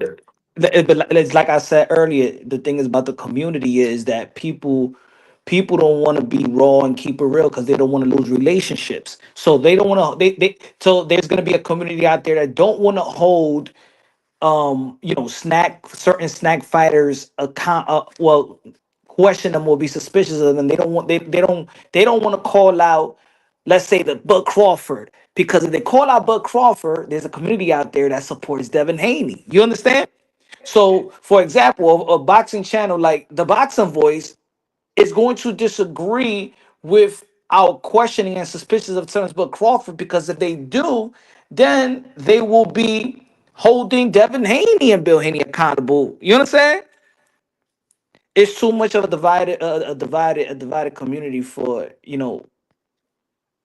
is and that's why when, let's say, when Fanon is saying it has his opinion, whether it's a strong opinion or not, they're like, oh, Fanon is the one that's saying it, but then Fanon got his supporters, so is the manager Marty saying it, or he's a hater, or then it's Punch Wrong Boxing, or he's a hater.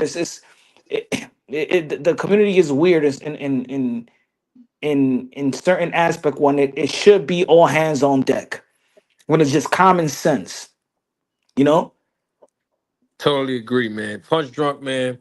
I have a greater respect for you because of the work that you've been putting in that I knew nothing about, that I learned about this morning here in America. I say this morning, um, Thanks, brother. man. You've been doing a good job, man. Keep it up, the good work. I would love to hear further from you, man. Send me an email so we can chat. I can send you my number. Let's talk. I got a big plan, and I really want you to be a part of it. All right, And brother. Yeah, man. I want I got Sorry. you. and also Rapstar, send me your email. My email address is on my channel. If you guys don't know, you can Mm. send me an email too. I'll send you some videos, Rapstar, some so that you won't have to like sift through all of that content, right? I'll send Yeah. you a few of them so that you can understand that there were receipts presented. And I appreciate your knowledge. You know a lot of boxing, and the work that you've been doing over there in the UK. I listen to some of your content. You do a tremendous job. And I think that what we're doing this morning is building that community that Punch Drunk was talking about. And it's definitely necessary, man. And I look forward to, coming back on this platform, Punch Drunk and Rap Star. Get me on your platform. I love to come on your platform and support what you're doing, brother.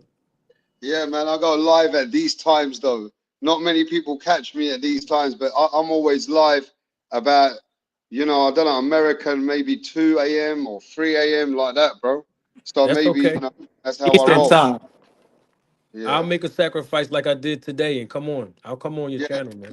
But yeah, so how do you roll your channel? Let the people know. Do you have debates? Do you ever send links? Or how does your channel roll, bro? Well, I mean, every day I put out content. Sometimes I do 2 or 3 pieces of content. I haven't done 3 pieces a day in a long time, but every day I try to put out content at least 5 or 6 days out the week. Once a week I do go live. It used to be more, but my schedule, just with business and just a lot of other things that's going on in my personal life, doesn't give me that commitment level that I want for like a live every day. I would do live every day if I could. But at the end of the day, I'm always accessible on YouTube. I have my email address attached to my YouTube. I don't be on social media as much. I know that's something that I need to get better on, improving as far as like, putting more content on like my social media handles. But for the most part, I'm very accessible, man. A lot of people treat me like I'm a celebrity when they see me, but I am not a celebrity. I am just a regular I person, I, I, bro. tell, I tell you I'm this, not a like celebrity, man. I tell you this in StreamYard, if you keep, let's say you do it live under 2 hours, if you notice, you could then cut up. It'll do it for you. It'll cut up like 10 videos of shorts of your lives. Do you Oh, know I that? didn't know that. I didn't know Yeah. that.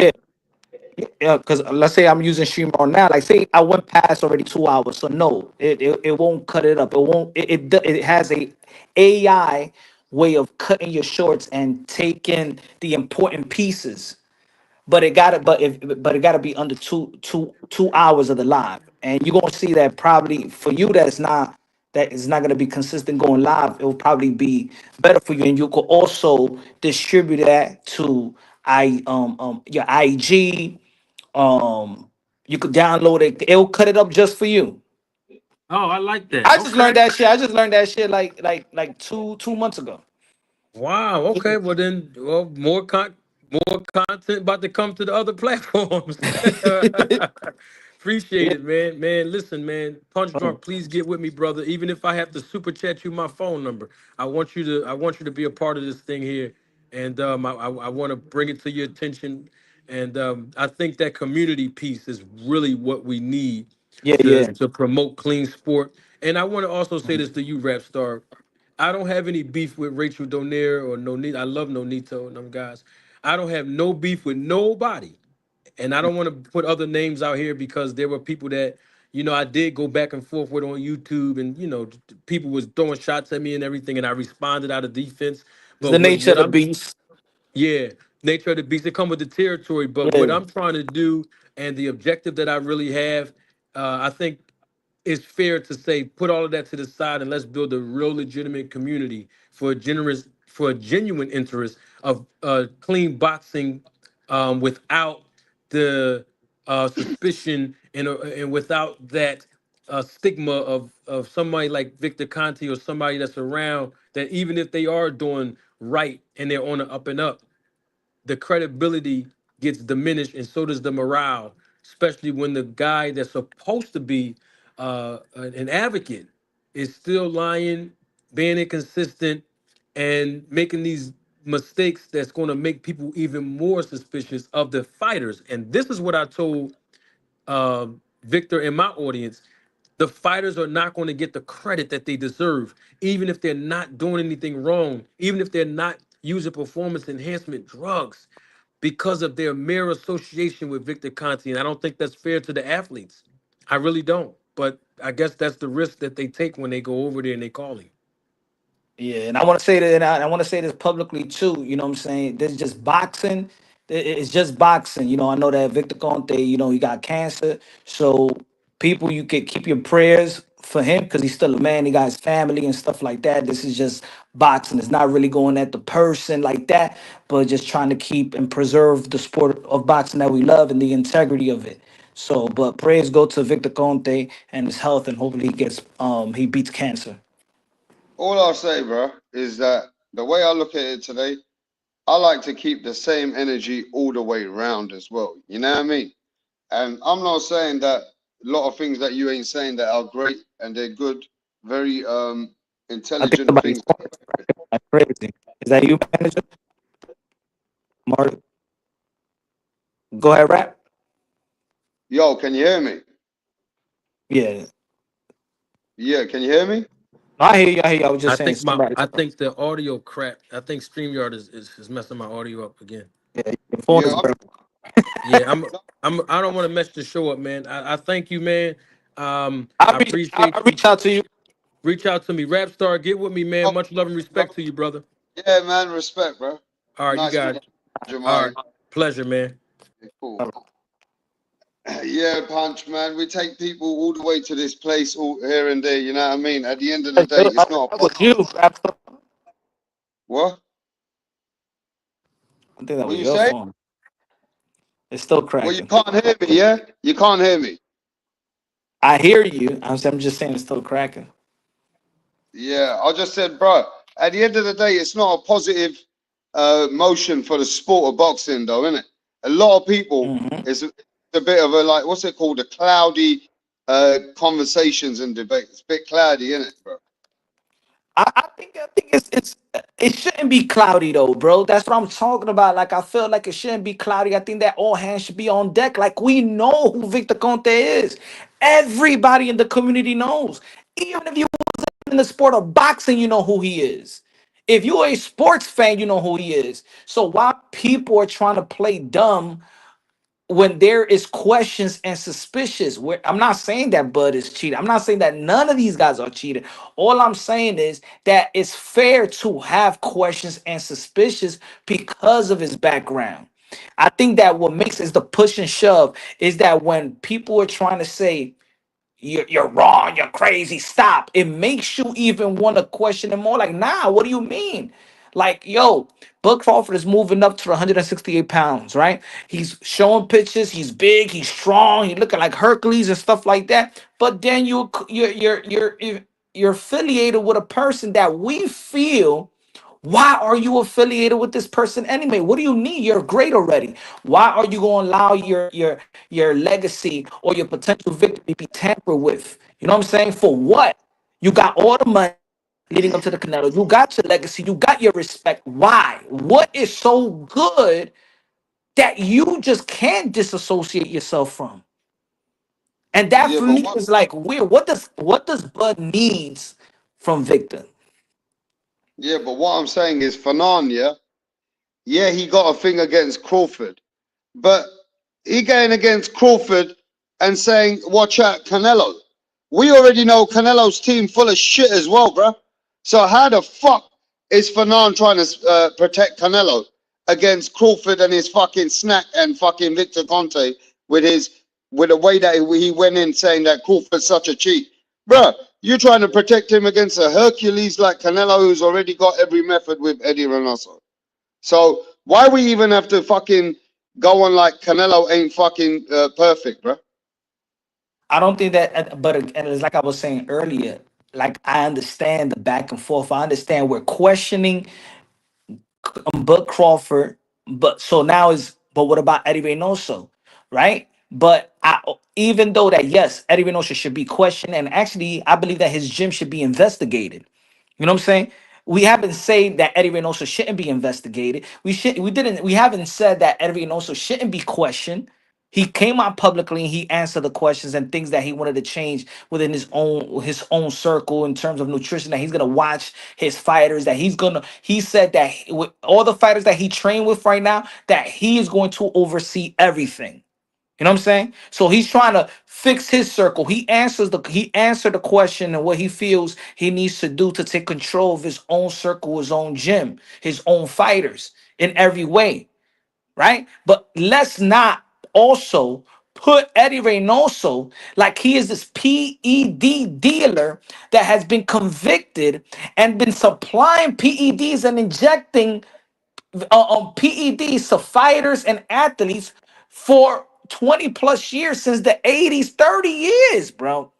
So that's not fair as well, because if we're going to complain about head trainers now when their fighters pop dirty, that's why I brought up, okay, if y'all want to look on Eddie Reynoso just to try to justify when we want to question Uh-huh. snackers. So Bomac is gonna be have to we're gonna have to question Bomac. What the fuck happened with Amir Khan? He's banned for 2 years. What happened with Derrick James? Did we question Derrick James? Did we blame Derrick James for Ryan Garcia? Mm-hmm.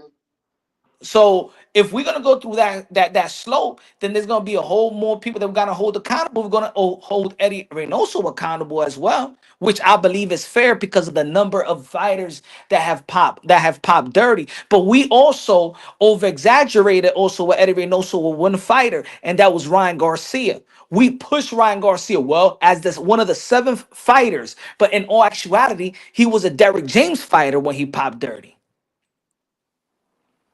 So Yo, we man. also we want to over exaggerate also we want to believe certain things, but let's be real. Eddie Reynoso is not no damn Victor Conte. Don't compare Eddie Reynoso to Victor Conte, because that But shit right there is that's weird to me. You can't compare somebody that Volk said it. He did inject Shane Mosley. He helped inject a fighter to go inside the ring and potentially kill another fighter. And he should not be forgiven in this sport. Should you deserve your second chance to do something else in life? Cool, yeah. But not in this sport. Not in this sport, bro.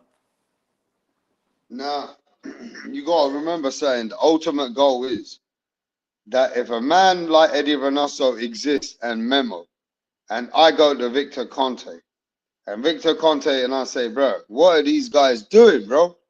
And he says to me, look, rap star, they're doing these undetected drugs, bro. I know what they're on. I said, man, give me that shit, bro. He says, yeah, I got you.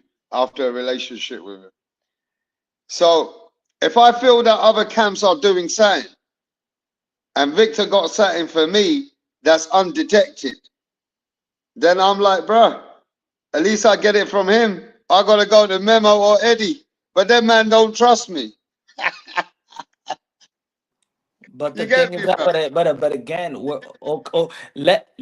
we're suspecting that because of Eddie Reynoso's fighters pop dirty, that we're already charging Eddie Reynoso what these guys already been charged with. Mm-hmm. These guys been charged. They are known. They are banned from other sports. Jaime Eddie Munguia got Reynoso. popped. Oscar Valdez popped. Mhm. Canelo Alvarez has popped. Mhm. Rodriguez popped. Any man that had relationship with him at certain point has popped. Yeah, So but man, a guess man what? has popped, bro. But guess The what? popping, bro, How they're the many popping team. how many times Gerald Miller has popped in his combat career? 3 We- times. So how, in those 3 times, how many times we blame the head trainer? We don't even know his name. You understand? We want to Mm. pick and choose. Like we never blame the head trainer. Those are the facts. We don't attack the head trainer for this guy popping dirty. We never did that. That's Yeah, why I but brought up what it is, Bomac. yeah? If look, punch, I'm gonna be straight with you, bro. If you had 4 fighters popping from your place, yeah, then there's gonna be suspicion, bro. Of They're course, gonna that's why I talk said about that trainer. The only reason he gets talked about, like, okay, he's not on Victor Conte's level. We understand that. no But in near. oh, It's yeah, totally all right, different. no, yeah. But today, when it comes to this kind of atmosphere, bro, there's too many man popping like popping champagne bottles on the weekend in a fucking club. They popping PEDs. Yeah, I'm telling you, bro, you gotta be big players to pop like this, bro. You gotta have Rollies, Lamborghinis, and that's how you come to the club to pop. but Because like, this but guy's on, yo, look, look, look. If I'm but Mexican, if yo, I'm but just like Mexican, I said if I'm though, but Mexican, bro, just if like I I'm said, Mexican, bro, I want to know this guy, bro. Stop playing games with me. but Stop just playing like I games. said though, we hold Eddie accountable. Like people acting like when they be like, but what about Eddie? We hold Eddie accountable already. Good. People acting like we haven't. Yo, look at you. Like we smoked. Look at me. This is my videos and lives right here. So what I you're go to saying the is juice Eddie pool. had. No PED, Wait, no wait, wait, lights. wait. I got a good one, Punch. Eddie Renasso's bottles are popping so you can hear him, but Victor Conte's bottles, he's got the screw on very quiet. You can't hear the No, pop. the difference between then the dialogue the dialogue then should be the difference is then that while Eddie Reynoso maybe fighters are popping, the Yeah. difference is that he's not VADA. He doesn't do the protocols. He's not the guy that said I know how to pass every test. See, that's why okay, these guys are popping dirty. But the reason why the others, the snackers, the difference between the snackers and the cartel PED crew is that they don't know how to pass the test. But they got to be advanced. Oh, yeah, they don't know how to pass. They They're don't know still. how to pass the test. Hey, look, look, look. This guy sent you a super chat, bro. University Music in the building with a $2 super chat says Team Reynoso gets it popping like fish grease, and that's hot. That's hot. Yeah, man. Like No, so look, so so hey, this look, ain't man, I've got the this to say. That guys in the chat are saying link. I've seen people say link. If you want real smoke, send a super chat, bro. Then I know that you want smoke. Go ahead. facts. So Yeah. so You want smoke. so this ain't the channel where we're not holding people accountable. You know what I'm Mm. saying? Rapstar's not a guy that's not that does not hold people. We hold everybody accountable. Yeah. Right now, we're talking about the question and the suspicions of the snackers. Several weeks ago, we on Eddie Reynoso's neck. Like, I don't understand why people getting. But we'll talk about Eddie. We did talk about Eddie. We held Canelo Alvarez accountable for computer role. He got suspended for it. And the guy that actually gave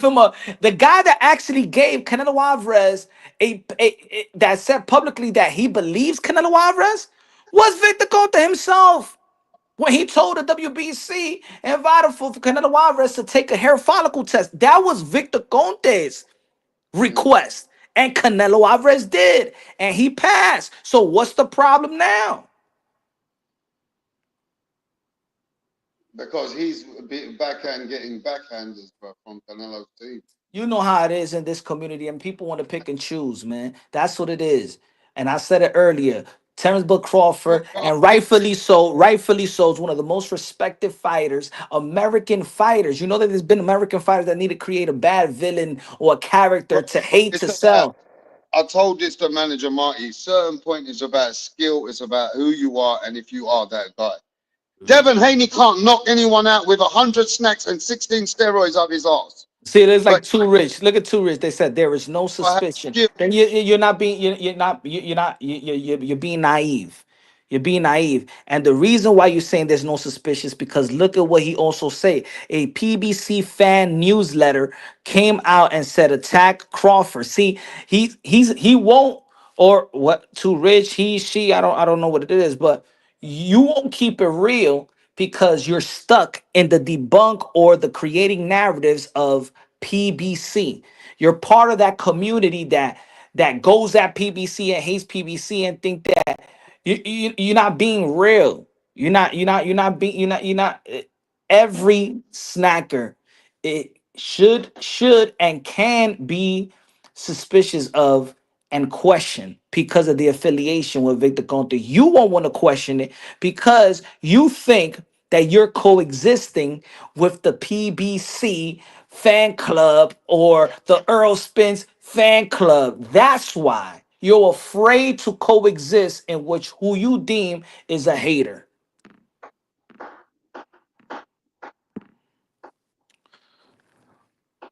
Us Tube University Music says, with the $2 super chat, God bless you, my brother. Say, you my God punch. Yeah, I can't find y'all Reynoso clips. Oh man, just go to the video. That's the thumbnail of the video.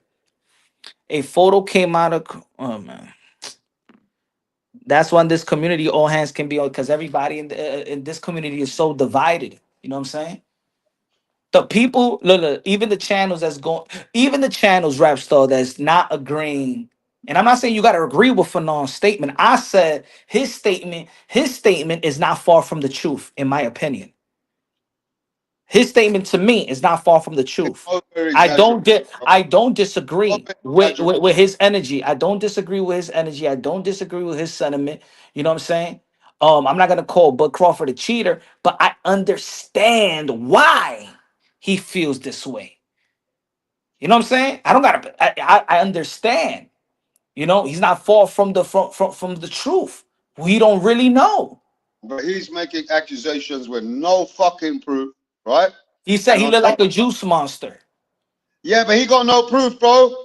But he making that accusation. And even manager Marty said, no, I never said that. He said that, Of right? course, because he's not saying cheat, and I'm not saying that, but I'm not saying that nobody cheat. I think that Bubu Andre is clean. I think that Devin Haney clean. I think that Crawford clean. I think that Plant is clean. I think that. But at the end of the day, even me thinking that they clean, I don't know. But is it right if I want to question them? Am I in the right to be suspicious of them? 100% yes, if I wanted to. And But that's not, anybody is 100 is in 100%. Nobody should get mad. Nobody should be annoyed if you have questions or suspicious of snackers. No, they know. The fighters know. The fighters know that they could be suspicious of PEDs because who they affiliated with. Nobody should be getting mad at nobody. Nobody should be downplaying anybody's opinion in reference to that. but have you ever asked the fans generally, do they give a fuck about fighters being that clean though? Guess what? But I said earlier, I haven't done the poll, but Because I we do said, in a big way. no, I don't think so because you know, with this community, we don't give a damn if If a fighter violates their woman, we want to see him in the ring. We don't care. That's why I say that the fans are just as barbaric as the action that happens in the ring.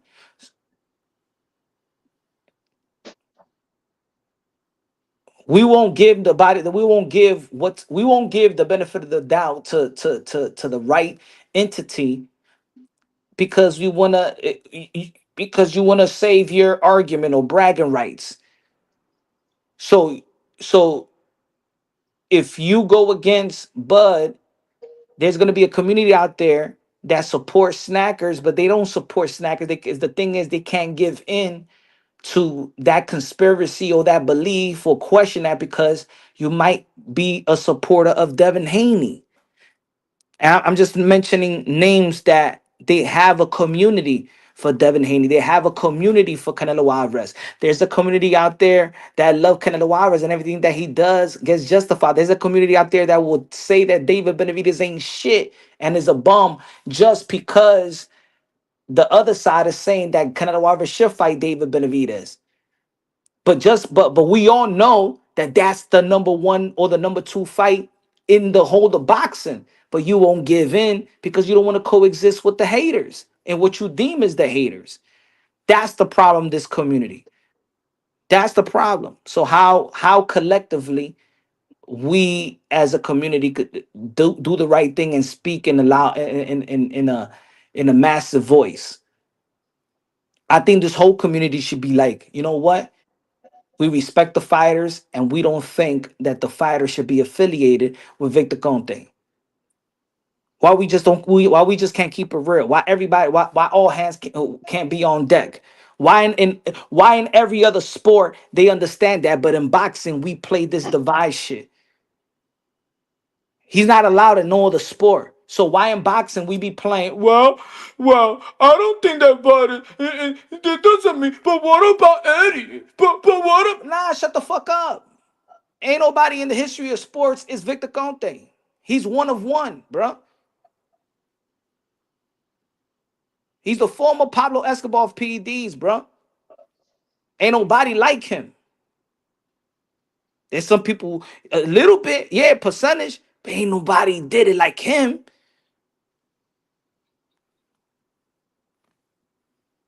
Look, it's like this, yeah. The worst kind of cheating methods that he used in sports and disgraced many athletes with the cheating that he did as well with other oppositions. Mm. To have him to enroll you in a clean program today, As the spearhead, bro.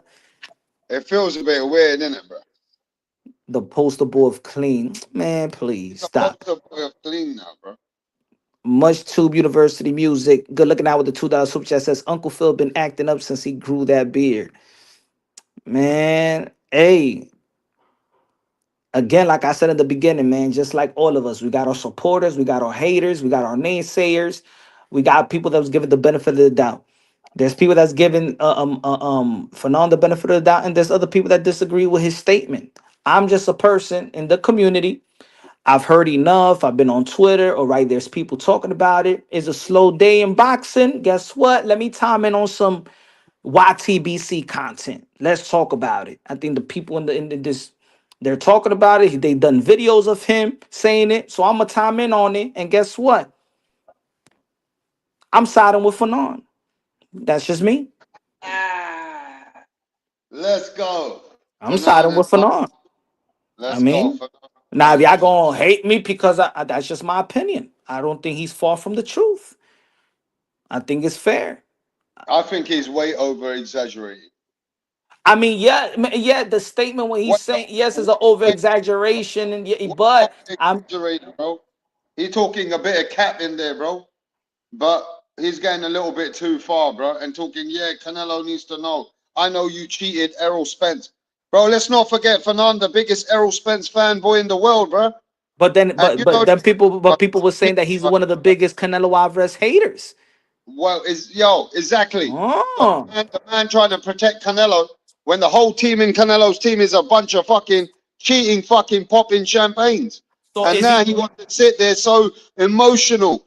Errol Spence, you cheated him. I So know so you cheated Errol Spence. Man, let me speak to Fannon. He so needs to so wake up about that, bro. so you just said to the world that Fanon is unbiased No, I said because that you, no, Fanone, because for every because Fanone is Fanon fucking is. accusing Terence Crawford for cheating against Errol Spence with steroids. No, you That just is said a he's siding with big Canelo, and accusation, bro. people felt that people have said that he's a Canelo Alvarez hater, that he wouldn't even put him on the pound for pound list because he cheated. So he's being unbiased. He said Man, he's on you're he, cheating on but, Canelo. So but he said, you know, he hates Bud. You know that, innit? He all hates right, Bud. and he hated Canelo. Mm. But So now it you is want unbiased. now you wanna say, oh, Canelo, watch out, Bud's cheating. But that sound like some people say, bro, this guy is very salty about Errol Spence, bro. That's what Because I'm just giving you what they're saying, bro. no, I know, but I'm saying that he is Bud, what people may say is what they were saying already. Now, if people ain't gonna go to the extreme, all right, cool. But yo, I have Bud. I predicted that Bud was gonna beat Earl Spence. I never in my life predicted that Earl Spence gonna beat Bud. I always thought that Bud would beat Earl Spence, right? But also, and I told you before, even on your channel, I didn't.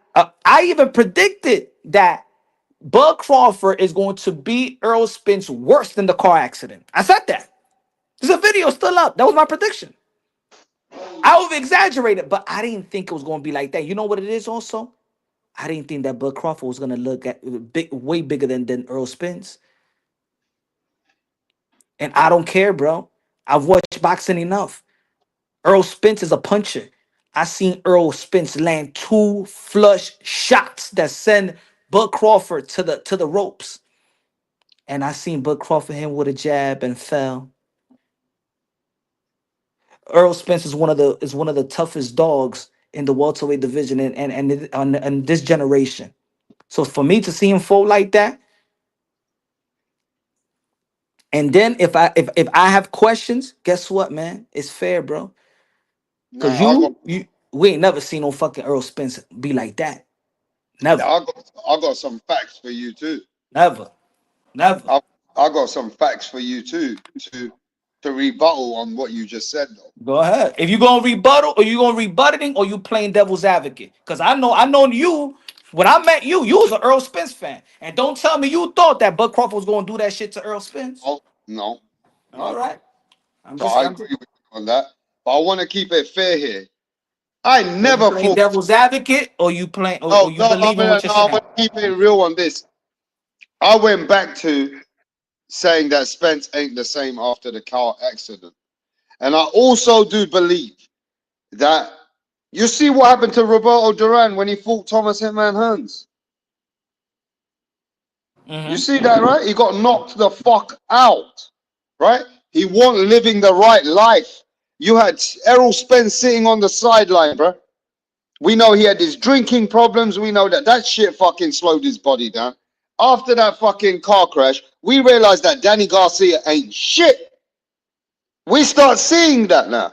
Then we realize that even fucking Ugas ain't can't even beat Mario Barrios, bro. But those guys gave him a tough fight. So they made him look like he was still in it. But overall, the time that he took off, the car crash, I think that has to take a big play in it, Punch. We can't just look at that and say, nah, we have to acknowledge there were certain factors before the fight Yeah, began. but I got to push back on that one because then that's not fair. Because before the car accident, he won a But that's split my decision. mind now, Punch. Before the That's my bef- mind. No, I'm saying before the car accident, he won a split decision victory over Sean Porter. It wasn't easy. He won a But bro, split decision, and the only reason he won that fight on the cars is because he knocked him down. If he would have never, if that knockdown, Sean Porter would have won. That's before the bro, car accident. you even see he got hurt in the Ugas fight. Yeah, and guess what he did? The durability of Earl Spence, what he's known for. then he cracked the orbital bone of Ugas. So he did the same thing to Kell Brook before a car accident, and he did it to Ugas after a car accident. So Earl Spence was the same guy. I don't think he was the same. I think he was. If he wasn't the same, in my opinion, it was more because of the layoff, and we already knew that even by the time he was fighting Kell Brook, he was already saying that he's overstaying his welcome in the welterweight division. Always knew that he was a big welterweight. Now, So one thing I'm going to agree with you. That punch that you're talking about, when Errol Spence threw the big left overhand, right? I ain't never seen no fighter ever not get hurt, or Errol Spence not being able to push that pace. He couldn't do nothing to Bud Crawford, bro. okay, so exactly, he couldn't So do for nothing that, about Crawford, and Earl Spence is a guy that has broken two legitimate welterweights eye socket. do you believe it was weight drain? Do you believe in that weight drain, overstaying your mark too long? Do you believe it makes you a shell at some point? Do you believe that, yeah? Because I know that that's the theory that boxing trainers always tell me. Bro, look at Earl Spence's body now, and he's Mm, working out, and look at Bud Crawford's body. mm. Yeah, Bud looking way bigger than Spence now. Mm, And he was smaller than Spence. Hey, mm. super chat, bro. This man telling you. Hold on, give me a sec. Hold on.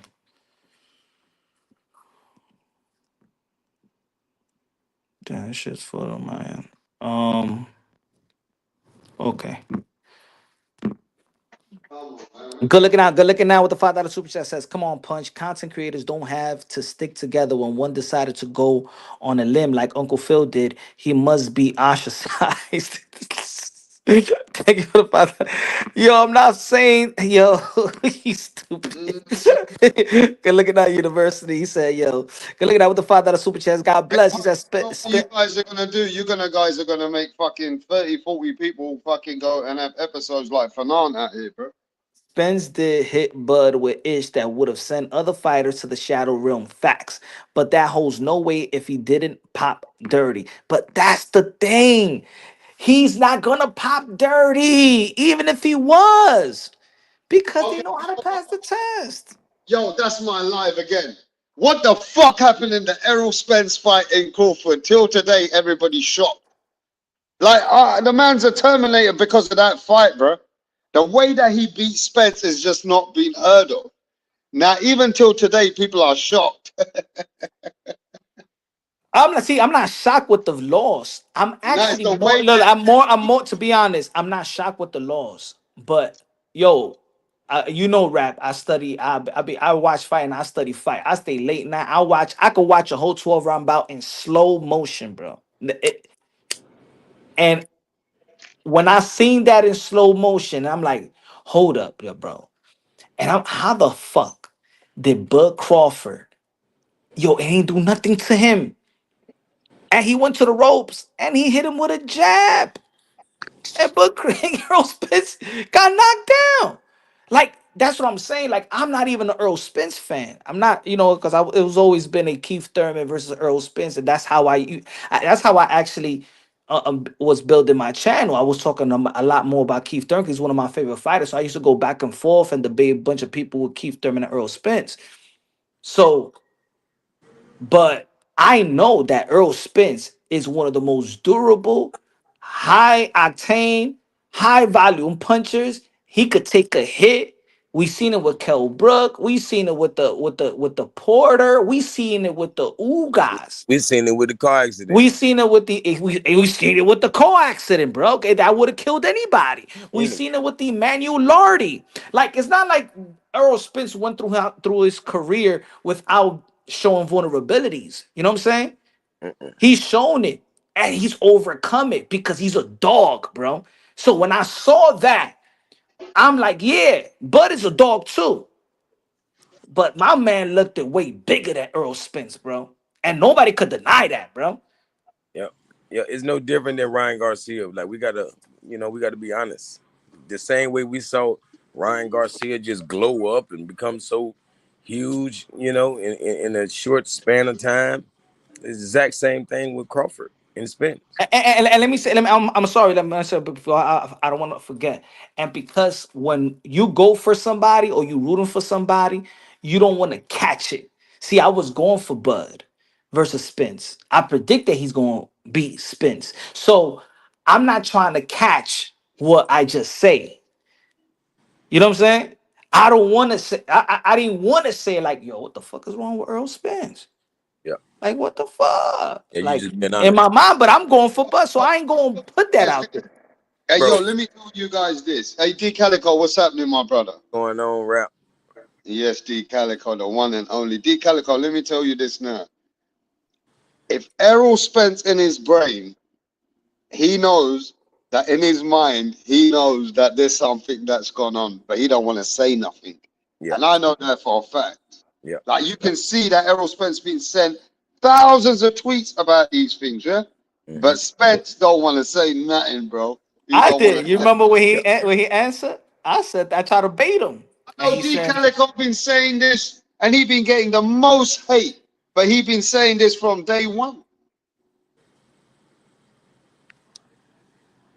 Yo, D Calico, how you feel about that, bro? man, your mic had went out right then at the end.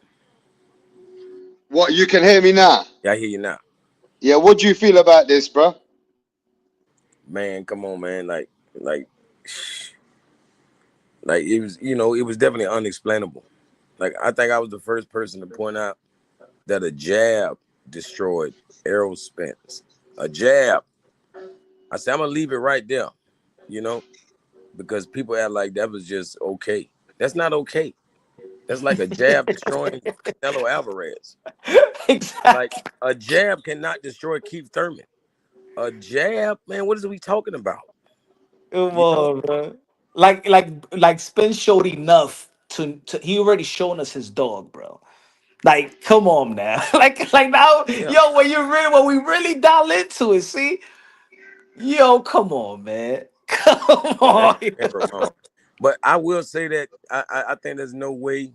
Like even back in the days when Conte was dirty, he didn't look out for everybody. You know what I'm saying? So we're always gonna have the Shakurs and the Haneys in the bunch because they are clean. That's why they don't have this ferocious power. You know what I mean? Oh, let me But read the super chat. Yo, University with the $5 super chat says, good looking out, bro. He said, let's keep it 100. The first Spence knockdown, Bud disrupted the rhythm and caught Spence off balance, but had the better jab that night. Yeah, he did. But bro, yo, that bro, shit, man, he turned the big fish into tuna fish on your aisle 9 on your local supermarket, bro. bro, they had like we dealing with last week's Regis Progress. You know what I'm saying?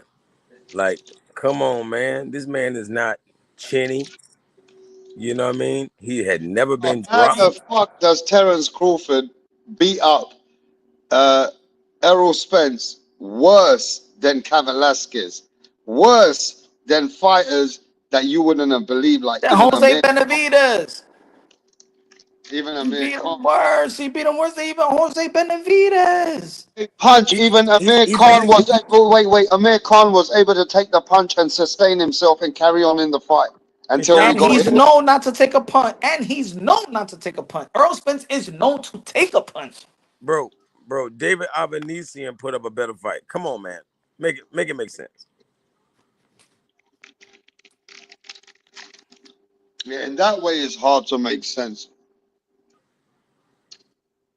If that was the fight that he just came off the car accident, I but he already gave me the best guy that ever beat Danny Garcia in the it was Earl Spence. He beat him the easiest before that before his last, it was Earl Spence. Even with the Keith Thurman, I mean Keith Thurman did hurt Danny, but I think that Earl Spence beat him easier.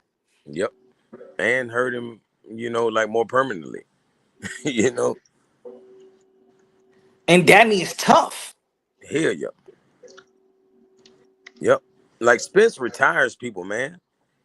Like like everybody he fought. Like what's the guy came up from 140? The Garcia, is his name Garcia? Mikey. Yeah, Mikey. Yep, Mikey Garcia. Man, bro. he retired these guys. All Because right, all after right. Let's say like Curtis says Earl was not himself. How about Bud was not himself? How about that? How about it's Bud hey, was not hey, himself? two sides of that coin, you know? Like, Yeah, because and I two mean, things could be true. exactly, both could be true. And you know why? Because of Victor Conte.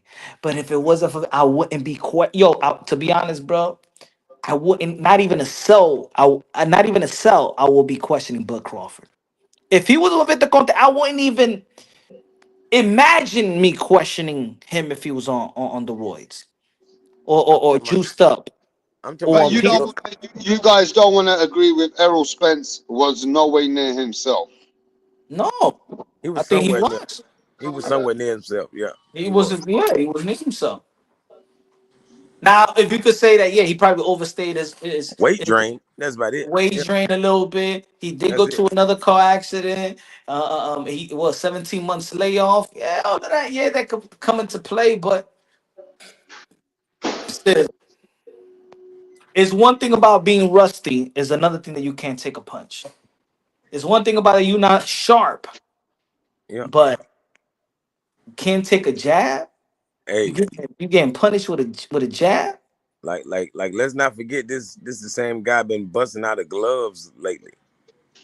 You know. Exactly. And guess why we ain't hold him accountable? Why we ain't hold him accountable? You know Yeah. why?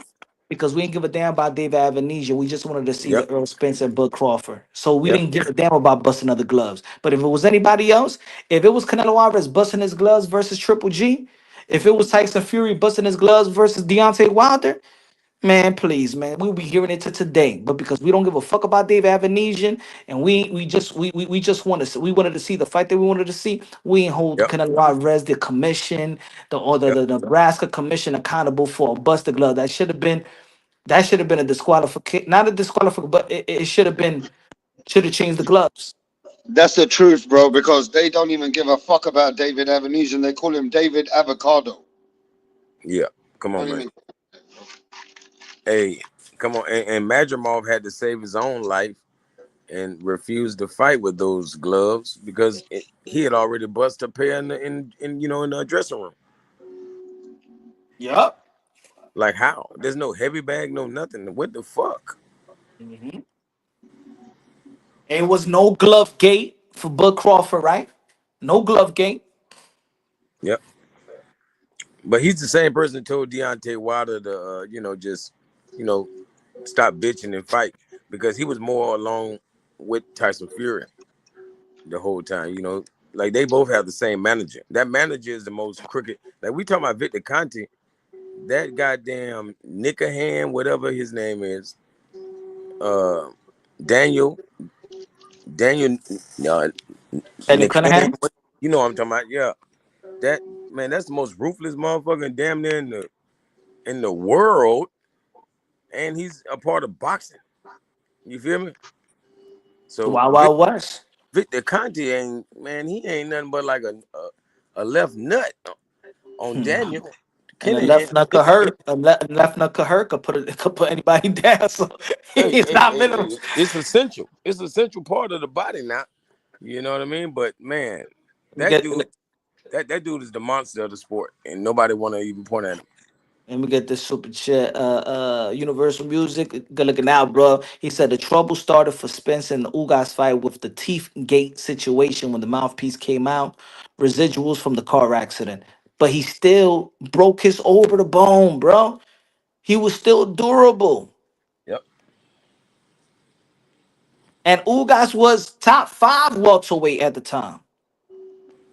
Not like he's fighting some dude that is not in the top of his division.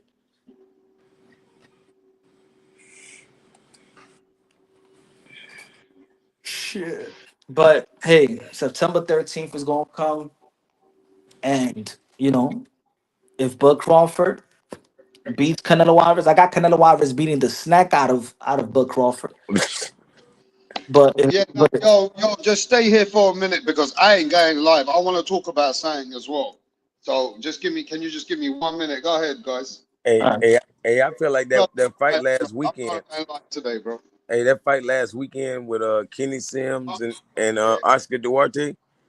I feel like that was the closest we'll ever get to a preview of the Canelo and Bud fight. That look to me that was a definite preview. Not to say that either one are equally as skilled, but it's pretty much equal. You know what I Yo, mean? I think this promo, like people say that Canelo Alvarez declined. Like I feel like his power declined a little bit. You know what I'm saying? But he still got the skills and everything else. But I think that this promo, like I think that I seen so many people lost so much respect for Canelo. Yes, yes. I wanted to speak on that. That's exactly what I'm seeing, bro. Why is that, Punch? Like it's like they talk about him like he's so washed up in comparison to comparing him to how this fight is going to be, the assessment, the skill set. Like Bud Crawford, they talk about that Bud Crawford in every category is better. The only thing that's better than Bud Crawford is Canelo Alvarez's chin. That's the only thing I hear. Or could he take his power? But Bud Crawford's more technical and he more unpredictable and got better footwork and got everything better than Canelo Alvarez. So I feel that Canelo Alvarez should get the same amount of respect and praise if he beats Bud Crawford, like Bud Crawford would get if he beats Canelo Alvarez. Exactly. He deserves that. Yep. To be fair with you, Punch, they do believe, obviously, that Bud Crawford has got more skill set than Canelo. Yeah, but Is it's that all slightly. It's only slightly. That's not the way but that's what I'm saying. That's not it's not even slightly the way they yo, if this fight is almost 50-50 on the books and it's gotten closer so since the first time it even got announced. What did Canelo Alvarez do? Is it that he couldn't cut the ring off of William Skull? Did that really diminish him? Is it that he couldn't knock out guys that we believe wasn't on his level, like Ryder, Berlanga, Munguia? Um, he didn't knock out Jamel Charlo. So we're giving yeah? so much of an opportunity for Bud Crawford, but then Bud Crawford didn't perform to his level of greatness versus a 10-0 guy, Mazurov. They still believe, though, Canelo, because he can't cut off the ring, they give Crawford now a good chance to outbox him. But the boxing world was shaming Teofimo Lopez for not cutting the ring, and then everybody say, "Yo, it's good that you were Eddie Reynoso because Eddie Reynoso was the master of cutting the ring Yeah. off. Look at Canelo Alvarez, but Hey, now Canelo Alvarez can't cut the ring off hey, hey, after all these years in boxing." And hey, that's put it like why this. Hey, I feel TME like said it. Go ahead. now I'm just gonna say I feel like Las Vegas knows that Crawford is gonna bring that Spence power. Whatever the fuck he did in the Spence fight, he's gonna do it again. So that's why it's like a 50-50 fight. It's not based off anything we've seen. Like definitely not from the Madrimon fight. But Monkey, it's something from that Spence fight that they're carrying over. Muk 2 University Music with the $2 super chat. Dos pesos de plátano says main pain management is tough when the meds get you high. Okay. I don't know, folks. I don't. I I understood. I could understand that if I didn't see Terrence Booth Crawford struggle, but But I think the is Canelo writers, declining? Is Canelo declining? of course, but Yeah, not to the ability, magnitude. but not his power. I don't know why people say power. It's just his ability because he can't really put together a lot of punches like he would have. But then Bud Crawford showed that he declined too. It's not like it's one. Did Bud Crawford show that he declined versus Yeah, Matchroom? yeah. Even like before the Spence fight, I thought he was declining. Well, I'm not gonna say the Spence fight. That's hard to I say. said before, no, before the Spence, Hard to say. before the Spence Nah, fight. bro. It's hard to say that, bro. You can't say that. Yeah, I'm saying like You he can't like say even when he that. fought, Sean Porter, like I feel like eventually Sean Porter had to let him win because he wasn't winning. No, no, no, no, no, no, no, no, bro. Nah, He, nah. he I wasn't even winning said that fight. to be honest, bro. I even said Bud Crawford's gonna beat Sean Porter, but ain't no way that he gonna Because they're stop Sean Porter. friends. Come on And now. he look up to him, bro. You're not gonna beat nobody that you just swear is so much better than you, man. He's the greatest, but I'm gonna go in the ring Nah, and try. Bud Crawford only showed that he declined versus Madrimov. Now, like his punch output is so low. That's what I call declining. Now, in the four, and you know he's the best closer in boxing to me. You know something about him. He turns into a goddamn like he get rabies or something. Like he ain't no regular animal. He got rabies in the goddamn championship rounds. So other than that, he's boring.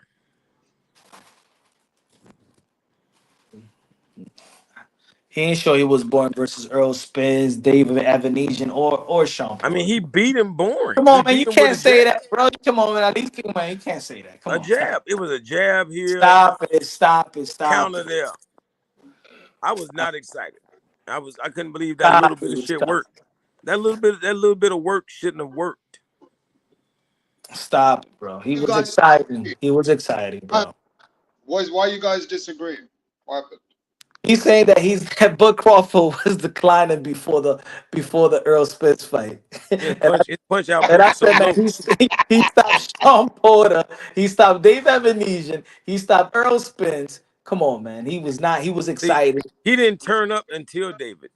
You know what I'm saying? David Avenese. Like all of a sudden he busting out the gloves and stuff. Like he was a Superman. That's why he needed that extra like 10 months before he fought Errol Spence. He didn't go directly into that fight. He was like, I need to test this power out on somebody else. Look, Oh D, yeah, I'm look, ready. D, look, D. I know it's 5 o'clock in the morning. I don't know if you was coming from a bar, from a strip club. You I'm got gonna a light little, up, though. I'm gonna light up. Hold up. whatever you smoking, man. It's giving you some bad signals, man. No, I've been hey, come on. I've been thought this when it happened. I ain't lying. So when was Bud at his prime for you? Earl Spence. Um obviously that was his very, very best, but it came out of nowhere. So his prime would have been well before that. You know what I mean? Like his prime was around the time of Gamboa. That was No, yeah, around that time. his That's when prime he is the Bud welterweight. His Bud prime is the arrived. He arrived at the Gamboa fight. That fight is when he arrived. For me. or like the fight that he said, the Ricky Burns and the Yeah, he named them lame the ass Ricky Burns fights. and the Victor Postal is his Yeah, best wins. yeah, that bull crap. No sir. I So mean, to okay, be all right, all right. So let me ask you a question: if Canelo Alvarez loses to Bud Crawford, if he loses to Bud Crawford, what is Canelo Alvarez's legacy? Mm. It puts it in shambles to a slight degree, but not major. But it will slightly, uh, shatter it. put it this way, I can never see a guy coming up three weights to beat Chavez. Yeah, yeah. He'll no longer be the greatest Mexican boxer, Yeah. Canelo Alvarez, because he's in the running for the greatest Mexican fighter ever. But he will lose that opportunity with this fight if he loses.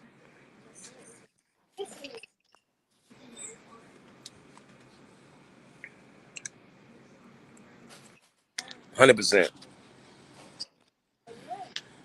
But if he Yeah. wins, it's just another. It's a great stepping stone towards saying I was the greatest. Bruh, he cannot be the best Mexican ever if he loses to Bud coming up that many weights. Nope, Never. nope, nope. 'Cause I can't Never. see nobody doing that to any They great. will put him behind Chavez, Salvador Sanchez. They would even put him behind Eric Morales, bro. Mm-hmm. Yeah, because they wouldn't have let that happen on their watch. God bless you. God bless you, Lucy. Um, yeah, but like I said, what about if Canelo Alvarez beats Bud Crawford? Like, if y'all saying if he loses to Bud Crawford, he wouldn't even be the best Mexican. His legacy will be in question. If Bud Crawford, like I said in the beginning, is all that great and it is better than Canelo Alvarez in all the categories, and is the guy that's undefeated, is a two-time undisputed lineal champion. Is they saying that he walks around at 185, 186. I spoke to Canelo Alvarez team when I was in Tao's restaurant. He said that Canelo Alvarez doesn't walk around more than 183 pounds. So in all actuality, and they walk around weight, Canelo Alvarez is smaller. So why isn't Canelo Alvarez going to get the same credit? If Bud beats Canelo, they will say that Bud is top five, top 10 greatest of all time. So if Canelo Alvarez beat Bud Crawford, where he's at? Just the best Mexican ever? Nah, nah, nah. You better give Canelo Alvarez more credit than that. If we going into this fight close to a 50-50 fight, and that Bud Crawford is a better technician than a Canelo Alvarez. Where's And, his praise? and Canelo's probably the only boxer that fights in his right weight, weight division. Like him and Tank Davis. Yeah, I wouldn't even say Tank because he can go up a little bit, but he's not big enough. But he can weigh 140. He can do that, but he's just not a big guy. So he's comfortable at 135. But him and Canelo seem like the only guys that's really fighting at their weight. Yeah, but Everybody, that's mad, man. Like, you can't expect Lomachenko to go up in the pound for pound rankings to beating Rigondeaux, right? But they did, didn't they? mm-hmm. Yeah, yep. And that goes to show you how they knew Rigondeaux was great, but they never admitted it. I knew he was great when I watched him. I was a fan instantly. I'm like, this is a goddamn Spanish Mayweather. So yeah, so we always trying to shame fighters today from the fighters of the past. When Hagler beat Durant, we gave Hagler massive credit. We want fighters to be like the past. When we gave massive credit for Hagler being Hearns, we gave him mass credit for being smaller fighters. So why Canelo Alvarez won't get the credit like Hagler was getting the credit beating smaller But fighters? hey, I saw somebody else say like 20 years from now, it's gonna age well. You know, like 20 years from now, people are not gonna go off the weight thing. They're gonna be like, he Hun- beat Bud Crawford. Wow. Hun- Hearns, I don't even know. Did Hearns beat a lot of people when he fought Hagler? He already beat Sugar Ray Leonard by then and beat a lot of greats. No, Hagler never beat Sugar Ray Leonard. No, I mean Hearns, not Hearns. Hearn and Durant. Duran. Mhm. And people think because they beat a great fighter, they inherit his legacy. You know what I mean? You did not do his heavy lifting. You didn't fight the fighters he fought. You know what I mean? So beating him does not put you on Mount Rushmore to me. So that's what I'm saying. So the way that they promoting this fight now is to because I feel like it's a mismatch, but to justify that this is a great fight, legendary fight, they're promoting Bud Crawford.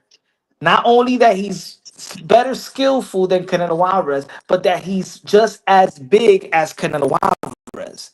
So if that is the makeup of this fight, if that's the assessment, is that the buildup, then let's be consistent to the aftermath of the fight.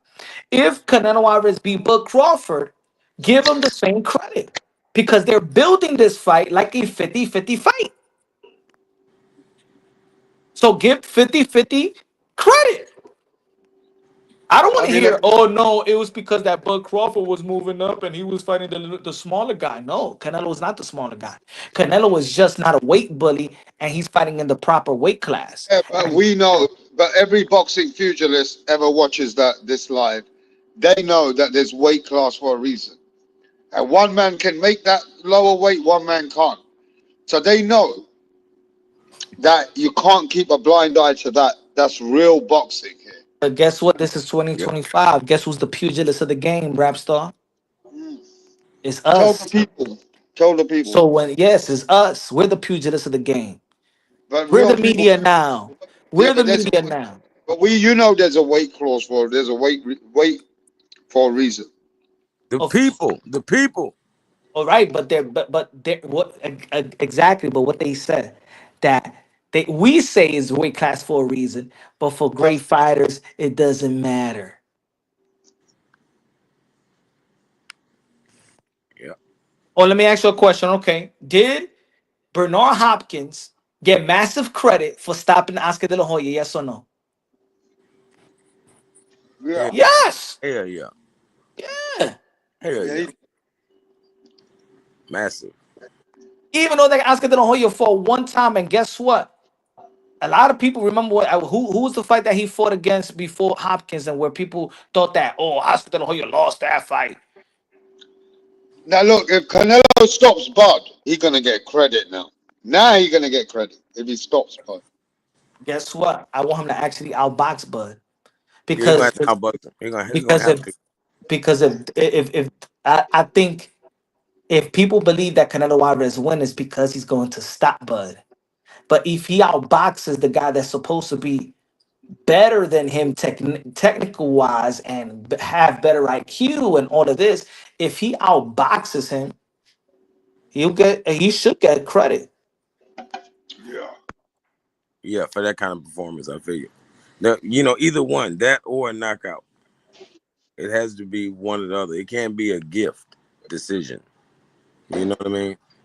We don't want to see neither one of them get a gift decision. They need to go out there and earn it. What? Coming to Okay, let me ask y'all this question: what did this fight do for boxing?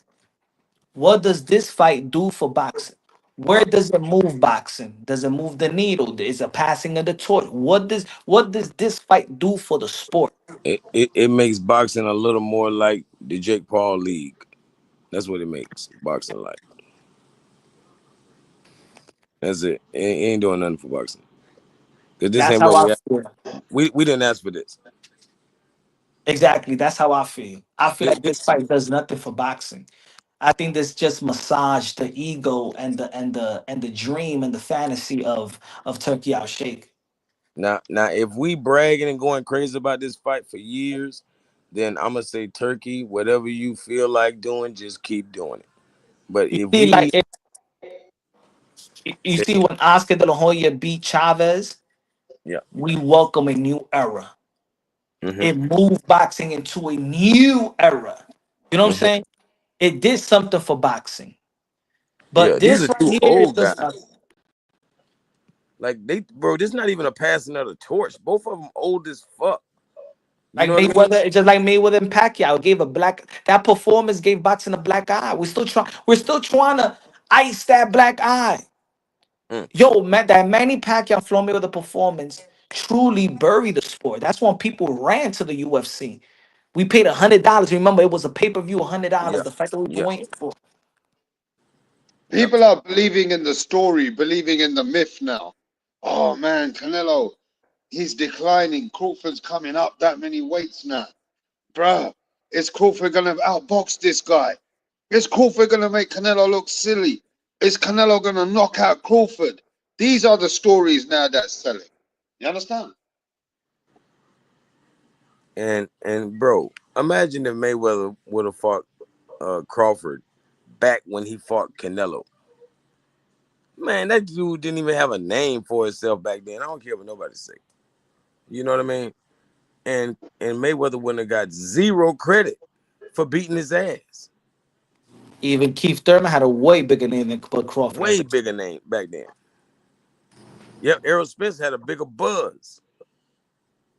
You know, like at least he was buzzing back then. Danny And Garcia had a bigger name. yeah, man, he had already in 140. Hell yeah, Yeah. he knocked when he knocked out Zab Judah, he was on the map. Yeah, but you guys are not being fair to Bud, bro. Here we You're not go. fair. You're not being fair to Bud. Errol Spence's dream was the Canelo fight. Yeah, Terence Crawford is living Errol Spence's dream, bro. yeah. First it was the Pacquiao fight, and then he missed that for Now Ugas. that was the but that was media. That Earl Spence never Yeah, said Yeah, bro. he always spoke There was a Canelo. contract on the table that Yep, he could be the third fight if but he won. if he kept winning. yeah, but I'm Yeah, saying that Earl Spence wasn't calling out Canelo. Earl Spence was calling out Thurman and Manny Pacquiao. Manny Pacquiao was their guy at the time. For Thurman, it was Flo Mayweather, but after that was Manny Pacquiao. It was not Canelo. That was what they put it Yeah, this way. What they was doing to Earl Spence, they did it to Bud Crawford. Bud Crawford wasn't calling out Canelo. The media, these fantasy people, and then Turkey Al Sheikh blew that up. and bro. made that come through fruition. But Crawford, come on, it was tons of interviews. Not even Canelo Alvarez looked at Bud Crawford. Bro, This ain't supposed to be a fight. bro. Spence was gonna make boxing great again. He was gonna, unify all the belts with Crawford, then go to 154 and do the same thing with his brother Charlo. He don't give a damn. He was gonna fight him for those belts, Yeah, and then you don't remember the interview where Oscar De La Hoya says that Keith Thurman will beat Triple G? mm, well, if he can, You he don't got to remember beat. that? He better beat Virgil Ortiz if that's possible. But I think he can though. He got the skills, but boy, Virgil is tough as hell. Like, but his defense is, always kind of suspect. But you got to bring it. If you don't bring it, his defense perfect.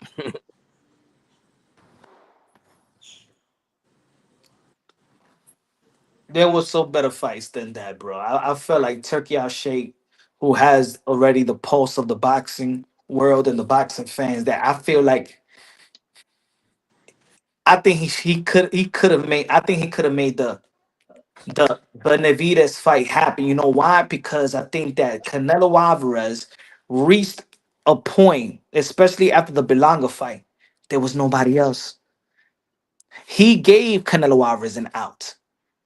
There Yeah, was but nobody else after Belanga. That's it. It was like that's it. I think after nah, Belanga, not Canelo fair. Alvarez was truly back against the wall, and it was Turkey Al Sheikh with his That's fucking not fair. fantasy with the Bud Crawford. That's not fair, bro. Why? Because Canelo Alvarez, Turkey Al Sheikh said, I need to get opponents for him because I only can try and convince if he can fight Benavidez. He don't want to fight Benavidez right now. Turkey can't pay him enough money for that right now But I'm because saying it. I need to convince him. I need to give him some opponents like Hamza Shiraz, Chris Eubank Jr. Nah, but that's after. Remember, I'm talking about at a time after the Belanga fight. That's it. PBC. You don't want to face no. You don't want to face it. We don't got nothing else for you. That's it. That was the last fight of the PBC deal. Belanga. So now, where is Canelo going after this? Now his back is against the wall for David Benavidez. That's it. There is no more opponents. There's no more for you unless you fight Demetrius Andre. That was not going to happen.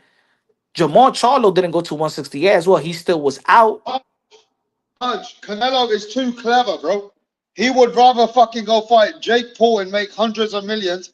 That's why Turkey needs to keep him with opponents like Hamza, Chris Eubanks, and many other opponents like that. Because he knows that Canelo can just go fight Jake Paul otherwise. I'm You just know, saying. I'm which, saying at that time, I was think doing, that which he was doing. I That he think was he going was to fight making Jake moves. Paul. And imagine him fight Jake Paul then. You know he ain't never fighting Benavidez, bro. So actually, Turkey says I saved Canelo from the disrespect of this fight. I think, but and that's what I'm saying. I think that Turkey Out Shake is doing a disservice because if I'm Canelo now and you telling me that you will want me to face, think about this. I'm Canelo and I know the money that's could be on the table. You just pushed a potential fight, Bud Crawford or welterweight, Chris Eubank Jr.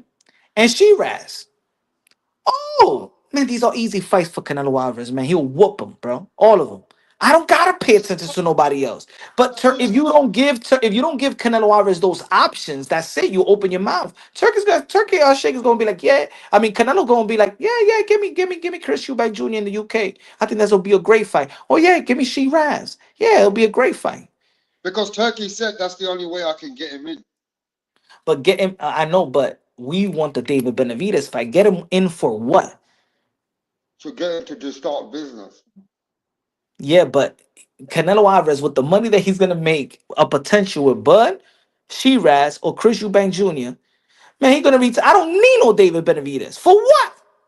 Yeah, I know, because even though he's using Canelo for his brand, he's not giving the fight that we want. So I felt that he gave Canelo an out. Yeah. Because he said, I'd rather Canelo fight boxers, and when he's done, then we go fight Jake Paul. You understand? Yep. Yeah, he rerouted them. He's rerouting everything. and is doing a disservice. Yeah, because if he don't give us the Benavidez fight, then how is he any better than Al Heyman, bro? In that aspect, in that particular fight, Just like everybody else. he got to give us that He fight should have somehow, never man. gave. He should have never gave him the options. He should have treated Canelo Alvarez the way that he was treating the other guys. Oh, you don't want this fight? All right, get the fuck out of here. Oh, Tim Zoo. All right, I don't want to do business with you. Boots. Yep. All right, fuck out. Get out of here. Yeah, He but Canelo's if he too was big. the king, if it Turkey Out Shake was the man, that's the way that he should have treated him. Because like I said, Canelo Alvarez after Berlanga, who was he going to fight next? Who? Hamza Shiraz or Chris Eubanks. No, Hamza Shiraz wasn't even there. Remember, Hamza Shiraz come from 160. I'm Oh yeah, saying after the Berlanga fight, who was the next guy? they were Right talking after. about Chris Eubanks. Chris Eubank still haven't fought Conor Ben, brother. So who? I mean, they had the Jake Paul was the fight then, isn't it for him? Jake Paul. Jake Paul fought Mike Tyson in November. But he was going for that fight, wasn't he? Mm-hmm. Because he himself realized he's running out of opponents, right? So guess what? So it was Jake Paul, and then he would beat Jake Paul, and then what's next? That's it. But once you give him a fucking Bud option and now giving him Shiraz and Chris Eubank Jr., man, then the fight with Benavidez is as far as it's ever been, bro. It's as far as is as out of reach as it's ever been now.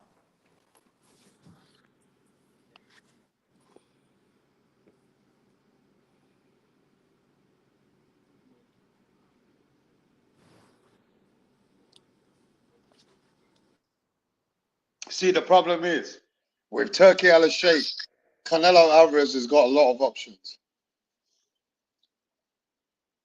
He even got a Bivol rematch if he wants later. Do you understand that? So he got a lot of options he can make without Benavidez again.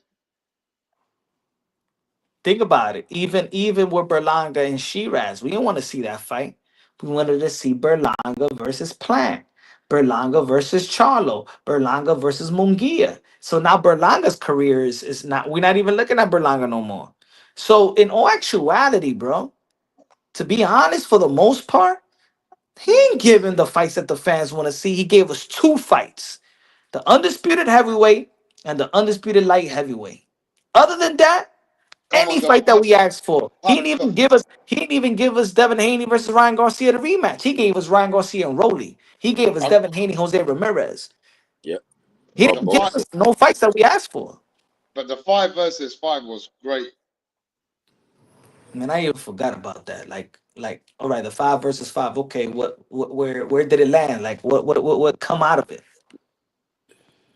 Like everybody got knocked out on one side. Yeah, I'm saying, but at the end of the day, even the 5 versus 5, what are the fights that we was asking for? Yeah, That we didn't you want that. turkey out Zane, shake, Zane and Wilder. that you turkey out shake would have. You're the guy that's supposed to bring the fight that these promoters couldn't bring us. Yeah. Remember, that's he was supposed to be that guy. Yeah. Mm. Even bro, even the Deontay Wilder and AJ, you had the opportunity to give us the fight. You gave us fucking Deontay Wilder and Parker and Adewale and AJ. You gave us a bunch of interim fights trying to build fights when these fights are already been built. You wasn't Yep. supposed to give us no fucking give us the fucking AJ and Wilder that we've been waiting for. Stop playing around. Yep. Now we didn't get the fight because they threw a monkey wrench. The same thing for Devin Haney and Ryan Yep. Garcia. Exact same. So what you really doing? But Punch, his plans haven't worked out all the time. He But nah, he bump faked. exactly, you He have the bump faked. money for your plans to work. Remember, there is no hiccups for Turkey. You already are the guy. You're already supposed to put the fight that we want to see. And let's not forget, also, even though that, yeah, Tyson Fury came with the victory with Francis Ngannou, that was stupid as well. Just give us the fucking undisputed. I don't want to see that shit. That shit fucked up AJ and that fucked up Tyson Fury. How you gonna go? How Tyson Fury is gonna prepare for Alexander Usyk with a Francis Ngannou? How is AJ gonna prepare for Alexander Usyk with a Francis Ngannou? These are exhibitions in their prime, getting prepared for a guy Yep. like Alexander Usyk. But guess what? But guess what? Everybody love Turkey. He's so perfect.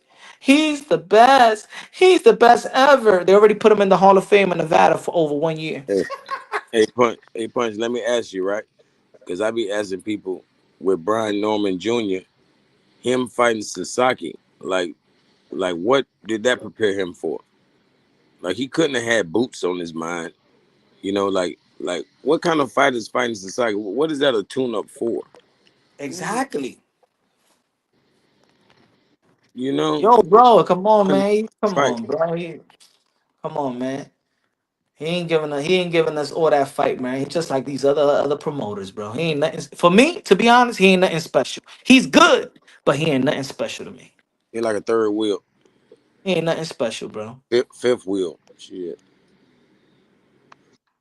He ain't nothing special. PBC, to be honest, is putting just as of late, is putting just as good of a card that they They pushed. did great. They did great. And watch this card that they got coming up. PBC versus That Manny Pacquiao, Mario Barrios, the Fundura versus uh Tim let- Zoo. It's just as good as the cards he's putting. Golden Boy. Matter of fact, PBC versus Golden Boy in September. October. My bad. Yeah, October. let's say the rumors of of Virgil versus Sturman and Frank Martin versus Barbosa. Oh, Just as good. It's good. yeah, it's great. That's great. That's what we want to see. We want to see those people in the ring. We want to see Frank Martin back. We want to see Keith Thurman back with real competition that we watched recently.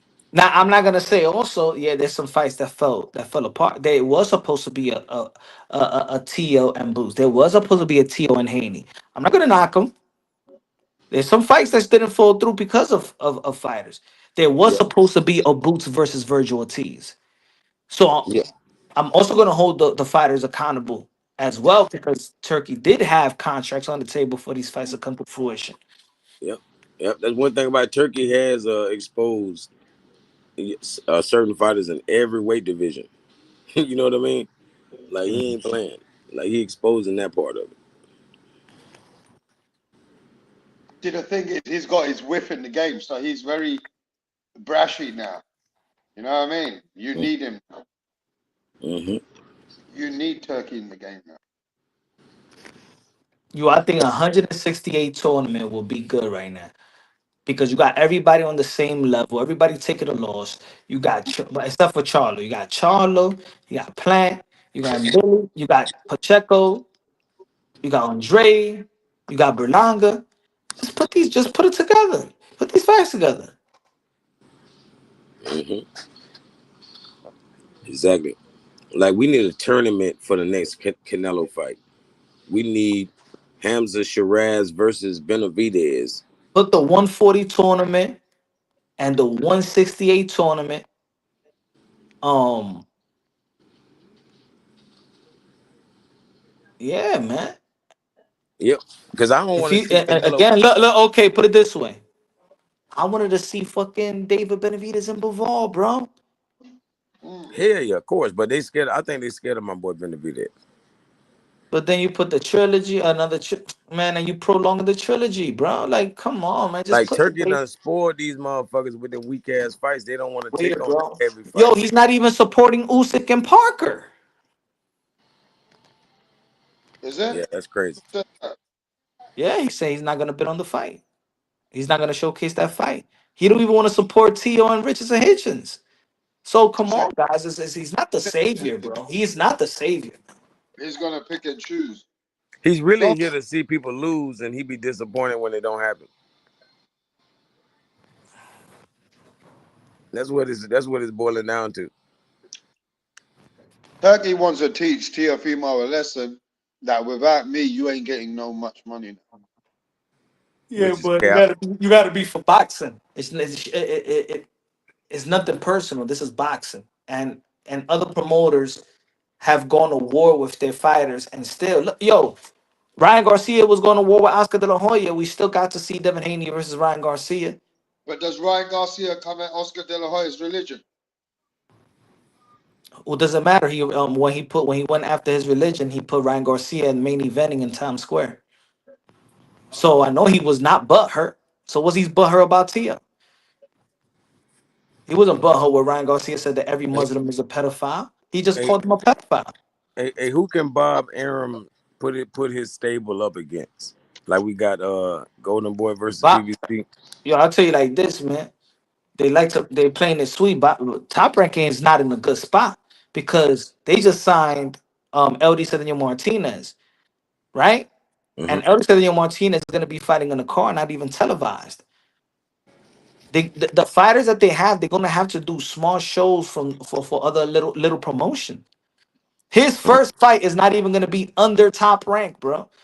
Really? They're yeah, because they still haven't locked in a they still haven't locked in a network deal. But their fighters are under contract and they need a fight. Wow, damn. So Bob Arum's in an Al Heyman situation? Who? Top rank. He's Top gonna Rank. go to Amazon Prime? Al Heyman got a home. Amazon Prime. Yeah, he got a home. Wow, we want to know what Top Rank gonna be at. He got a hold. But how many fights has Al Heyman put on? Yo, they didn't you even listen to what Keyshawn Davis said. Keyshawn Davis said, "Man, they haven't even hit me back." Yeah, I heard about that. Keyshawn Davis said no one called him. Yeah, that's why you talking about retiring because they're gonna retire his ass. Nah, they don't got no home. They don't know where to put it at. They don't got Damn. no home. They don't got no network. Damn. So here, everybody free agents without, but they still They're under not free contract. agent, but they gotta get them some Yeah, fight or they're yeah, gonna under fight. contract. Yeah, so yeah, I know So what you mean. It's a small market. if they haven't got a home and they give you a low budget fight, so it's your choice if you don't want to take it. Wow. So they don't have no TV deal. They don't. There must be a certain point in that contract that you're starting the top rank, Yo, providing that's these little details. I was saying for years, man. The American boxing fans, y'all better support your American fighters. Yeah, It's going down the drain. That's it. All the networks in America has left boxing, bro. Netflix is just doing little events that they're interested in. Boxing is in a very troubled place right now. yep, that's real. And But I could understand why Boots Ennis resigned. Because he needs his security. Because you can't bank off Turkey because Turkey could give you a fight, and if you lose, you out. hmm So that wasn't even a bad decision for Boots to wait on his options and sign with Matchroom. At least I got insurance. At least I know I have a multi-fight deal and I'm gonna get paid my guarantees. So wait there. Are you telling me there's no more top ranked shows on ESPN now? That's it, brother. That was the last show. The last fight was the last show. hmm That was it. I think Shakur closed it out, didn't he? Oh, the last fight. Xander Zayas. That was the last Oh show. yeah, Reese, you're right. You're right. You're right. You're right. Damn sure. And everybody's saying how it wasn't, you know, That's spectacular. why Shakur don't care. He got a relationship with Turkey now, but Tiafimo's going to be fucked. Yeah, but that right. But I'm saying, see, what people don't understand is like they just looking at fights. They're not looking at the sport Mm. because you don't have these multi-fight deals with Turkey and shit like that. So and they're not building the market in the US. Exactly. So if you take okay, look at Devin Haney. Devin Haney is one of the faces of American boxing, but he's going to be fighting versus Brian Norman Jr. out there in Riyadh. So they're not building the market for Devin Haney out here. He's gonna fight. A lot of people probably ain't even gonna watch it. Yep, because it's the wrong time of the day and shit. A What lot the of people Saudi? don't know Brian. A lot of people don't even know Brian Norman. Exactly. The world don't. But So what time fight? When I play? who's still gonna be making his money and who's still gonna who's still people gonna know is Gervonta Tank Davis because he's still gonna be fighting in America, still resonate with the people. And these guys, he's gonna be taking all the time. Remember, there's gonna be a rehab season February. So after November, the next event is gonna be in February. They all gonna be out there. Canelo's gonna fight out there in his next fight. That's what Turkey Al Sheikh said with that full fight deal with Canelo. Man, I think he wanted everybody to come out there so he could, force them to become Muslim. You know, Where David Benavidez is gonna fight next? Over there. and he gonna become a Muslim. What? You know what I'm saying? Like American boxing is Like, Yo, Calico's right. You know, one time, and I don't know whether people want to believe this or not. A very good Muslim said to me years ago. He goes, "The Muslims are going to control society one day with some way." And maybe today, it's that day where the Muslims have got so much money, like D. Calico say, they want everybody to represent them. yep. And by the sword or whatever. Right now it's about $1. But if you don't accept this dollar, they're gonna put the sword on your ass. That's the old fashioned way. I mean, look, boxing is a world sport, and I think it should be everywhere in the globe and whatever. But I think there's certain fights. Remember, there's certain fights that should be. I wanted to happen here, bro. Like I want to see Virgil and Boots over here. I don't want to see no Virgil and Boots in rehab season, bro. That's real. That's real. Like, man, make Las Vegas great again. What the fuck Like, wrong with can that? you imagine they put Tank versus Shakur out there? Man, that'd be disgusting.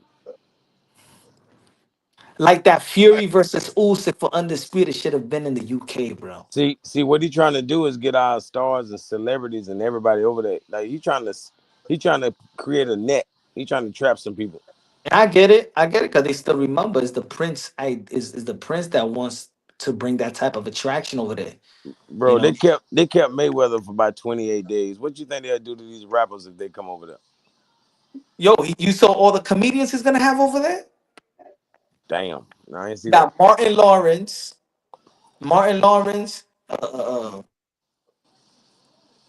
Like the whole Def Comedy Jam type people.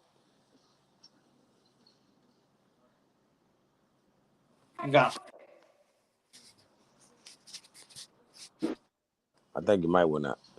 you got Martin Lawrence. He got Chris Tucker, and Kevin Hart. They're all gonna go over Oh there. yeah, come on, man. That's stupid money. You know how much money a person gotta have to put them in one room? Exactly, bro. Gosh, damn. And to perform, damn. That's what I was saying about. I wanted. That's why I wanted Tio to go out over there and be fucking Devin Haney because you think he's going to jeopardize his entertainment, possibly conspiracy doing something to Tio because of his comments? You crazy? Bro, You bro, ain't nobody to them like that. bro. So far, we know the best fight of the year was Conor Ben and Chris Eubanks. But Devin Haney and Tio could have took the cake, man. Man, bro, you know what? We could have had that fight in a week, bro. That was supposed to be August 16th, man. Because it would have been like the Conor Ben and Eubanks fight, but with skill involved, not just grit and heart, you determination. You know what I'm saying? It would have been some real skill involved. Bro, I'm still not over that, bro. Yeah, I'm still not over Hey, that I'm fumble, heartbroken. man. I'm heartbroken. Tio know we mad at him. I ain't lying. Especially at That's this my time. guy, bro. That's my guy, bro. I got a lot of love for Tim, I but I don't know you love him. Shit. I'm just saying you that's my heartbroken. guy, bro. You just heartbroken. A little bit. That's my guy, bro. When he You get know, back in the ring, you'll forget about it. of course, bro. To be fair, though, I don't think Tiafimo knows now. That was a very bad decision he made, but he won't admit it to Punch. No, because he feel like he just waiting on more money to come so he can tell all y'all, fuck off. You know what I'm saying? I did the right thing. You know? Yo, I'm gonna time this one out. Yo, I haven't done a 5 hour in a long time, bruh. Yeah, Yeah. yeah. Yo, man, respect. Yo, big up to everybody. And yeah, man, good show, Punch. All right, my brother, man. Yes, Shout sir. out to I my enjoyed it. subscribe to Rap Star Boxing Knowledge. Shout out to Yeah. D Calico. Appreciate you. Subscribe to Manager Marty as well.